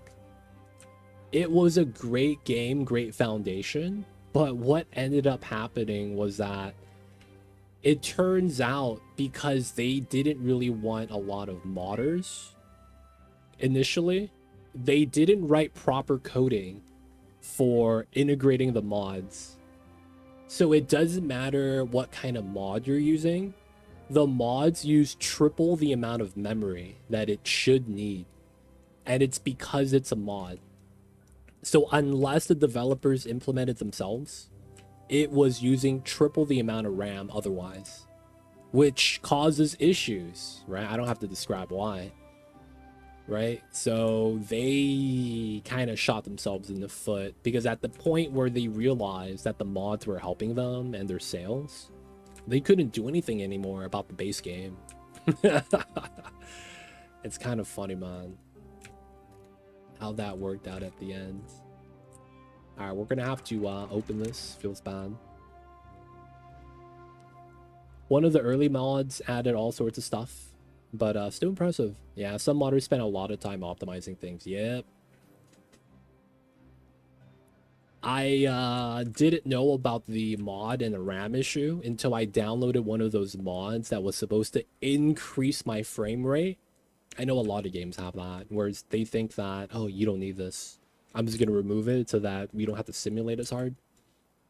Turns out it didn't help me because the mod in and of itself was too heavy and it outweighed the benefit. Basically, I found a mod that found out that the clouds in the sky, and you look down when you play, right? So you don't see the clouds, was doing a reflection calculation with like water or something. So if you just remove that so that you don't have to do that, you save, you know, calculation. You don't have to simulate that. Yep, that's exactly why running the mod made things heavier, and in and of itself was the problem. Hate to see that kind of thing happen, boys. You really do.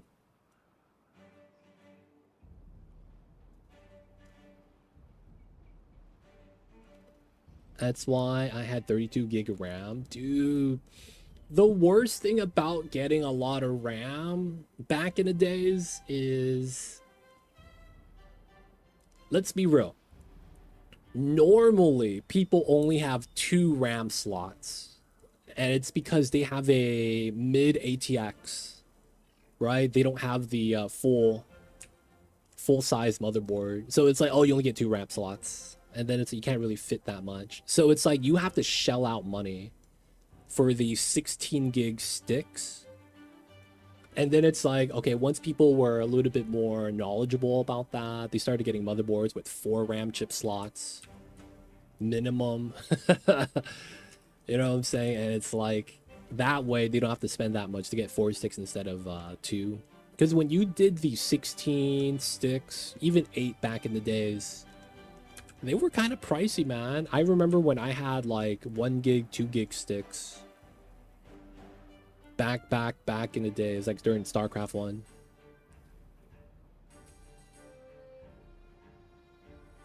No, yeah. It's, for me, I've always built my own PCs. It's just that I've never played a RAM demanding game. A lot of times it's GPU, CPU that's gonna be what throttles you, or cooling, right? And like back in the days, we never really paid attention to RAM and memory. But it's also because I think I didn't play a lot of simulation games when I was young. That's probably part of the reason why. The moment I start playing more simulation games, I feel like, yeah, I need some more RAM. Oh, you're used to using servers with a lot of RAM. That's different, man. Hunter, do you have a home server, man? Jesus, I see you over there. You got the home server, dude?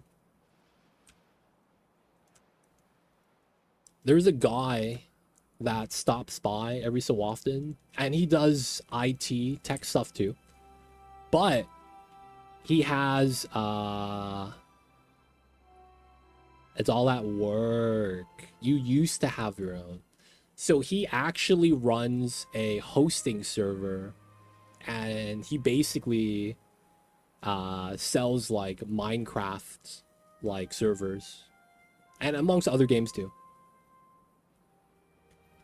So he was doing that for a little bit of money on the side. So it's like, oh man, you want to run a Minecraft server? Okay. Gotta send the PayPal money. Cool, got the PayPal money. Alright, man, you get your 6 gig server. Oh, you want the upgrades? Another $5. And then it's just, yeah, man, easy server slots. I've always wondered if that's profitable. Because I feel like how much a server costs in terms of like electricity, it doesn't feel like it's that profitable. Because of how electricity works, they're going to bump you up a tier. So the per wattage price is going to be, you know, more expensive. It's possible, but it's too much work, to be honest. Getting virtual machines from the Amazon warehouse store, Google, etc. is cheaper. Yeah, it is. The only problem is that if you like kind of blow up, go viral, there's a couple problems with that, but it's not that common, right?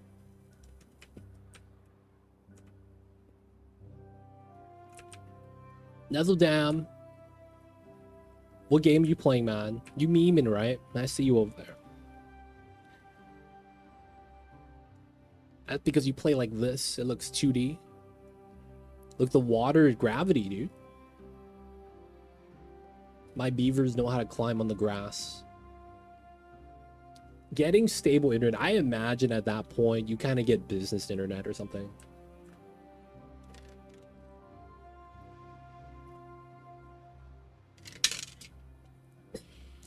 I remember, though, the funniest thing. I remember when Amazon dropped New World and a lot of people were having internet problems. And the biggest thing about it was that it's like, you guys own your own servers. How do you guys not have enough servers? You know what I'm saying? Like, you guys are the largest cloud service in the world right now. Yet you guys can't get any more for yourself? Like, what's going on here? Didn't you guys make this game? I remember that, man. People were like roasting them because they were like, oh man, server's full. Oh man, we're lagging.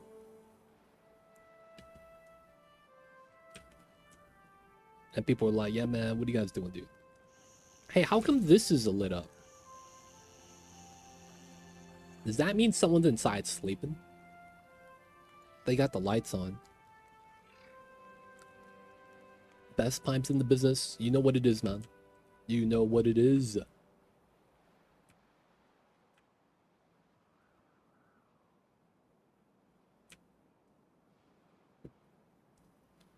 Alright, the water's flowing. Everything's looking alright. This seems to be alright. This dam is still flowing, so this is not really doing too much. Top it off. And then, ooh. Getting it done. Let's go. And then after that, we are going to want to tunnel through. This side never... Okay, they're starting to work on this side finally. At work, we have 1,000 in virtual machines in different zones. Don't manage that stuff. I just use them for my needs. Be like that, man. It'd be like that. That's exactly how a job at the office is. I need this data. I need this access. I don't take care of it. I just need it to get my job done. So it's like me not finishing on time. It's not my fault. It's because this guy gives it to me before he leaves for the day. So I don't get started until the end of the day. Dude, that's the classic, man. That's the classic. That was life in the office. It didn't matter what my boss said. I told him, dude, it's not up to me. Why are you telling me to work harder? I'm the hardest working guy here. He's like, I asked him, you want me to break it down to you? He's like, yeah. This guy, he works in the operations, right? He does inventory. We don't get a count until he leaves for the day at 5, which means I can't do anything until 5. So until then, I'm chilling. So I'd be hanging out. I tell my boss, like, everything you want me to do is done. I don't know what you want from me, man. So I'm just hanging out most of the time, doing nothing. And that was the worst feeling, man. When you have to be at work and you're doing nothing. And you're like, I could be doing something else right now. I could be doing this. I could be doing that. And the moment you start thinking that and going through the motions, so to speak, about what you could be doing with your free time, dude, man, it gets horrible. Because then every moment lasts a lot longer. You start to get this feeling of like, man, nothing's getting done. And I'm just sitting here. And sometimes you wonder, hey, man, I should ask my boss if I could leave early. Dude, boss, I'm not doing anything, man. I just want to beat traffic. Traffic sucks. But usually you just have to stay, tough it out. I'm a lazy SOB. We'll get everything ahead of time and then chilling, watching Twitch stuff. I mean, yeah. If you're getting paid to a certain degree, be okay with it.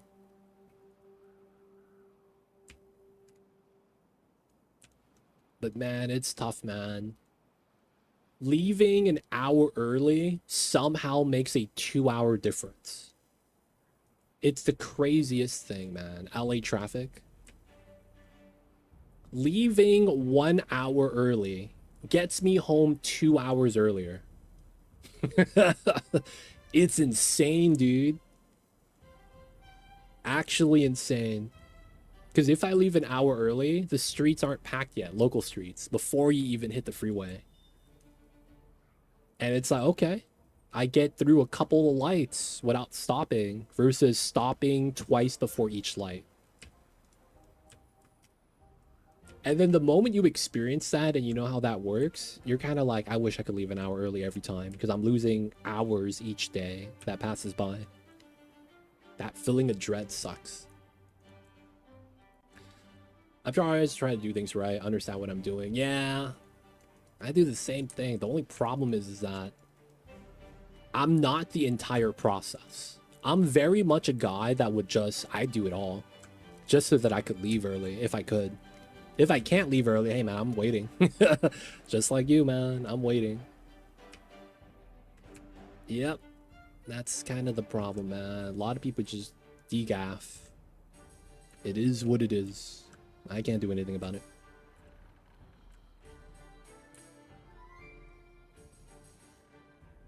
But yeah.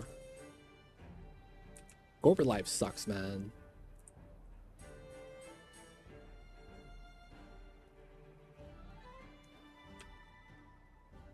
Alright, did we get dynamite in?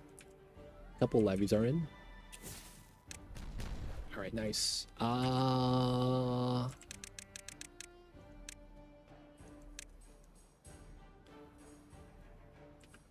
Okay, that works. We are gonna do tunnel like that. Yeah.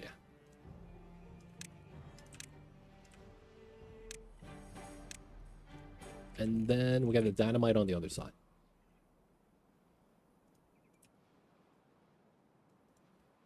Hey, yo man, yeah, if you get a good gig, it's always about like, you know, keeping it as long as you can.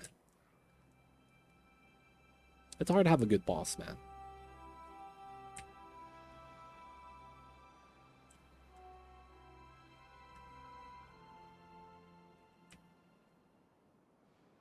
Oh, the local jobs are the best. Because the commute is not that bad. Local jobs are the best. Easily. Dude, man, I don't know how some people do it, man. I remember working my old office job. I work in LA, right? Because I live in LA. There was someone who was out. Like the drive, no traffic, takes 90 minutes. Right? And I was like, dude, that's far? What the hell? They're like, yeah, you know, gotta drive for the job though.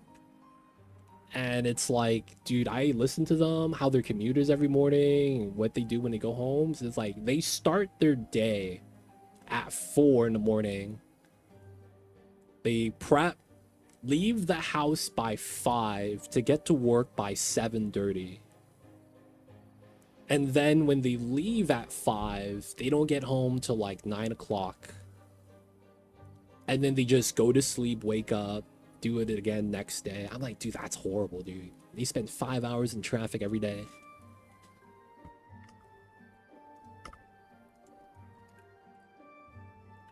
I can't imagine, man, how those people deal with it, man. One guy commutes 60 plus miles away. Yeah, dude, I had a boss that lived in Vegas. So he would drive from LA to Vegas every Friday, and then from Vegas to LA every Sunday. He said, I'm gonna go home because I miss my wife. And then he would go home. And he would do it every weekend. He would actually leave Friday early every Friday so that he get, you know, less traffic. And, you know, he's CFO. No one's gonna really be like, oh yeah, no, dude, he's a CFO. What are you gonna say to him? So, you know, he would leave at lunch. We'd be like, hey man, we're going to lunch, boss. Like, yeah man, I'm leaving. Have a good weekend, guys. Peace. And then he'd be driving away, going home. And then during the week, he would just live in a flat, you know, nearby. Dude, yeah, traffic sucks, man. Traffic sucks. Long commutes.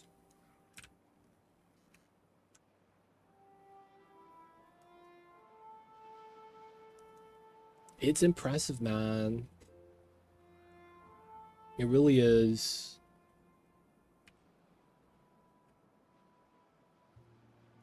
But yeah, man.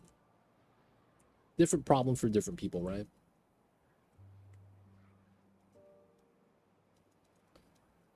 Though I do wonder what kind of problems they are. Alright, how close are we with this? Third of the way. We about a third of the way. It's taking some time. So we did this. The logic is we finished chopping, we only hold 20. I pause it so they could pull the logs for somewhere else. And then we have chop here, get 20 logs, chop here, get 20 logs, and we try to clear it. That's gonna be the logic there.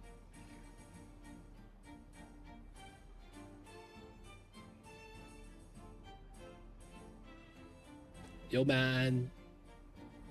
Would you $1 million salary,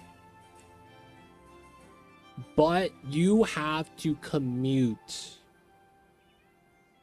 6 hours a day every weekday? That's total commute time. So literally your life is sleep, wake up, get ready to work, drive to work, do the work, and then after work is done, you drive home, sleep.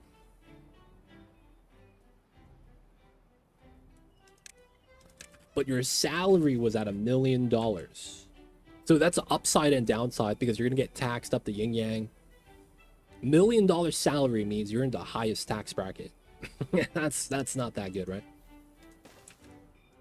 That means you losing 60% of that to Uncle Sam.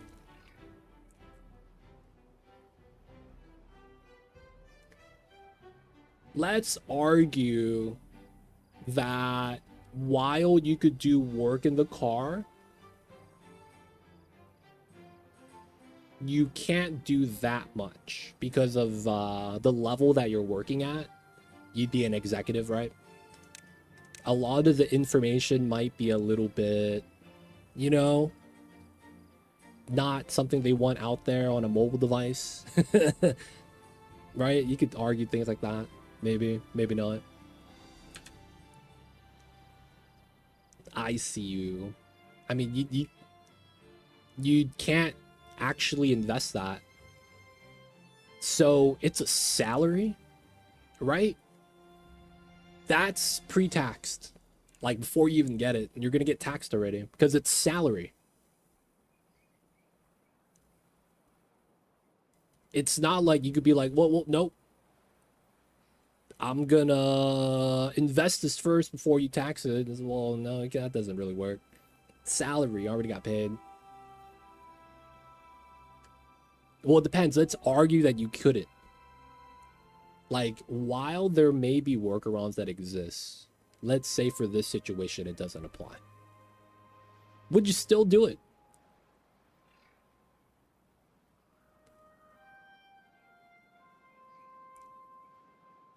The compensation as stock is not a salary, though. That's going to be like a bonus. Traditionally, no one gets paid in shares as a, you know, salary thing. The shares thing is like signing bonus, some sort of bonus, right? And it's kind of like incentive so that you kind of want the company to do well.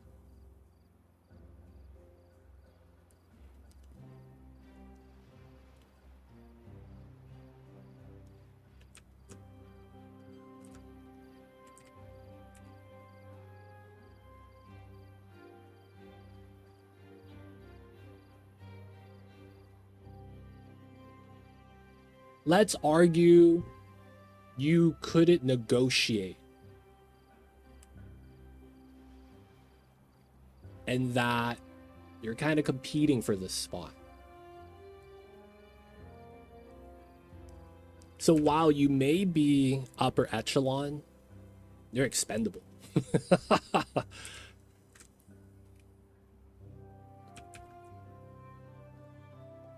Well, let's say you wouldn't be promoted because you're already executive. Like, what, you buy the company?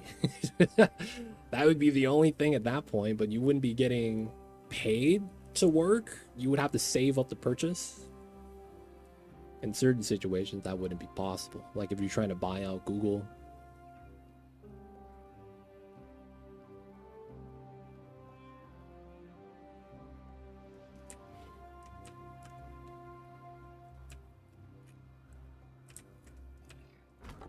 $18. All right, we could pause this and make them chop wood here.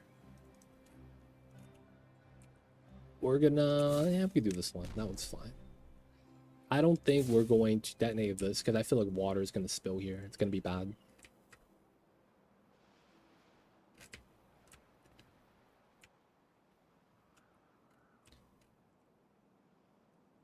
Okay.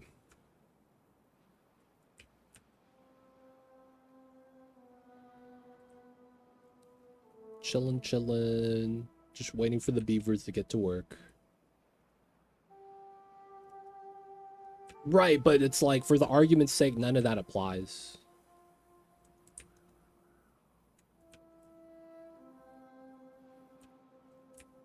This is a totally different job, separate job, isolated from all that. None of that applies.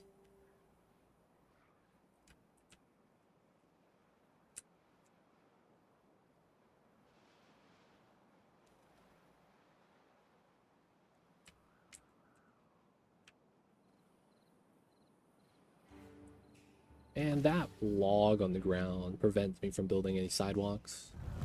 This is done, though.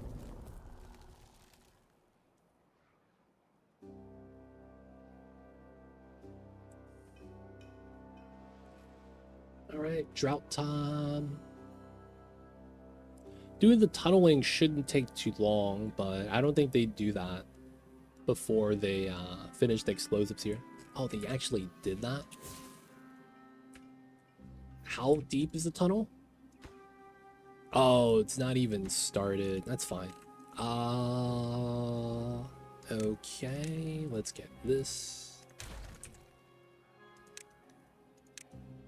Let's get the levee here.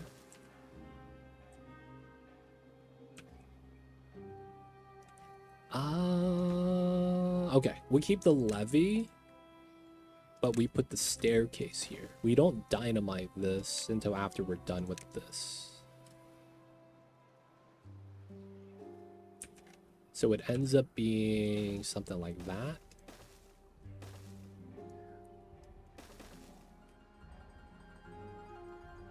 Yeah. I think that's fine.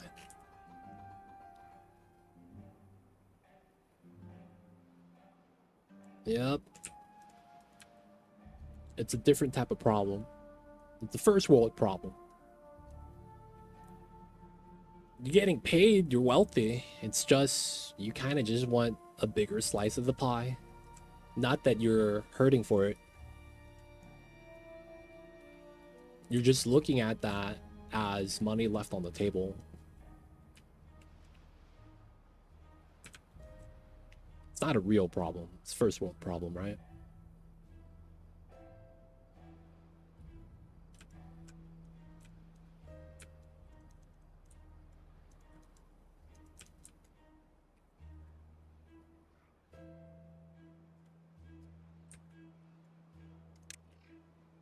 All right, 40% of the way.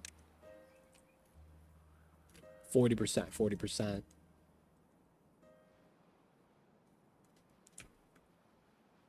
Man, rain would be kind of nice.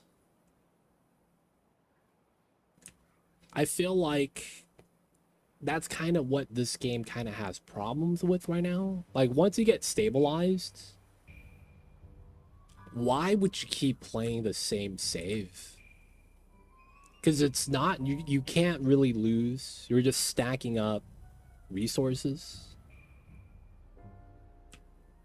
And I feel like there needs to be a like an end game, a better end game. Oh, the water is draining pretty well. Oh, wow. The water is draining.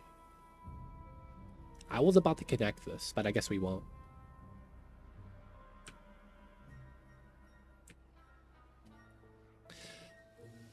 I mean, that's the first 10 minutes though, Radar. That's it though. It's the first 10 minutes. It's the only point at which you could lose. Stabilize depends on population. Expand population and you're not stabilized anymore. Try a larger colony. So you could do that, but there's no benefit to building a larger pop.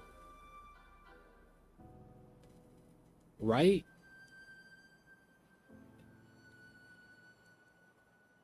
Like, we could build a larger pop. I don't know what that would change. 1,000 beaver challenge?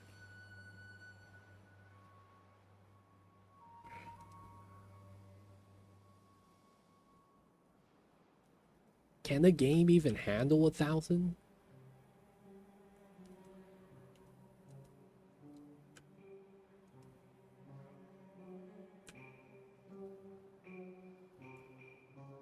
I mean, we could try. That's just not the goal of what we're doing.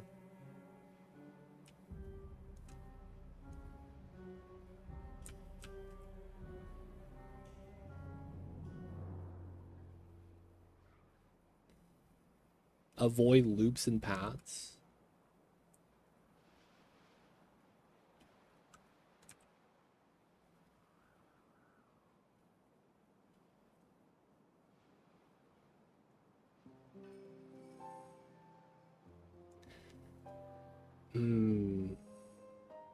Yeah, this Ribbon World is the biggest map in existence.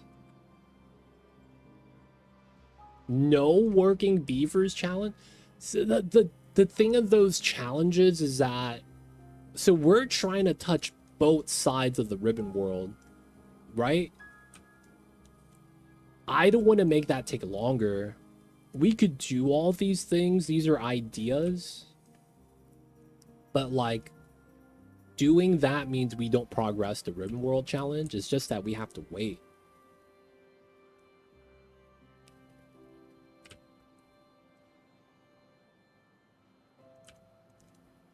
So what I'm trying to do is touch both sides of the Ribbon World. The map is 1,000 by 64.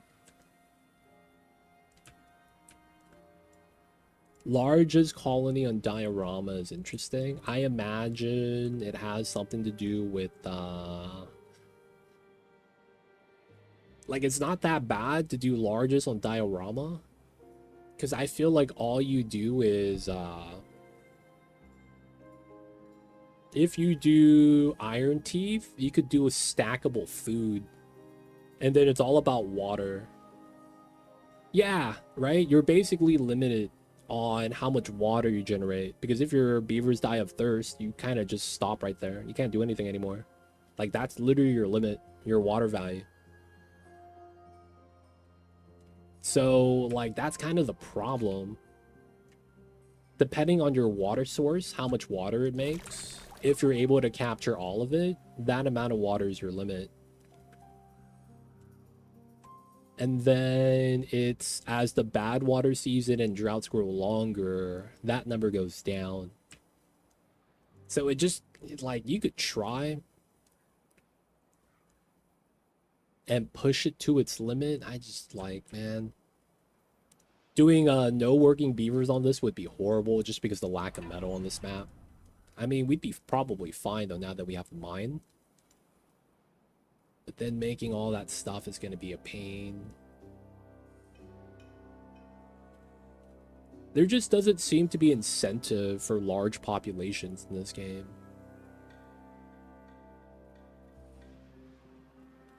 Well, no, it's the problem with this map is a lack of metal until you get to the mines. Like, we could probably do it now, but like, I don't want to have to start setting up bots.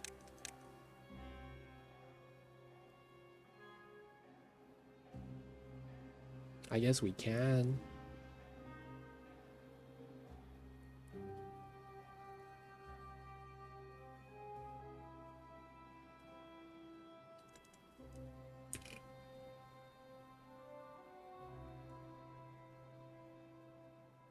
I mean, regardless of if I do those things or not, it doesn't change the pace that we're playing at. Like, it's a lot of just, we chilling, man. We're doing something, we just gotta wait. Which is why I feel like I need something to do. But I feel like that's not the problem. I think the problem is just like the rate of which things get done.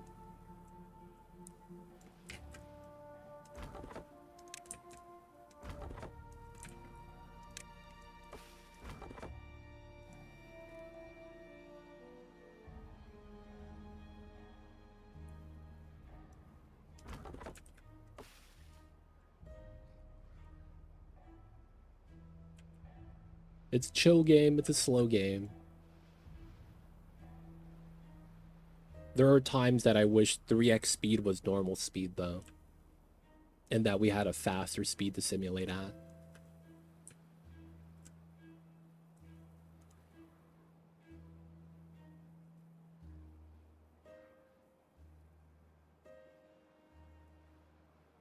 You know what it kind of feels like?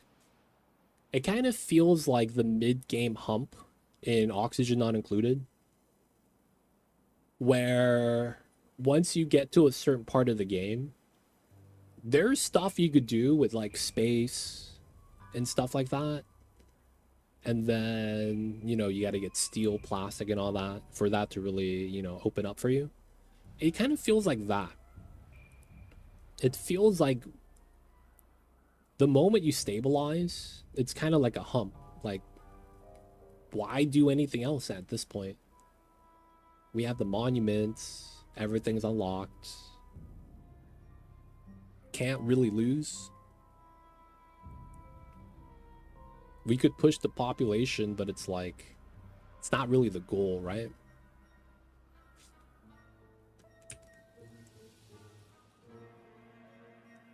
And by expanding, we would be forced to use more space, build more stuff, I guess. I don't know.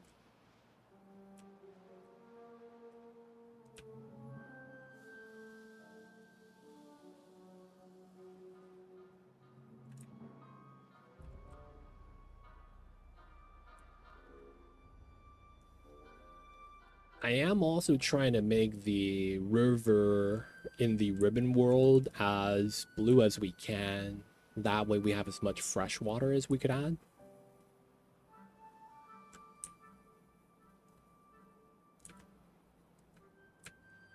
But yeah, I just feel like there's not a lot we could do right now.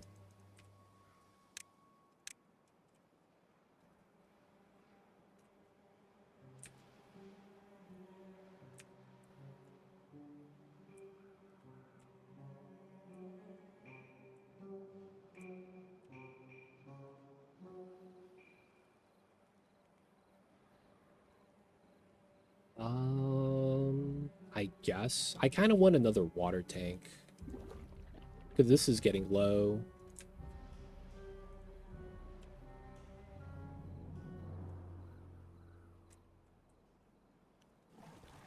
How come my water is down, though? Oh, my population is back up. So I do need this on, I guess.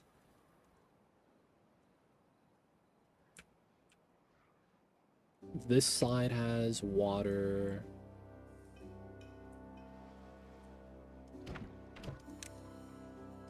Alright, import if needed, I guess. I just don't want these guys exporting water to them.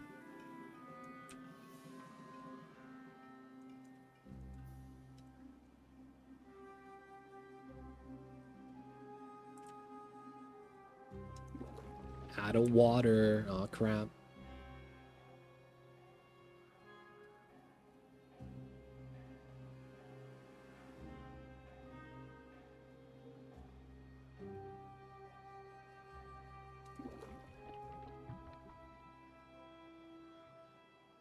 Water's going back up. It's going back up. Drought's gonna be over. We're gonna get some water again.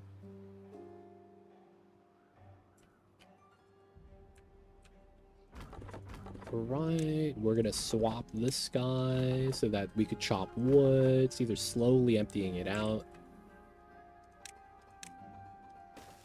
Nice. We want to connect this. 2 more.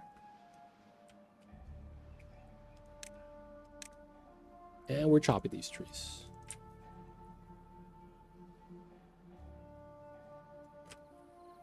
Oh, I won't be able to reach this. We'll probably have to do it like that.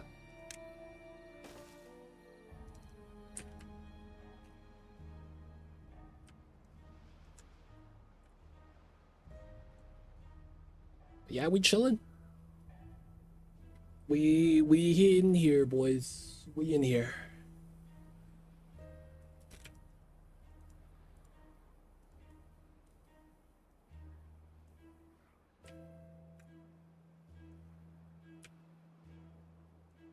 Oh my god, this is actually completely drained. That's kind of impressive.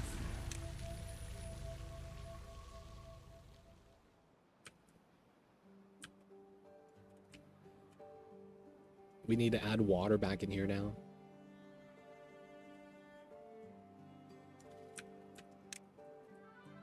Alright, looks like nothing's getting built here. We kind of need that so that the water could spill out.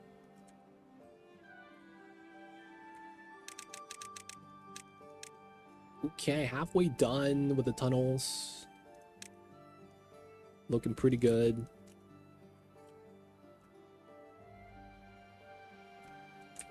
Waiting for the water to flow.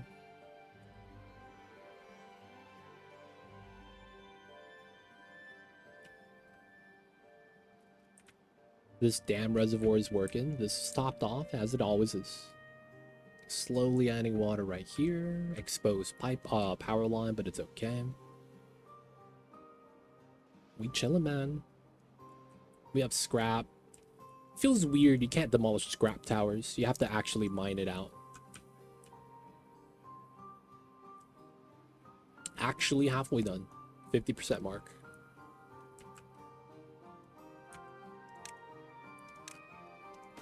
Nice. Get that connected. This is at 20. Open this up. There we go.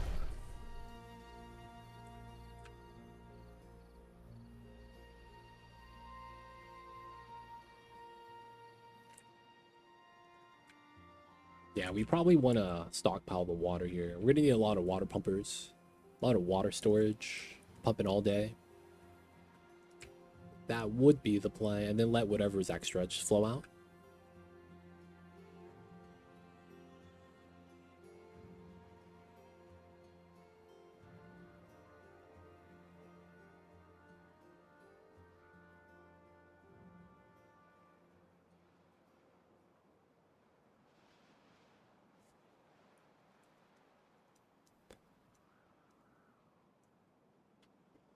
So people of chat, how are you guys?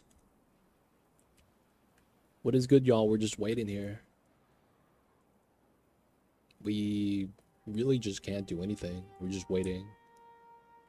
We got to reroute the water so that we have fertile land, and then we could move closer. And then we got to keep moving down.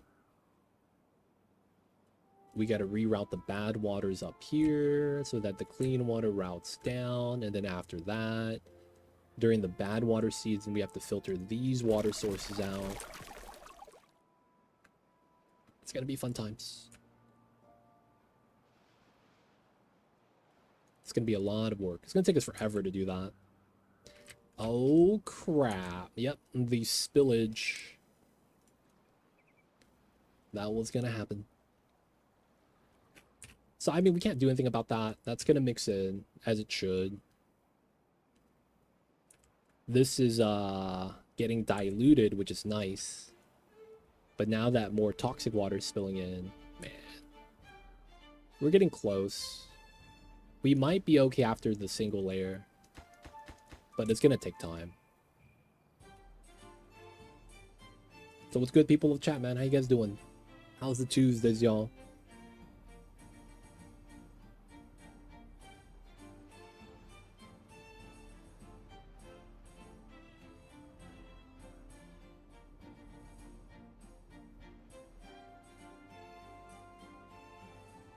Hope you guys are having a good one. Appreciate you guys for tuning in today.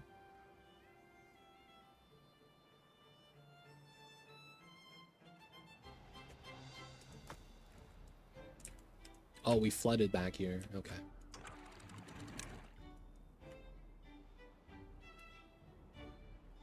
What is Foundry? I don't play a lot of factory games. Factory games, so I don't play Factorio. That's the only other factory game I know. Shapes, I think that counts. I don't play that. I don't have that. Dude, I just don't know factory games. I'm gonna be real. Yeah, man, don't know what that is. Don't know what that is. But yeah, can't say I do any of that. It's been a hectic day at work. Only joined recently, for sure. Yo, man.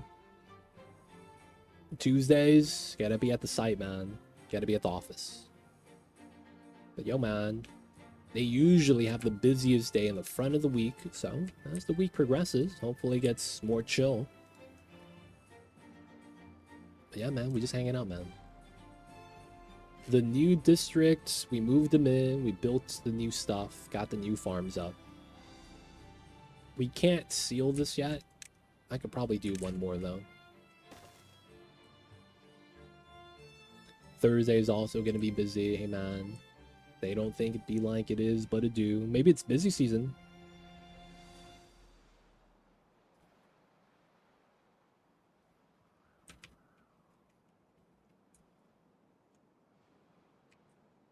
Just busy season, busy season.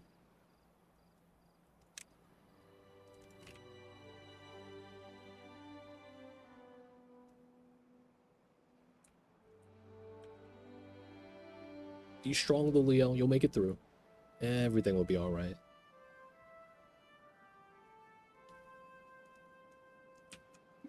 Extract water looks cool, dude. We should be able to dump that in the water. It's weird how this game, kind of like Oni, if you know, remove a liquid res, and you get a big jug of it. Same thing in this game.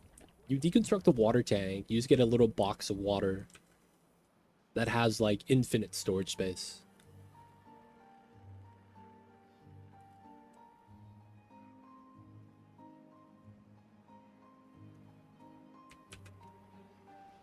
Okay, this is taking some time.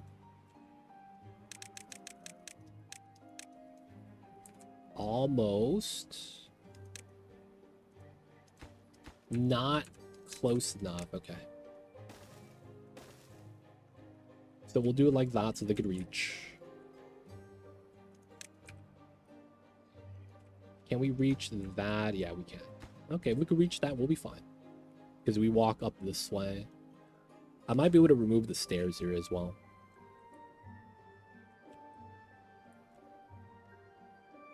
So this layer, this water is going to spill backwards. But as we add water here, hopefully that adds a current to push it out.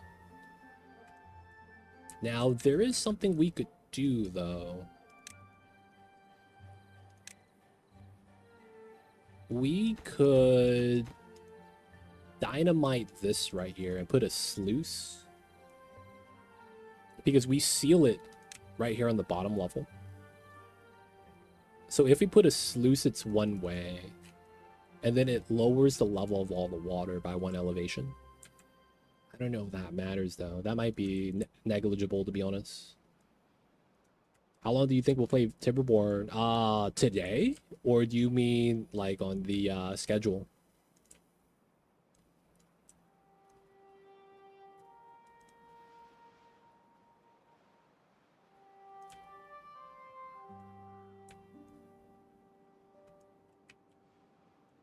How many more weeks?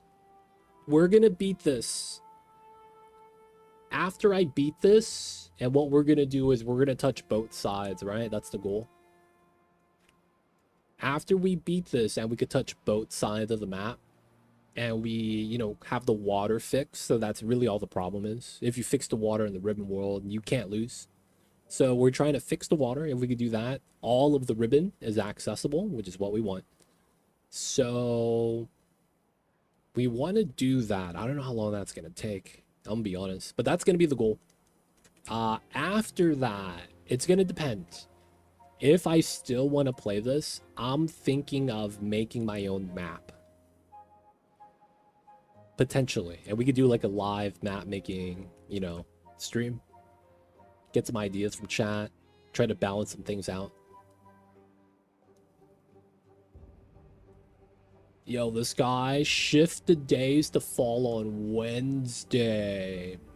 So, I could potentially do that. I could. And you know what's funny? What I would change is I'm thinking we might slow down on blueprints. I'm getting a point in blueprints where it's kind of like... I'm kind of like getting over the game in a sense that it's like, I think, I don't know, like it feels like I've been told that I'm like a third of the way through, but I'm like, it's like a torch, right? In the beginning, it was fully lit, and that torch signifies like how much I was enjoying it. It's starting to feel like it's dimming, you know? Flame's not as bright. And while I'm still enjoying parts of the game, there's parts of it where it's like, man, I catch myself yawning sometimes. And that's like the ultimate sign of if I'm enjoying something. If I catch myself yawning, it's like, dude, we're not getting anything done. I don't really know what I'm doing. So I'm getting to a point where I might roll that back to once a week. And that's right now Monday, Friday, right? So Ghost Rider coming in with the 38 months. Thank you so much. With the 38 months support. Appreciate you, man. So I'm thinking about dialing that back from 2 to 1 days. Maybe we could move Timberborn. We'll see. We'll see. We'll see. But yeah, you know the goal. What we want to do is going to take us a long time. Like this stream today in and of itself, we had to prep up this area last stream so that everything was flat. And then this stream, we finished building the building, started the, you know, farming, and everything got done. We're prepping up the new zone, right? We don't even have the dam up yet. Once the dam's up, we start prepping the area, and then we move in. It's gonna take a while. This is gonna take a while, man, to reach the other side. But we'll get tubes, we'll get all the upgrades, and then we'll have to get power lines. But yo, man, I appreciate you, Ghost Rider. Thank you so much.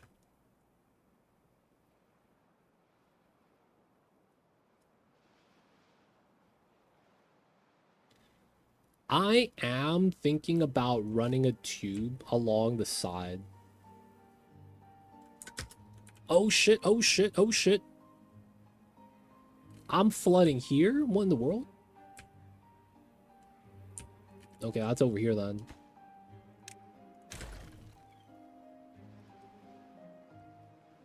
Okay, water is draining, water is draining. Ooh. This piled up, man. What the heck? Alright, it spills into the red water. That's not a bad thing. There's no real problem there because the red water is not even close. I am thinking about doing full tube. And since we have side access, we might run this here and run it across the side. I think we would want to tube this way because we have batteries on that side. So if I want to tube all the way down, the batteries are in the way. So I think we do with the right side. Because the gravity batteries are over here, right? But yeah, we could probably do that. I just don't want to give these guys too much jobs because they're not going to work on it. They're still trying to build this, man. So it's like, it's tough on them right now.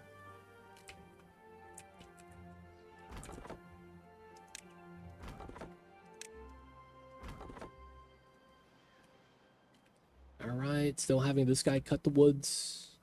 He's got it, he's got it.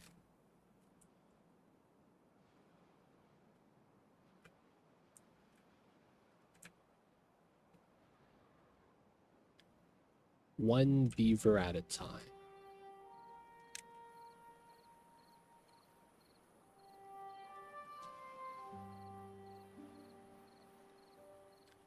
Oh, I see what you're saying. Expand out through the tube. So the reasoning why I didn't want to do that yet is because I don't actually know the final height level I want to settle at here. I think we actually dynamite this. I think I lowered this level by 1 right here. With 1 dynamite tier. And then we probably have to add a levee here. So we retain 1 level of water. And then we probably lower everything else down. I don't know. But I do think I'm going to have to dynamite this area.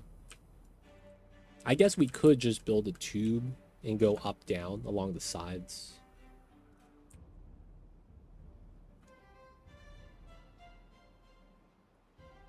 But yeah. Could be something to do.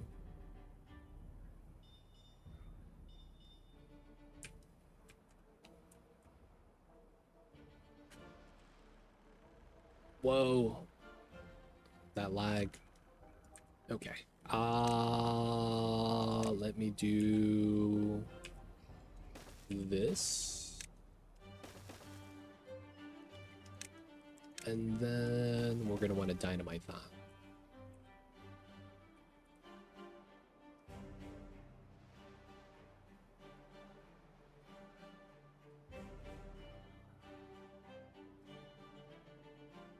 Keep tubing, I guess.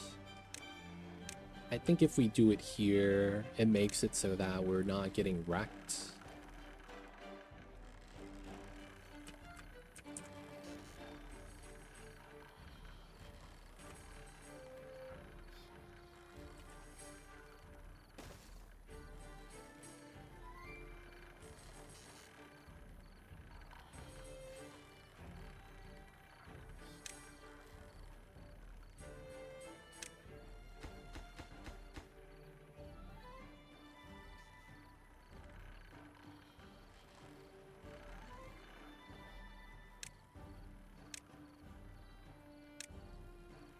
Super jank, but it works, I guess.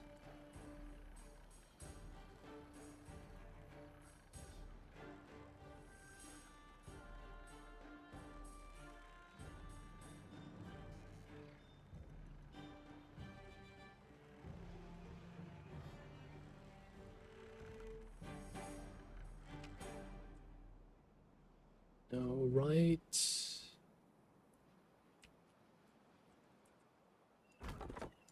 $20. Pause.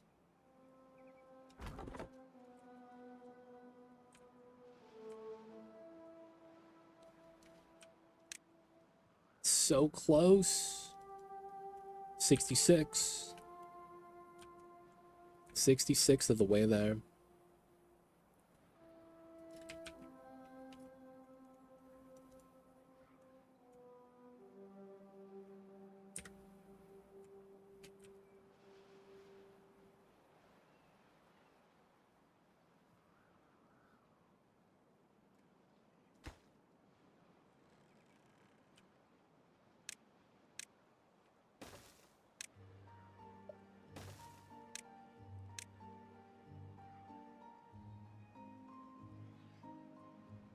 Okay.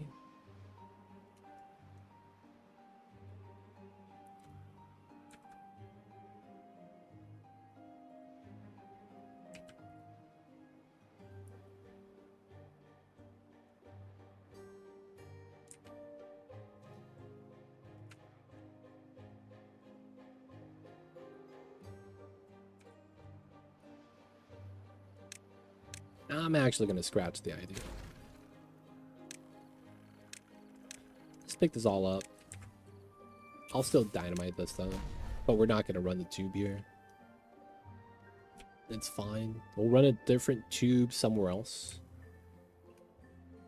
And then we'll connect the spots later.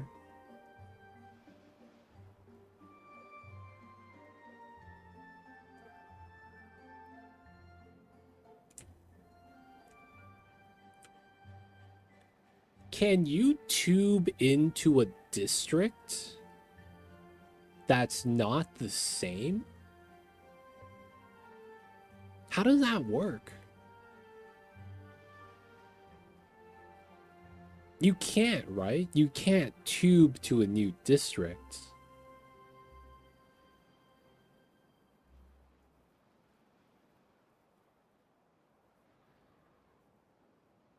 Does anyone know how that works? Because of how the game interacts with the districts, I would imagine that's not viable.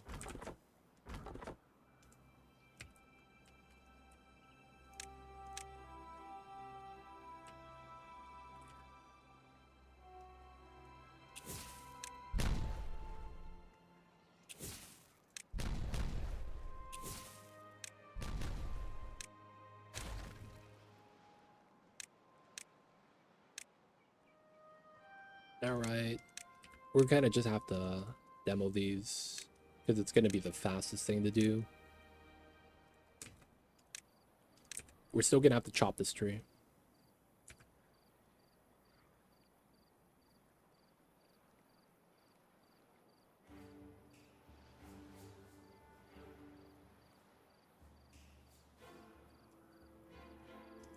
Waiting for the log to get picked up. Wait for the daytime.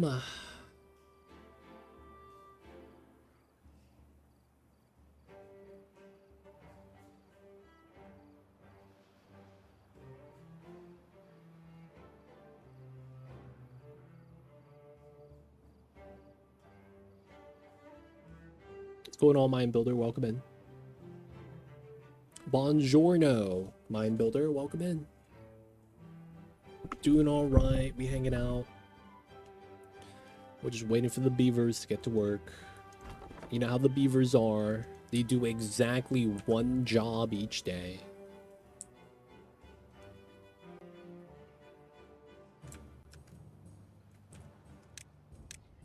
Nice. And then we gotta bop this right here once we're able to.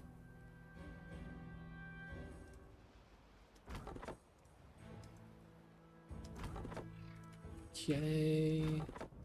Pause, play.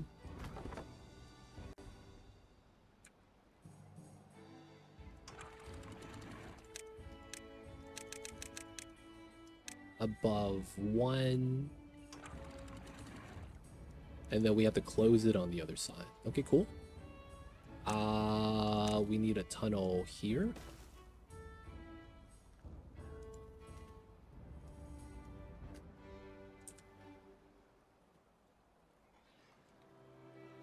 Gotta wait for them to knock down the trees. Oh, we probably have to run that there then. We leave those, but then we put a path so that the trees don't plant. We need dynamite right here. Once we're able to. And then, technically speaking, it would be levy right here.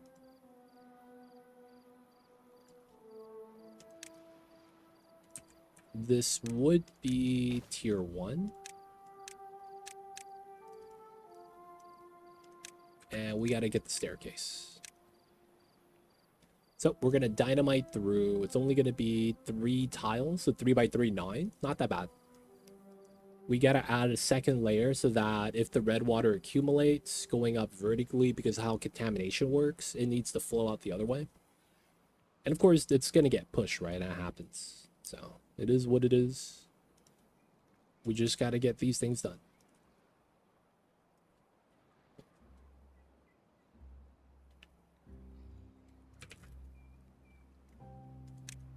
They are of the highest priorities, just like this. Ooh. Got the levees. Oh, they're grabbing it from here. Let's go.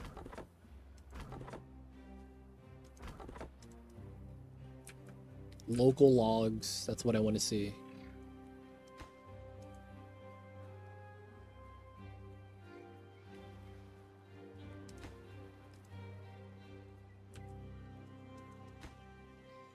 Alright, we just gotta have someone build it.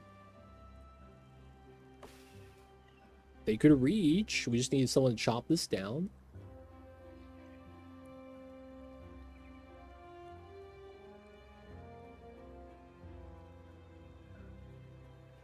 Is that it for the day? I think it might be. Beavers went to lunch, not coming back. My beavers are slackers.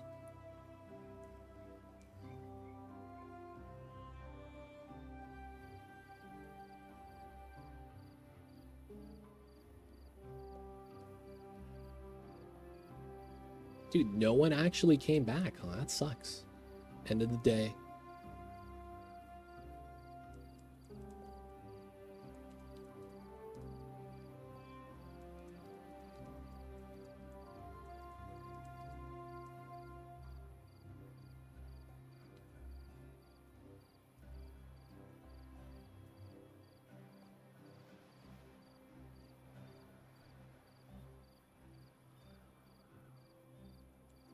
Auto save. New day. And we got a drought.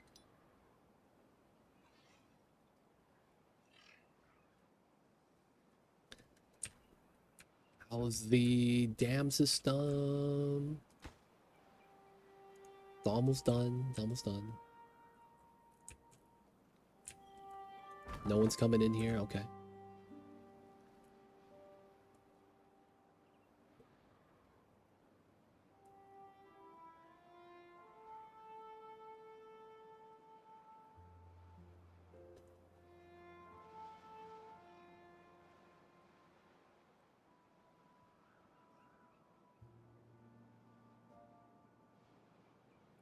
So,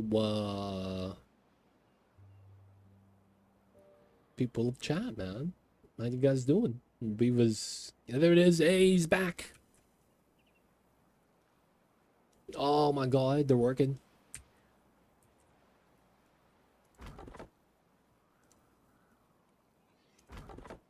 They're moving logs into here. That's the weirdest thing.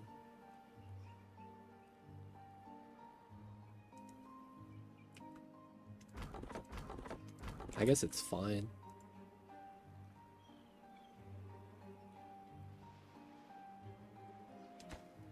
Ten out of 12. And it's end of the day. Man. My beavers, man. See, that's... I guess it's because of how far we're traveling.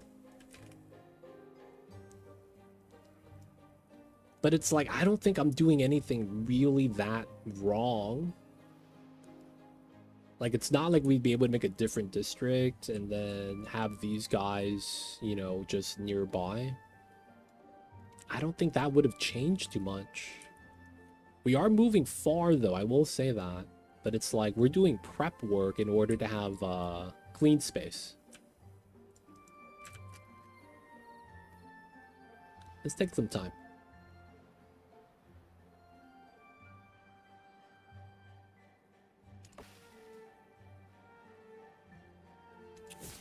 Alright, I'll detonate this. Man, I need to chop this, man. What is happening?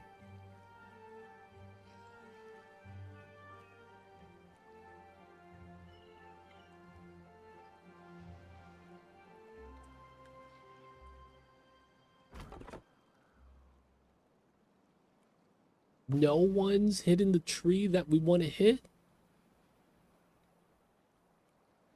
He's coming in with some dynamite. Let's go.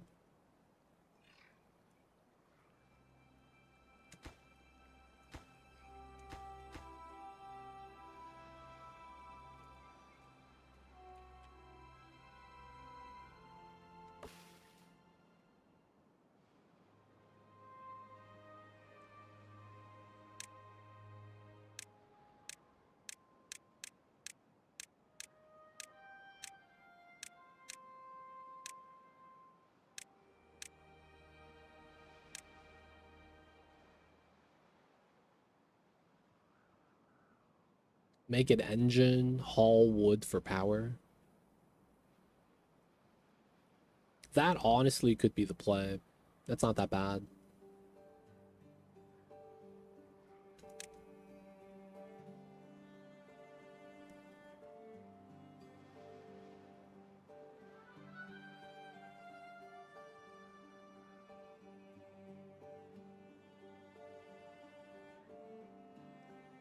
Within 10 tiles.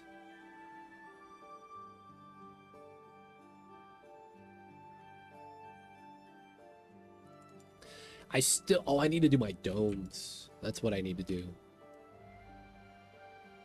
I forgot about that.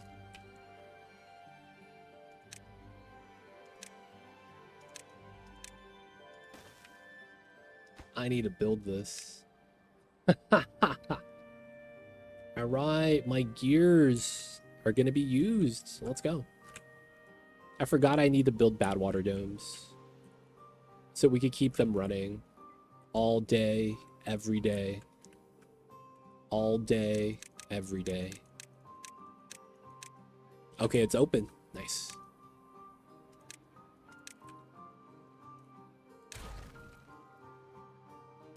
There we go.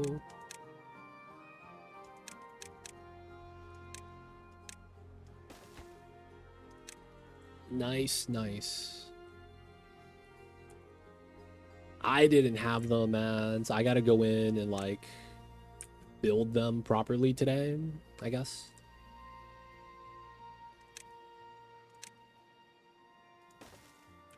Totally forgot about them. Alright, I should be able to build a dome from there.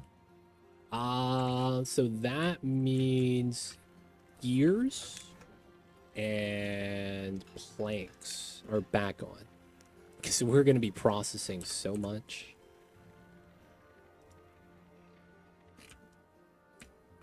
Dude, I'm kind of surprised this doesn't use treated planks. It's just metal, gears, and explosives. That's not that bad.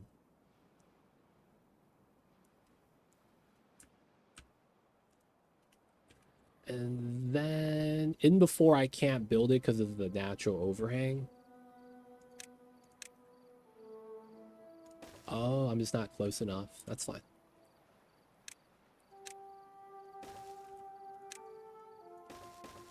All right.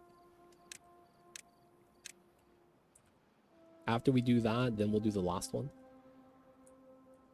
The domes are nice. We get free power. Domes are nice, man. They really is.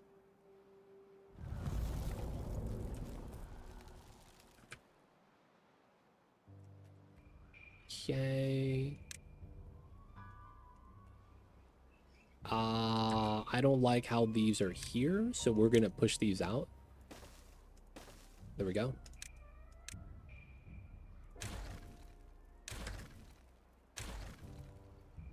Okay, we gotta build that. We gotta get that levee system in. And then once... Okay, this is done. We probably start bopping a lot of the stuff here, like the stairs.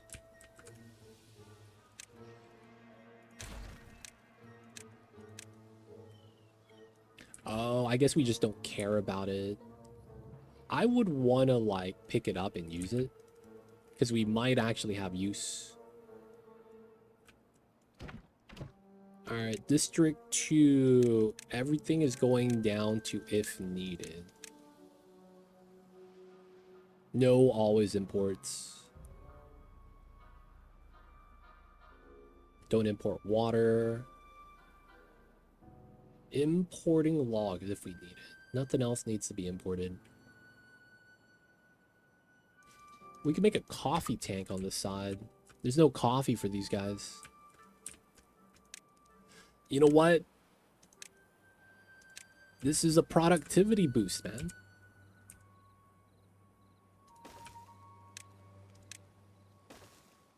This is a productivity boost. I can't be mad.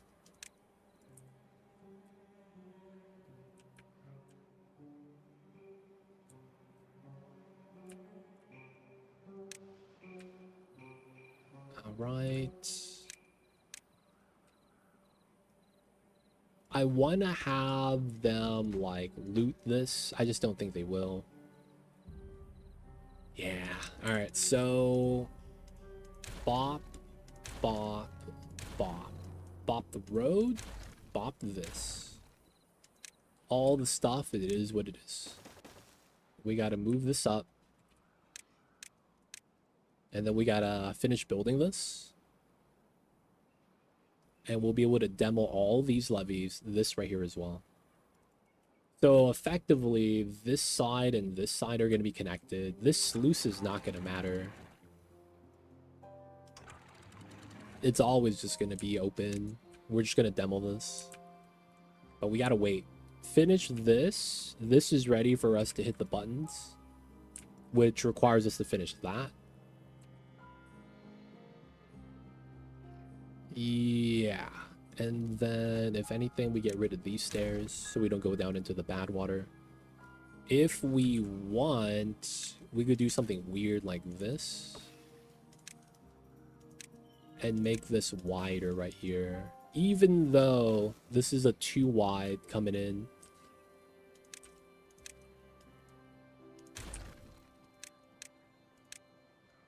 Right? It's a too wide coming in. So it flows out more. Hopefully that's a good thing. All my gears are gone. Yep, that's expected.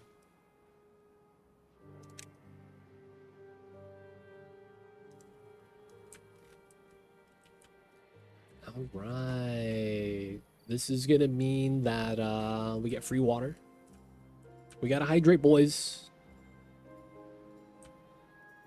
Guys, I got to be right back. I'm out of water. BRB.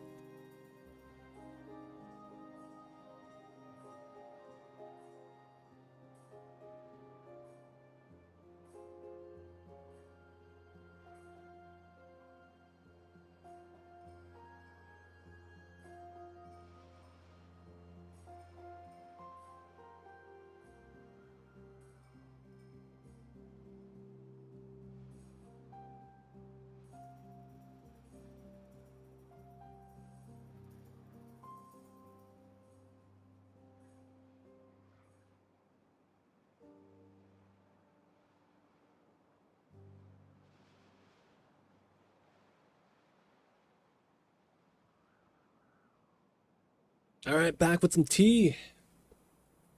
Let's go, let's go.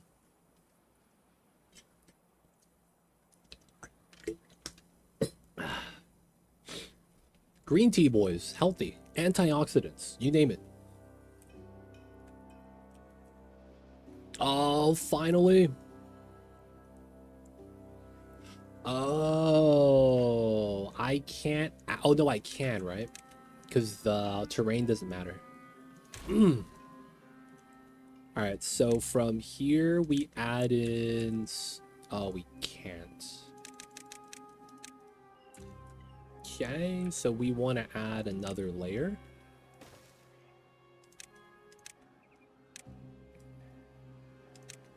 And then afterwards, this side's going to be open and we can put sluices here. This is also going to be a 2 max priority. Waiting for the dynamite here. Cool. Oh, I thought we was done. Oh, y'all see this? One more, dude. I thought we was done. And this is a drought season, so this is perfect. We need this to dry up all the way. And then the dam's going to be ready. And the only thing we're a little bit worried about is having a bad water season here. Right? Because that's going to recontaminate the pool, which would suck. And we don't want that. So we kind of need to do the filter system here. After we set that up, we got to finish up the second layer of levees. After we get the donut set up. And we should be good. Water otherwise is being maintained. Not really too worried. I really should get a second large tank. I really should. I just don't know where I should put it. Because I feel like wherever I put it, it's not going to be as good. Also, I probably can't afford it right now because we're making the bad water dome. I'm missing all the gears. The metal blocks are being made pretty well. Oh, and we're in a drought, so we get no power. Oh, once the batteries run down, we're going to be kind of screwed.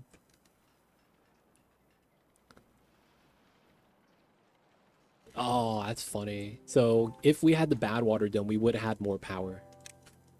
But we don't have it, so we don't have the power. Feels bad, man. All right, treated planks. And the levee is done. Oh, snap. Okay. So this means I could do this. All the logs. Okay. And then this doesn't matter. Bam.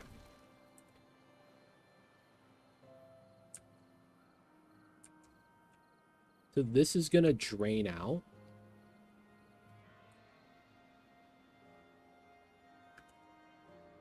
We have a dam overflow here on this side now in case we need to. So the only thing I'm missing is this spawn. This is already open, so I want to do this before opening that.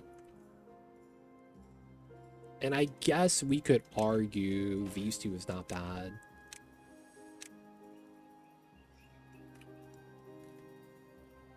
I kind of want to knock this out too. And then get a dynamite right there if I could. So we got a bunch of stuff right here that we kind of want to, you know, move. All right, so... Oh, it moves right there. Okay, only the dynamite got moved. We kind of want to move this stuff. Gets moved down. Move down again. There we go.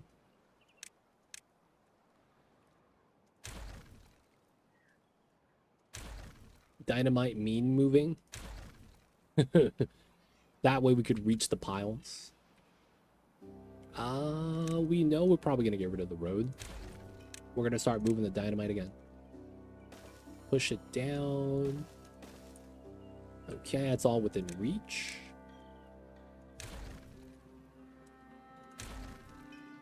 No storage space available. It's within reach. It's all we care about. Okay. 4 days still. We need this. And I think we'd be good. Could we do these two? We can. Okay, so we do it like that then. And we should be good. Pick up the planks. Oh, we have planks. It's just gears that's the problem. This is paused. Our batteries haven't hit the floor yet. Since we have planks, I'm gonna pause one of the plank machines. 2 gears. We're not making treated planks. Yeah, we should be fine. I see a mine builder. I see you over there, man. Can't be worrying too much, man. There was something that I saw an anime about that I didn't really understand, but now I kind of understand. And what the anime was about was, no matter what happens in life, just keep on laughing. So what happened in the anime was, this guy, you know, he lived a really easygoing life like that, where he just laughed at everything and didn't really let anything get to him. So in this particular episode, he was in the desert and he was meeting someone up. It was an old friend and he could trust him, right? So while meeting up with the old friend, one of the worms from Dune popped up and started trying to eat him. And he was like dangling from the teeth of the monster. And there's a zoom in of his face. He just kept laughing. Like, he wasn't even afraid. He was just laughing. When life gets tough, man, just keep on laughing, man. As best as you can. And then eventually he got saved by the homie that he was meeting up with. So I guess everything works out in time. Something, something.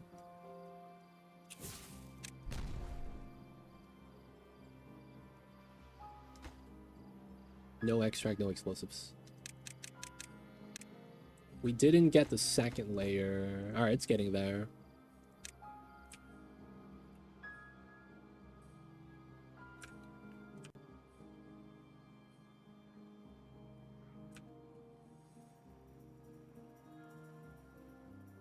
I really do want to dig this out one layer at a time. Oh, I thought it was spawning water. No, it's still drop time.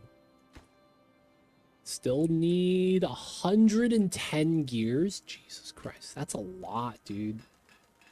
We have the planks for it, but man, I did not expect that. And we're gonna run out of batteries, so we won't be able to do anything anymore. Oof. Okay, this is done. Nice. Detonate.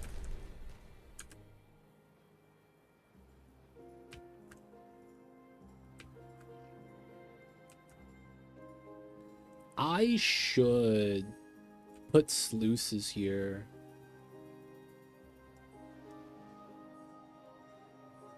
So that I have guaranteed no backwash.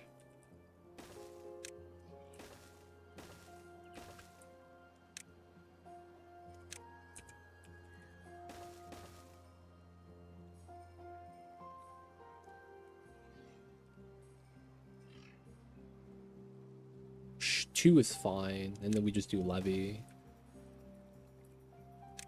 And then we just want the staircase down.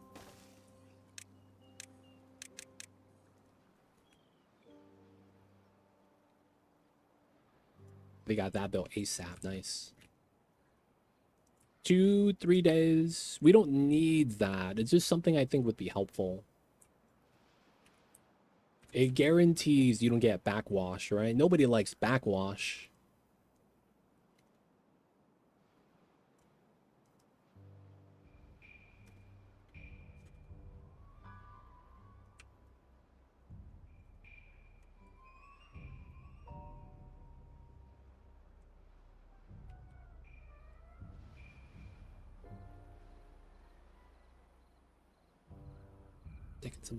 Taking some time. I'm double checking that way too many times. I just gotta wait. So people of chat, man, what you guys having for dinner? What you guys had for dinner? I think I'm gonna eat a frozen pizza tonight. Gotta put some onions on that. Dude, onions on pizza is delicious, man. It really is. I feel like, as much as I love meat lovers, I feel like a little bit of bacon sprinkled, spread out, it's probably the best. Not too much. And then hit it with some basil. Fresh chopped basil, man. Delicious. And one of the weird things I like on pizza is tomatoes. Even though I use tomato sauce for the pizza, I like having fresh tomatoes as one of the toppings before you put it into the oven, because you get a little bit of the tomato flavor, but it's super juicy, so it ends up being like pretty different from the like tomato sauce you have inside. My wife made a delicious garlic butter reduction sauce for some spaghetti along with some seasoned chicken. That sounds bomb. Udon soup from Costco. Nice. Costco has the delicious foods, man. Not gonna lie. Her first time cooking it, I went back for seconds, and I'll have some for lunch tomorrow. Nice. That sounds amazing, man. They are out of my favorite foe. Oh, let me guess, Hunter. You buy the Snapdragon. Weird, he says. I like anchovies, but they're rare toppings. I feel like anchovies is never anything I see at a pizza place. It's more so you see it at Italian restaurants that happen to serve fish. Like, if it's only selling pizza, they almost never have sardines there. But if they're like a full-on restaurant, I feel like they more often than not actually have the sardines.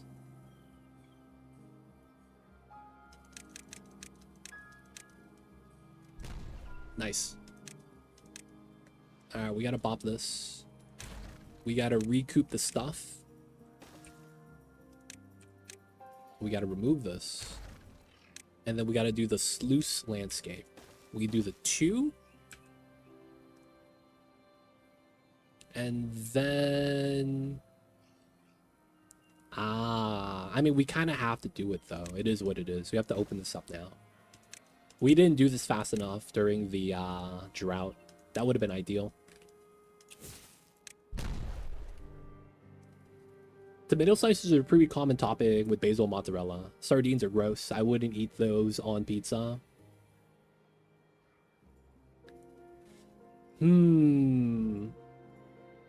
Sardines, anchovies, what's the difference? As someone who doesn't like seafood and doesn't know anything much about fish, isn't it the same thing? Small fish? It's just small fishes, right?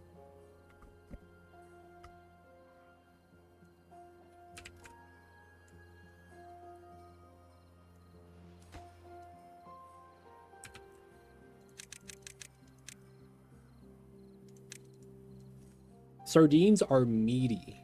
Anchovies aren't? Are anchovies more like a dried fish, like beef jerky? I don't actually know, man. I'm gonna be real.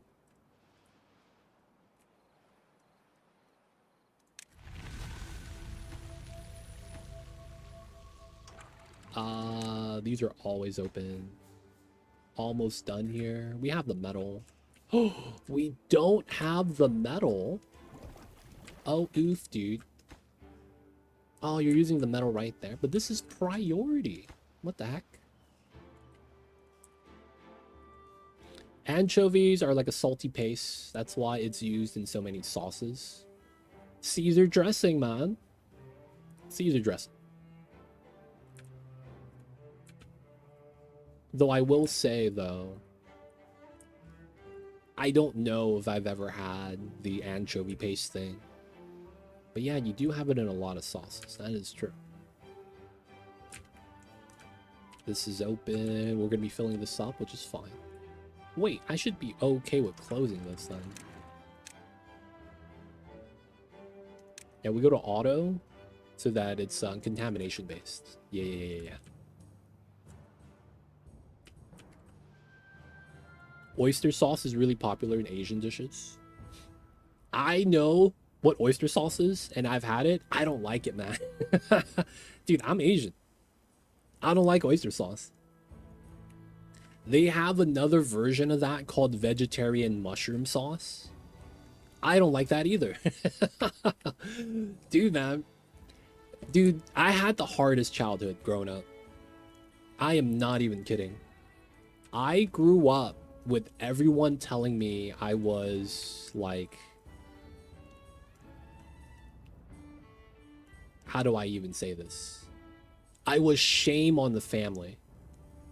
I was an Asian guy that didn't eat seafood. And apparently, it's like I brought shame to the family because of that. Just because, you know, I didn't like eating the fishes. I don't know what unagi sauce is. I don't know if I had that. So I would have like my parents constantly tell me that. Like, what kind of Asian person does eat seafood and all that? So I've had a lot of stuff, a lot of ridicule too. That's probably the reason why I'm like the way I am. But dude, man, I've had all that, man. I've hated all that stuff. I didn't like oyster sauce. I didn't like the vegetarian mushroom sauce. I guess you could argue I like soy sauce.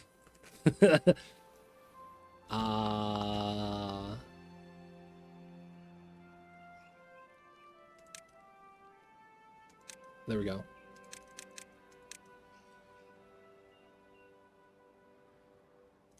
And then this is contamination barrier, basically. But yeah, man. Had all that, didn't like any of it. Just wasn't a fan, man.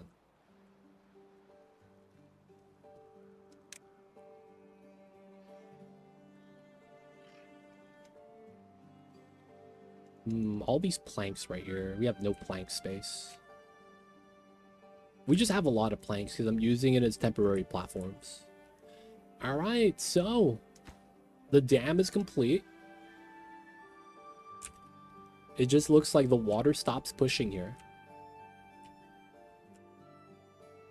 Dude, man, it's when you live, when you're zero generation, it's the worst. When your generation zero, because when somebody gets married in the family, you get invited.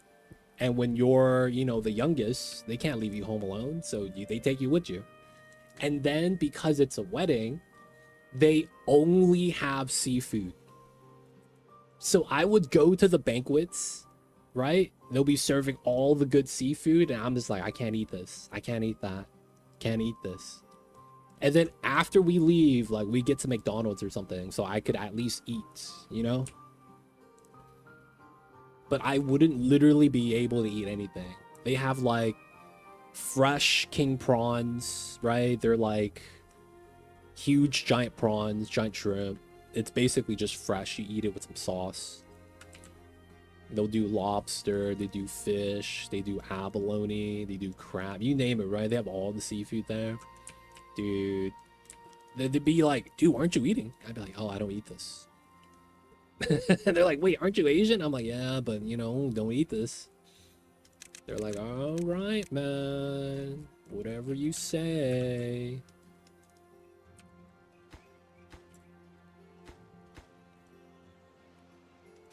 But yeah, man, they don't think it be like it is, but it do. All right, we got to do this. We got to get our filters in. Yeah, there's a lot of stuff I just don't like.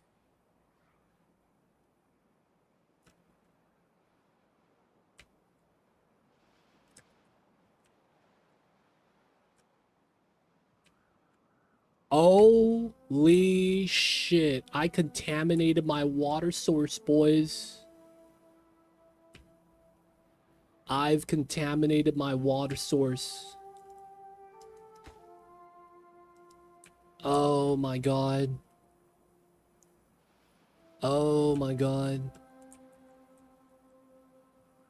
Alright, so...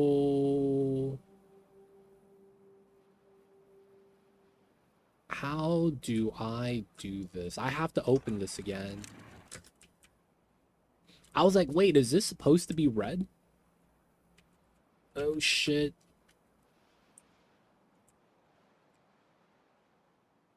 Alright, we have to bop this road and this road. We have to run a connecting road back here. We have to connect that. Have to get a bridge coming up. We have to connect that. This is priority. We gotta not go into the water anymore. I don't think I go in the water anywhere else. We could dilute it. Just a little water, yo man. This is not looking good.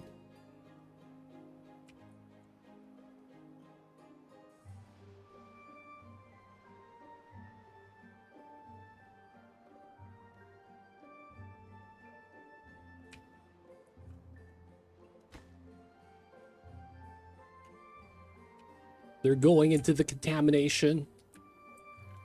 Alright, man. Let's turn these back on. Let's turn these back on.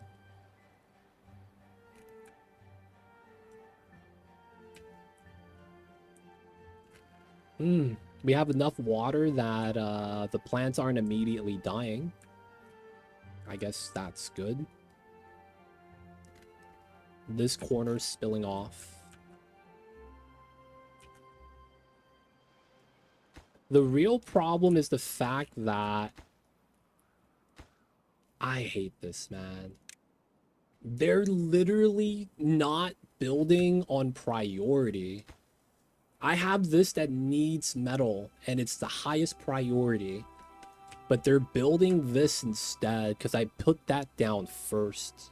Even though it's on mid priority. That's annoying, man. I needed this. I needed this. No, I paused it. I paused it for now. Like, this sluice is gonna be the only way I'll be able to do anything. Oh no, we're starting to get... You play Dwarf Fortress? I've never played it. Never touched it, never played it.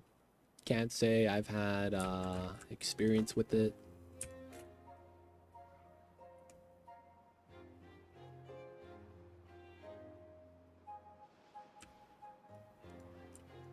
Oh man, you hate to see this kind of thing happen. You really do. Not an addict? Sure. That's fair.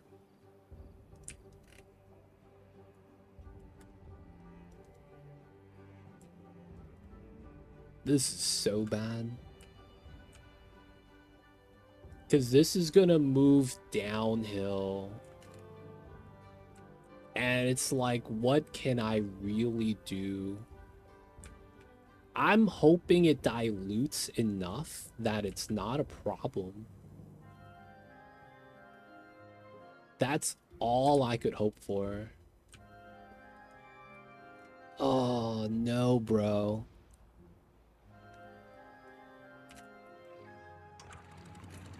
Like, can we have the metal, dude?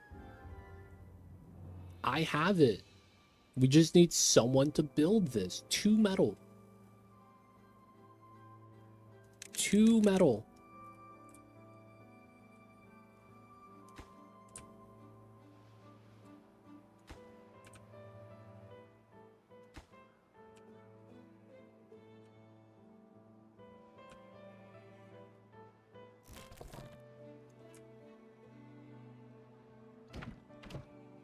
Dude, what is happening, man?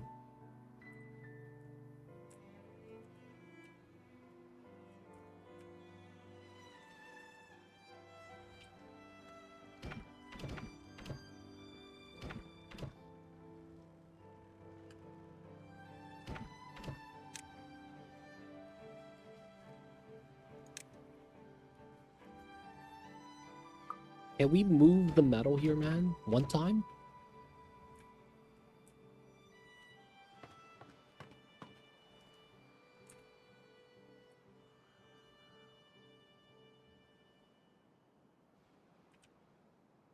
Dude, and it's another day.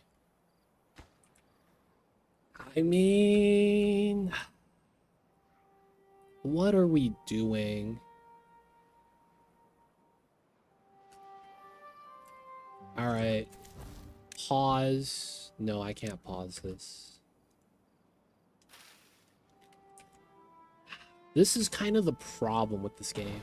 You don't have a way of managing resources between districts when you really need to. I honestly feel like this district mechanic is not good. And they need to just remove it. Because this is horrible, man.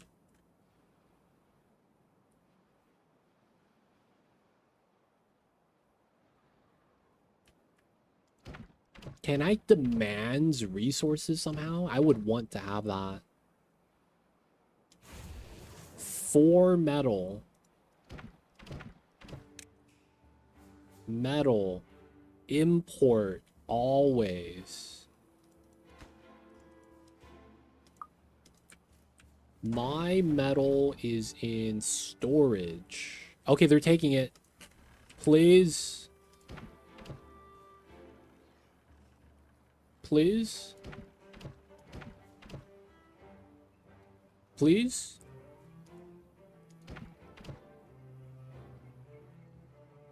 Please, please, please, please, please, please. Please, please, please, please, please. Oh my god, dude.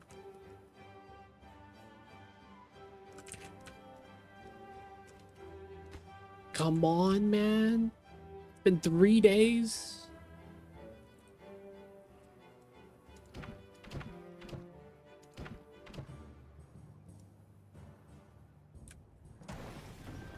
We have the metal. Dude. This is horrible, man. We just have to do something drastic at this point.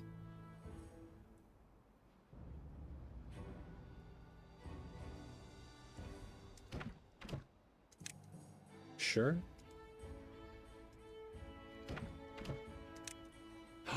We got it. We got one.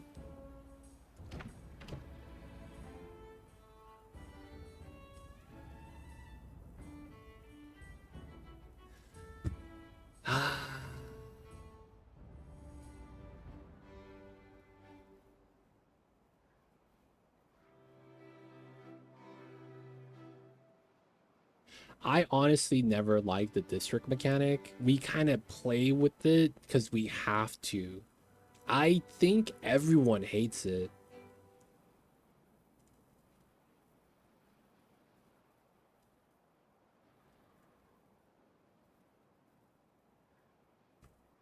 Because it is a bad mechanic, man.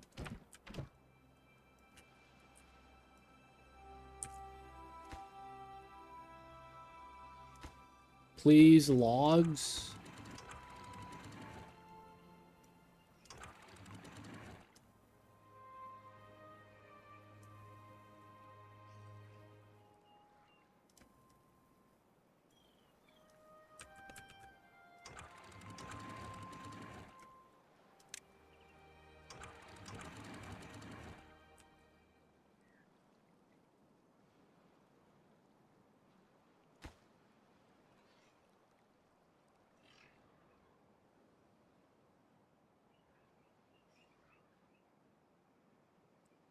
I wish they removed the district mechanic.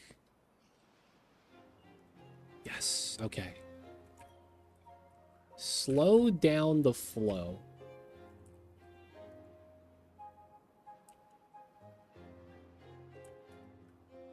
Okay, no more spillovers. Let's turn this on and pump up the bad water out.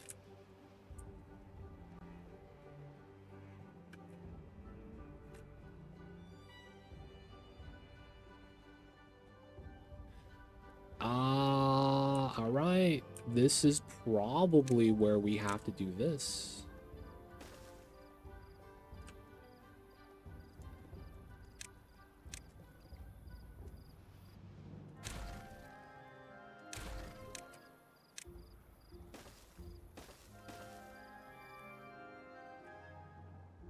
I didn't think we need to, but I guess we do.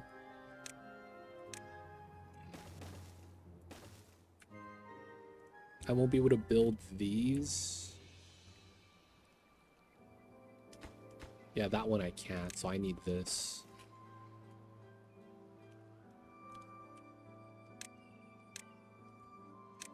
Alright, let's get that in. And then once we do that, we'd be fine. Because we wouldn't have anything bleed anymore.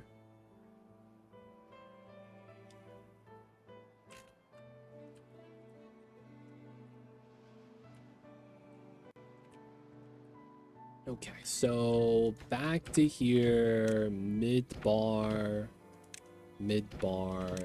This, if we need it, we'll transfer metal.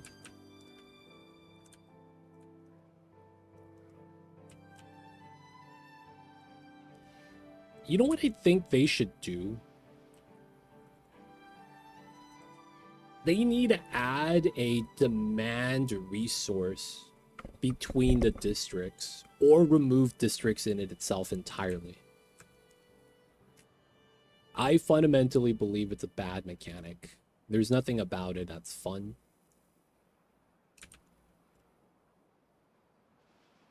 And if we didn't have districts, I mean, we would have to figure out a new way to do the big maps. With the presence of transit tubes, though, that's kind of the same problem you have in Oni. How was this game? Only colony sims I played are Oni and RimWorld. When did you play RimWorld and when did you play Oni? Like, what version of the game was it? Like, was it full release? Was DLCs already out? Maybe you played during early access, Papa John's? Like, what stages of the game have you played with those games?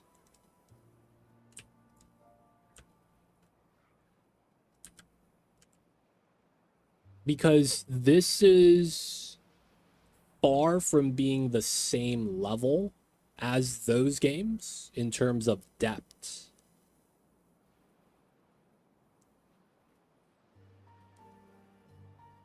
But I would compare it to like early access Oxygen Not Included, when you didn't have much. It eventually Oni became Oni, but it's basically a very bad version of Oni at the moment. It's probably the best way to describe it.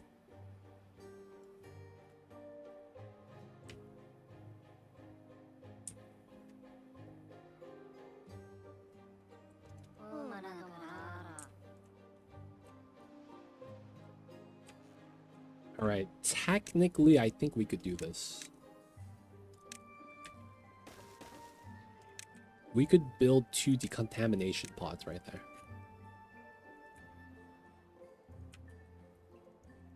Let me know, the Papa John.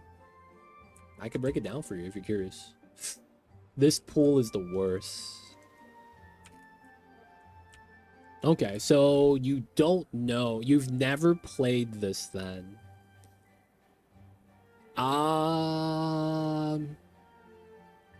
If you look at Oni as 100%, this compared to Oni is like 30%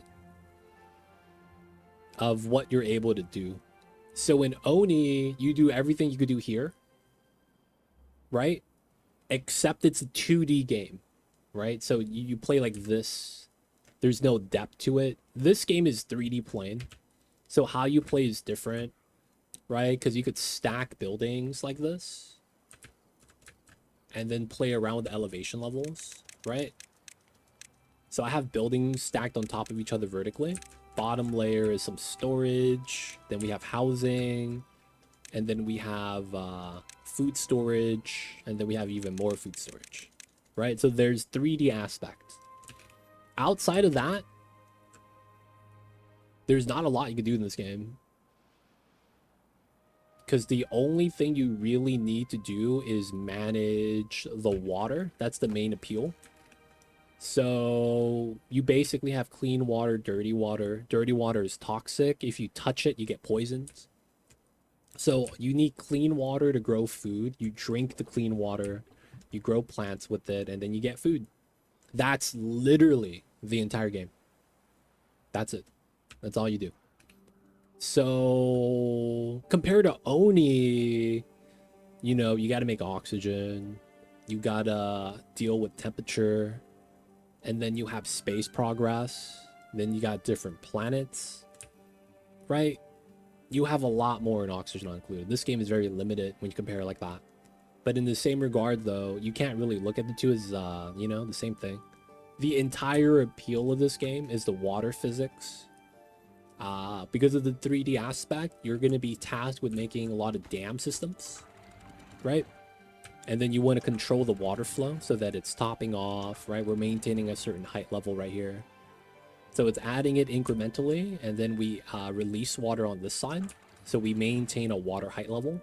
So our crops are always irrigated. Outside of that, that's it. I probably spend... I hate to say this. I spend probably half the time I'm playing this just waiting for the beavers to get it done. Whatever it is I need them to do. So it's one of those things, man. I don't know how I would really explain it, but I would say it's like 30% of Oni. If there's any specifics you got, let me know. Otherwise, that's the game. You just deal with water, and that's it.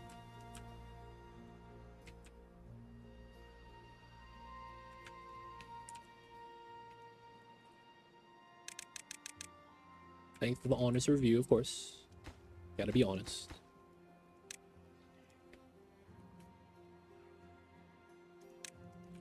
Now, it doesn't mean it's not fun. There's some things about it that has its appeal. It's just that, like Oni in early access, it has a good foundation, and there's a lot of things they could add to this that would make it nice. But yeah, it's an early access game. version 0.7. It's not even 1.0 yet. So it's something that if I were you and you like colony management games like Oni and RimWorld, wishlist it and wait for it to be in a stage that you're willing to play it. Because it's going to keep developing, right? I got this game 3 years ago when it was 0.0 and it came out early access. In the beginning, there was not a lot of options. You only had one dam type called literally the dam. You didn't have the adjusted height floodgates. You didn't have impermeable floor. You didn't have dynamite in the beginning. So they added things slowly, and eventually it's going to get there. But yeah, right now, I'm going to be real, man. There's a lot of waiting that I'm doing.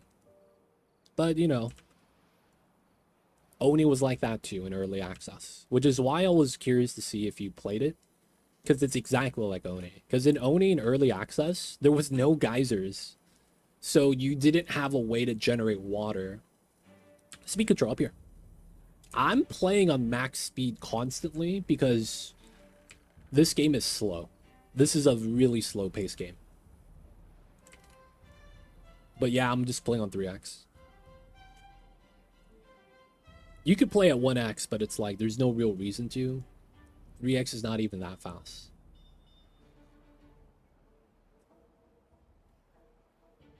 Yeah, those back in the days where you'd lock up Meep in jail, make him cry, get free water. Those are back in the old school days. Yep, added the new content to make it better, man.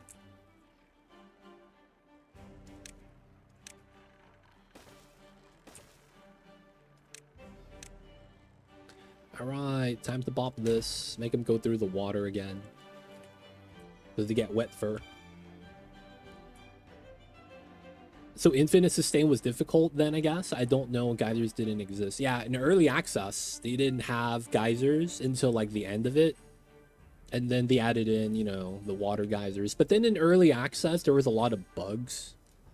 Like if you took hot water that's 90 degrees or from a water geyser at 95, if you put it through, oh no, and if you had the polluted water, what you would do back in the days is use polluted water to cool things down and then sieve it. When you sieve a liquid, it comes out at 40 Celsius every time, no matter the temperature. So people would dump pea water on, you know, hot areas and then sieve it. And then you would immediately cool the water from like 80, 90 down to 40.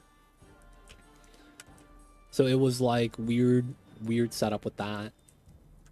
There was a lot of like weird strats back in the days that just, you don't use it anymore because the mechanic's not there. But they added a lot to the game. And this game is kind of following that. The only problem is that Timberborn is a super indie studio. And what I mean by super indie is that I don't know if these guys have another game. This could be their first game. And it's not that it's a problem if it's their first game. It's more so that they're still learning how to develop.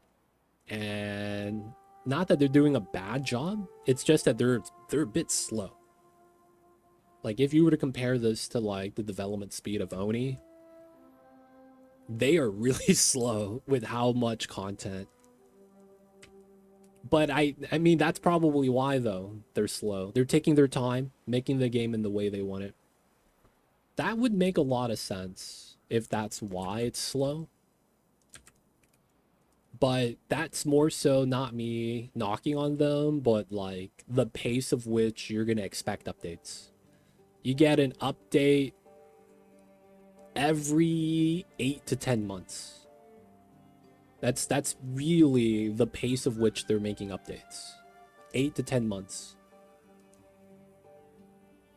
And then they come out with 0.8, and then 8-10 months. Come out with 0.9. So realistically, end of the year, we might get a 0.8 sneak peek. And then it goes on the beta branch, and we get to mess with it then.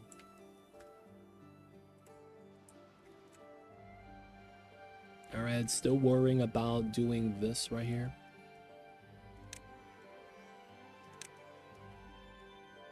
We could reach. I feel bad for this. This is a closed pool and it's mixed contamination water. That's so bad. Everything else kind of flushed out. Except for the bottom. Big problems down here. Oh. Do I not have a metal block site?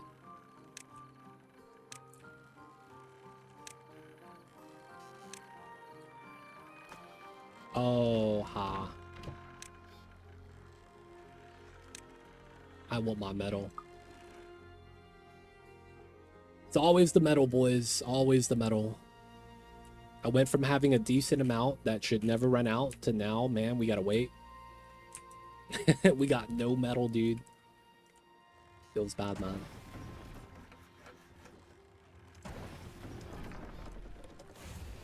Alright, let's get a second smelter.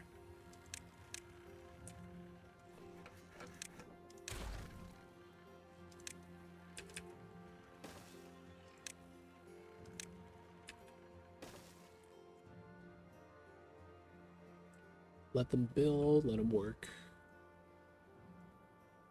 This looks a little weird, but this side is clean water, so it's going to be better, man. This side is cleaned out. And then this side is clean now. Okay, so what that means then is we should be ready to do the dam system here.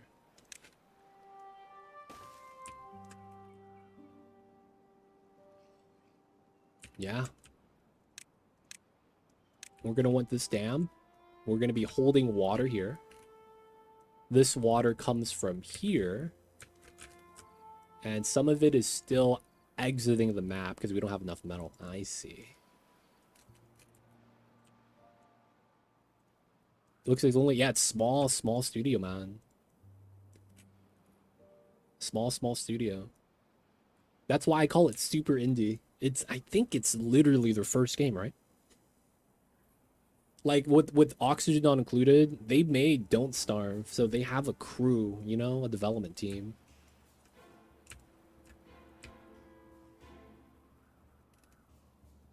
First and only so far. You know what's another game like this that I'm kind of keeping my eye on? That also I feel like is from a super indie dev. There's a game that I haven't played in a while that I'm waiting for it to develop called Space Haven. It's like a Oni RimWorld mix. Because you play normal human beings. Right? No, it's like Oni RimWorld faster than light. Because you kind of move like FTL. Right? You have like a star map and then you jump like it's FTL. The only difference is that it's a colony builder. So when you go and fight a ship and you kill them, you literally have the ability to take a little mini pod, move slowly to the ship, and basically deconstruct it and scrap their ship so you get resources.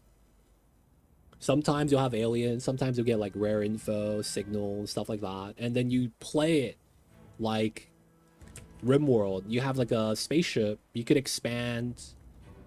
And then there's a lot of like the RimWorld, you know, the individual people matter and their personalities. So I'm waiting for that to develop. I've had that for a few years as well. But that's been even slower than this. And they've actually made a statement. I think if you go to Steam and look at the news, they made a statement about it.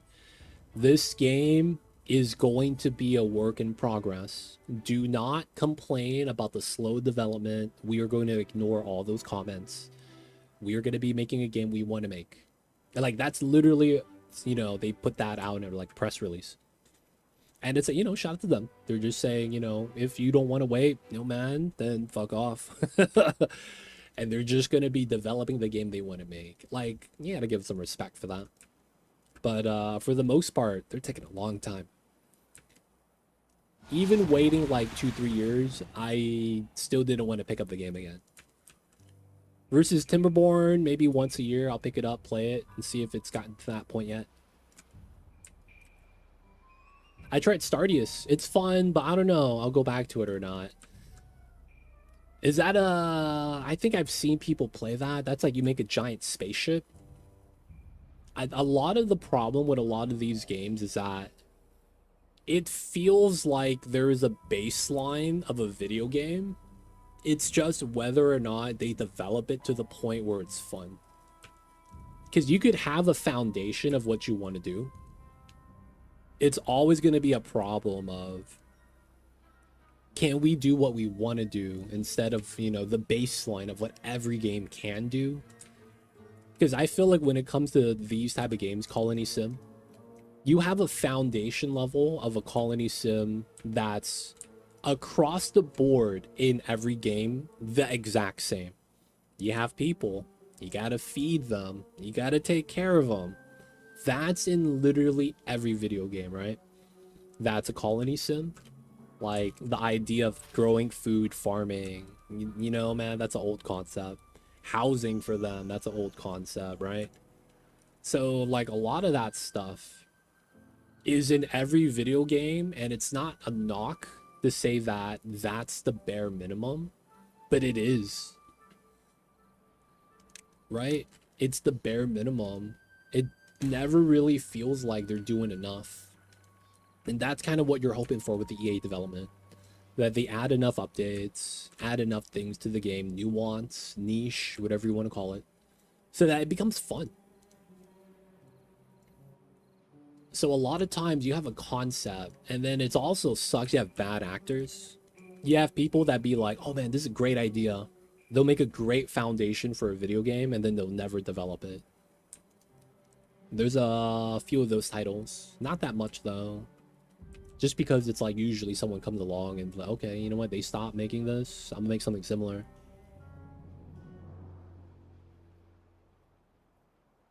There are a number of games with mix and match things. Yeah, they pick parts out that they enjoy. But it's, you guys know what I'm saying, right? It feels like when it plays colony sim, colony management like this, there is a similarity across all the games that is not different, right? There's that core concept of, you know, being able to have a character, feed them, take care of them. That's across all the colony sim games. And I feel like it's gotten to a point where that's formulaic.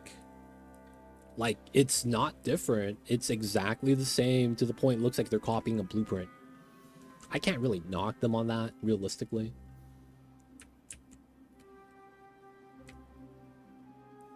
But I feel like that's the baseline, and that developing to that point means nothing. It's what you add on top of that that really, you know, makes your video game a video game.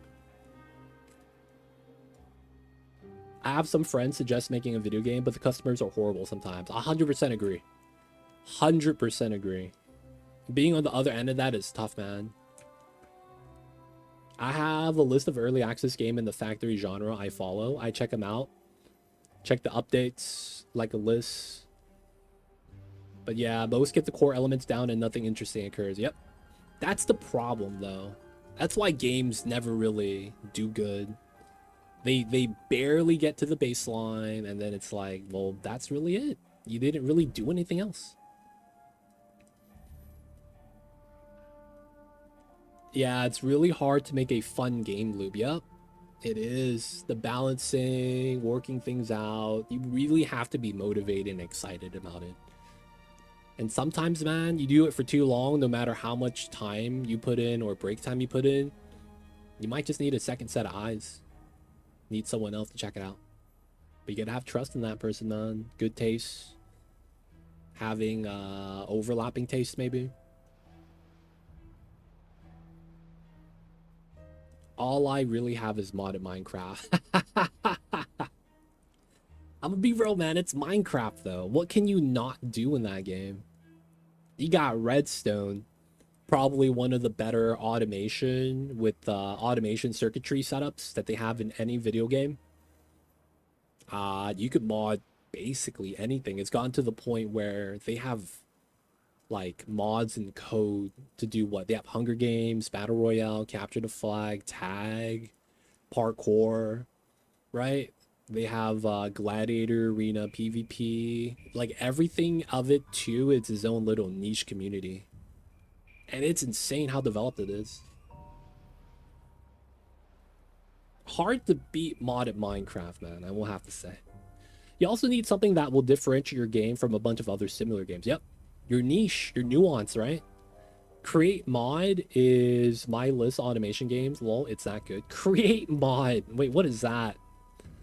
It's just been around way too long. Everyone's tired of it. Yeah, that's exactly what it is, man. We've outplayed certain things, and we need an updated gameplay loop.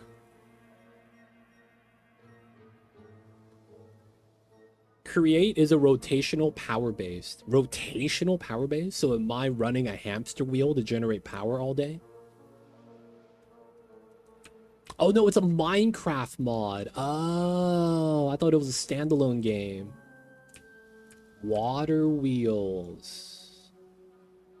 So they put Timberborn in Minecraft. Holy shit. They put Timberborn in Minecraft, huh? We got the water wheels. I mean, shit, it is what it is. I know, right? Minecraft is kind of insane. All those mods. Kind of insane, man. So it's hard to beat. I wouldn't be mad if Minecraft was my game. Are we done here? Do we have a proper filter system? We do. Yes. Wait. No.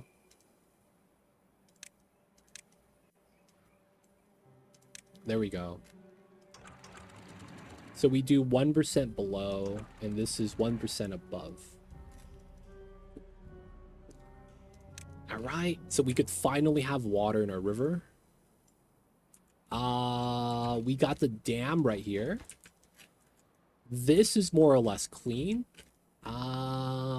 Famous last words, boys. It's time to let her rip. Ooh. All right, so I'm opening this mainly because this is diluted bad water, and I kind of want that to flow out if I can. And this also means I seal this part. All right, so this is a connected pool now. This is going to be down here. The river up top is going to add to it, and then it empties out this way. So it should be fun.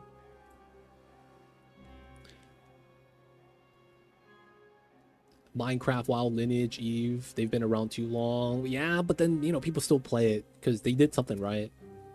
If you're clever around engineering with torque, you can basically craft an old-style early industrial sweatshop, including all the moving belt hazards. Dude, that's probably the inspiration, man. You have the, like, manager of one of the factories. He's like, dude, this is like back in the days. That's how we did it. It's Hard Space Shipbreaker. I know, I can't say I've heard of that. There's a second Shipbreaker, I think. Not sure if it's a release, but I saw a demo. Yeah, I can't say I've heard of, played those games before. Feels bad, feels bad.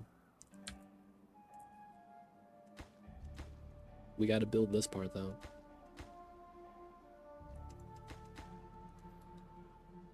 Check it out, lots of fun. Steam era stuff. I mean, is the word for that steampunk? Steampunk is pretty popular. It's watching the cog wheels rotate and then the stuff happens. It's really cool. I like watching the wheels spin.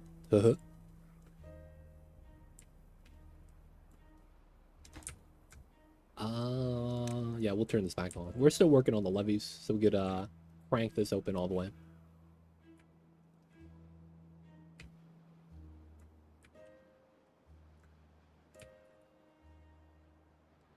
All right, we're still working on that seal, so we could add 2 layers of water here. Dumping 2 layers of water is not going to be a problem. The only problem might happen when this gets bad water on top, and then we won't be able to pump up bad water. We have to relocate the pumps, which I'd be fine with, realistically. Oh, historically accurate? Yo, man, take all the fun out. Historically accurate steampunk, man. It's kind of alright, I guess. I feel like steampunk is coolest when they kind of break out of reality and do kind of like futuristic stuff with it.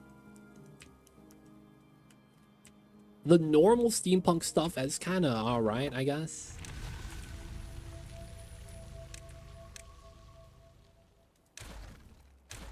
I feel like the fantasy aspect of steampunk is kind of the appeal to me. All right, the water flows.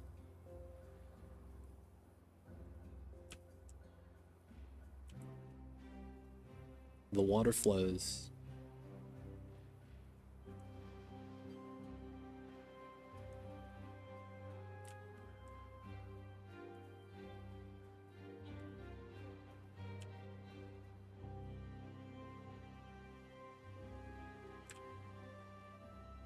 All right, so this is gonna spill into here.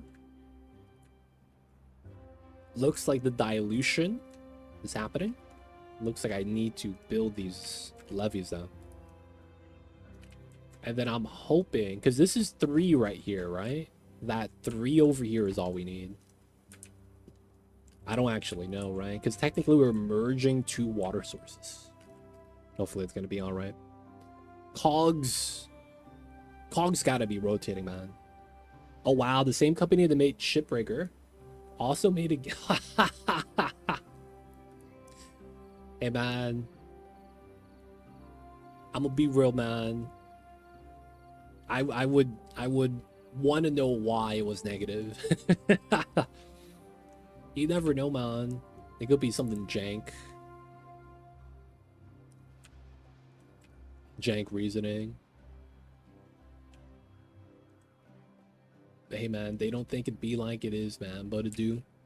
Really do be like that sometimes. Just hate to see it. Never heard of it.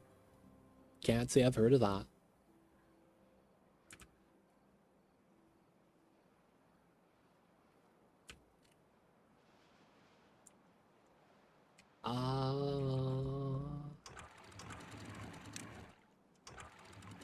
I don't think this matters anymore. There we go. So we can't reach, but it's fine. We're just gonna have 1 pool right here.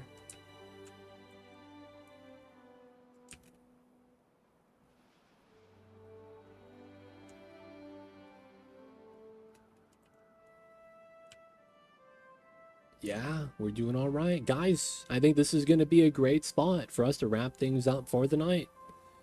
The water filtration system works. New dam is up. We're going to probably want to get our mushroom and algae farm in this area. And then we'll do a new tube setup from here to here, probably.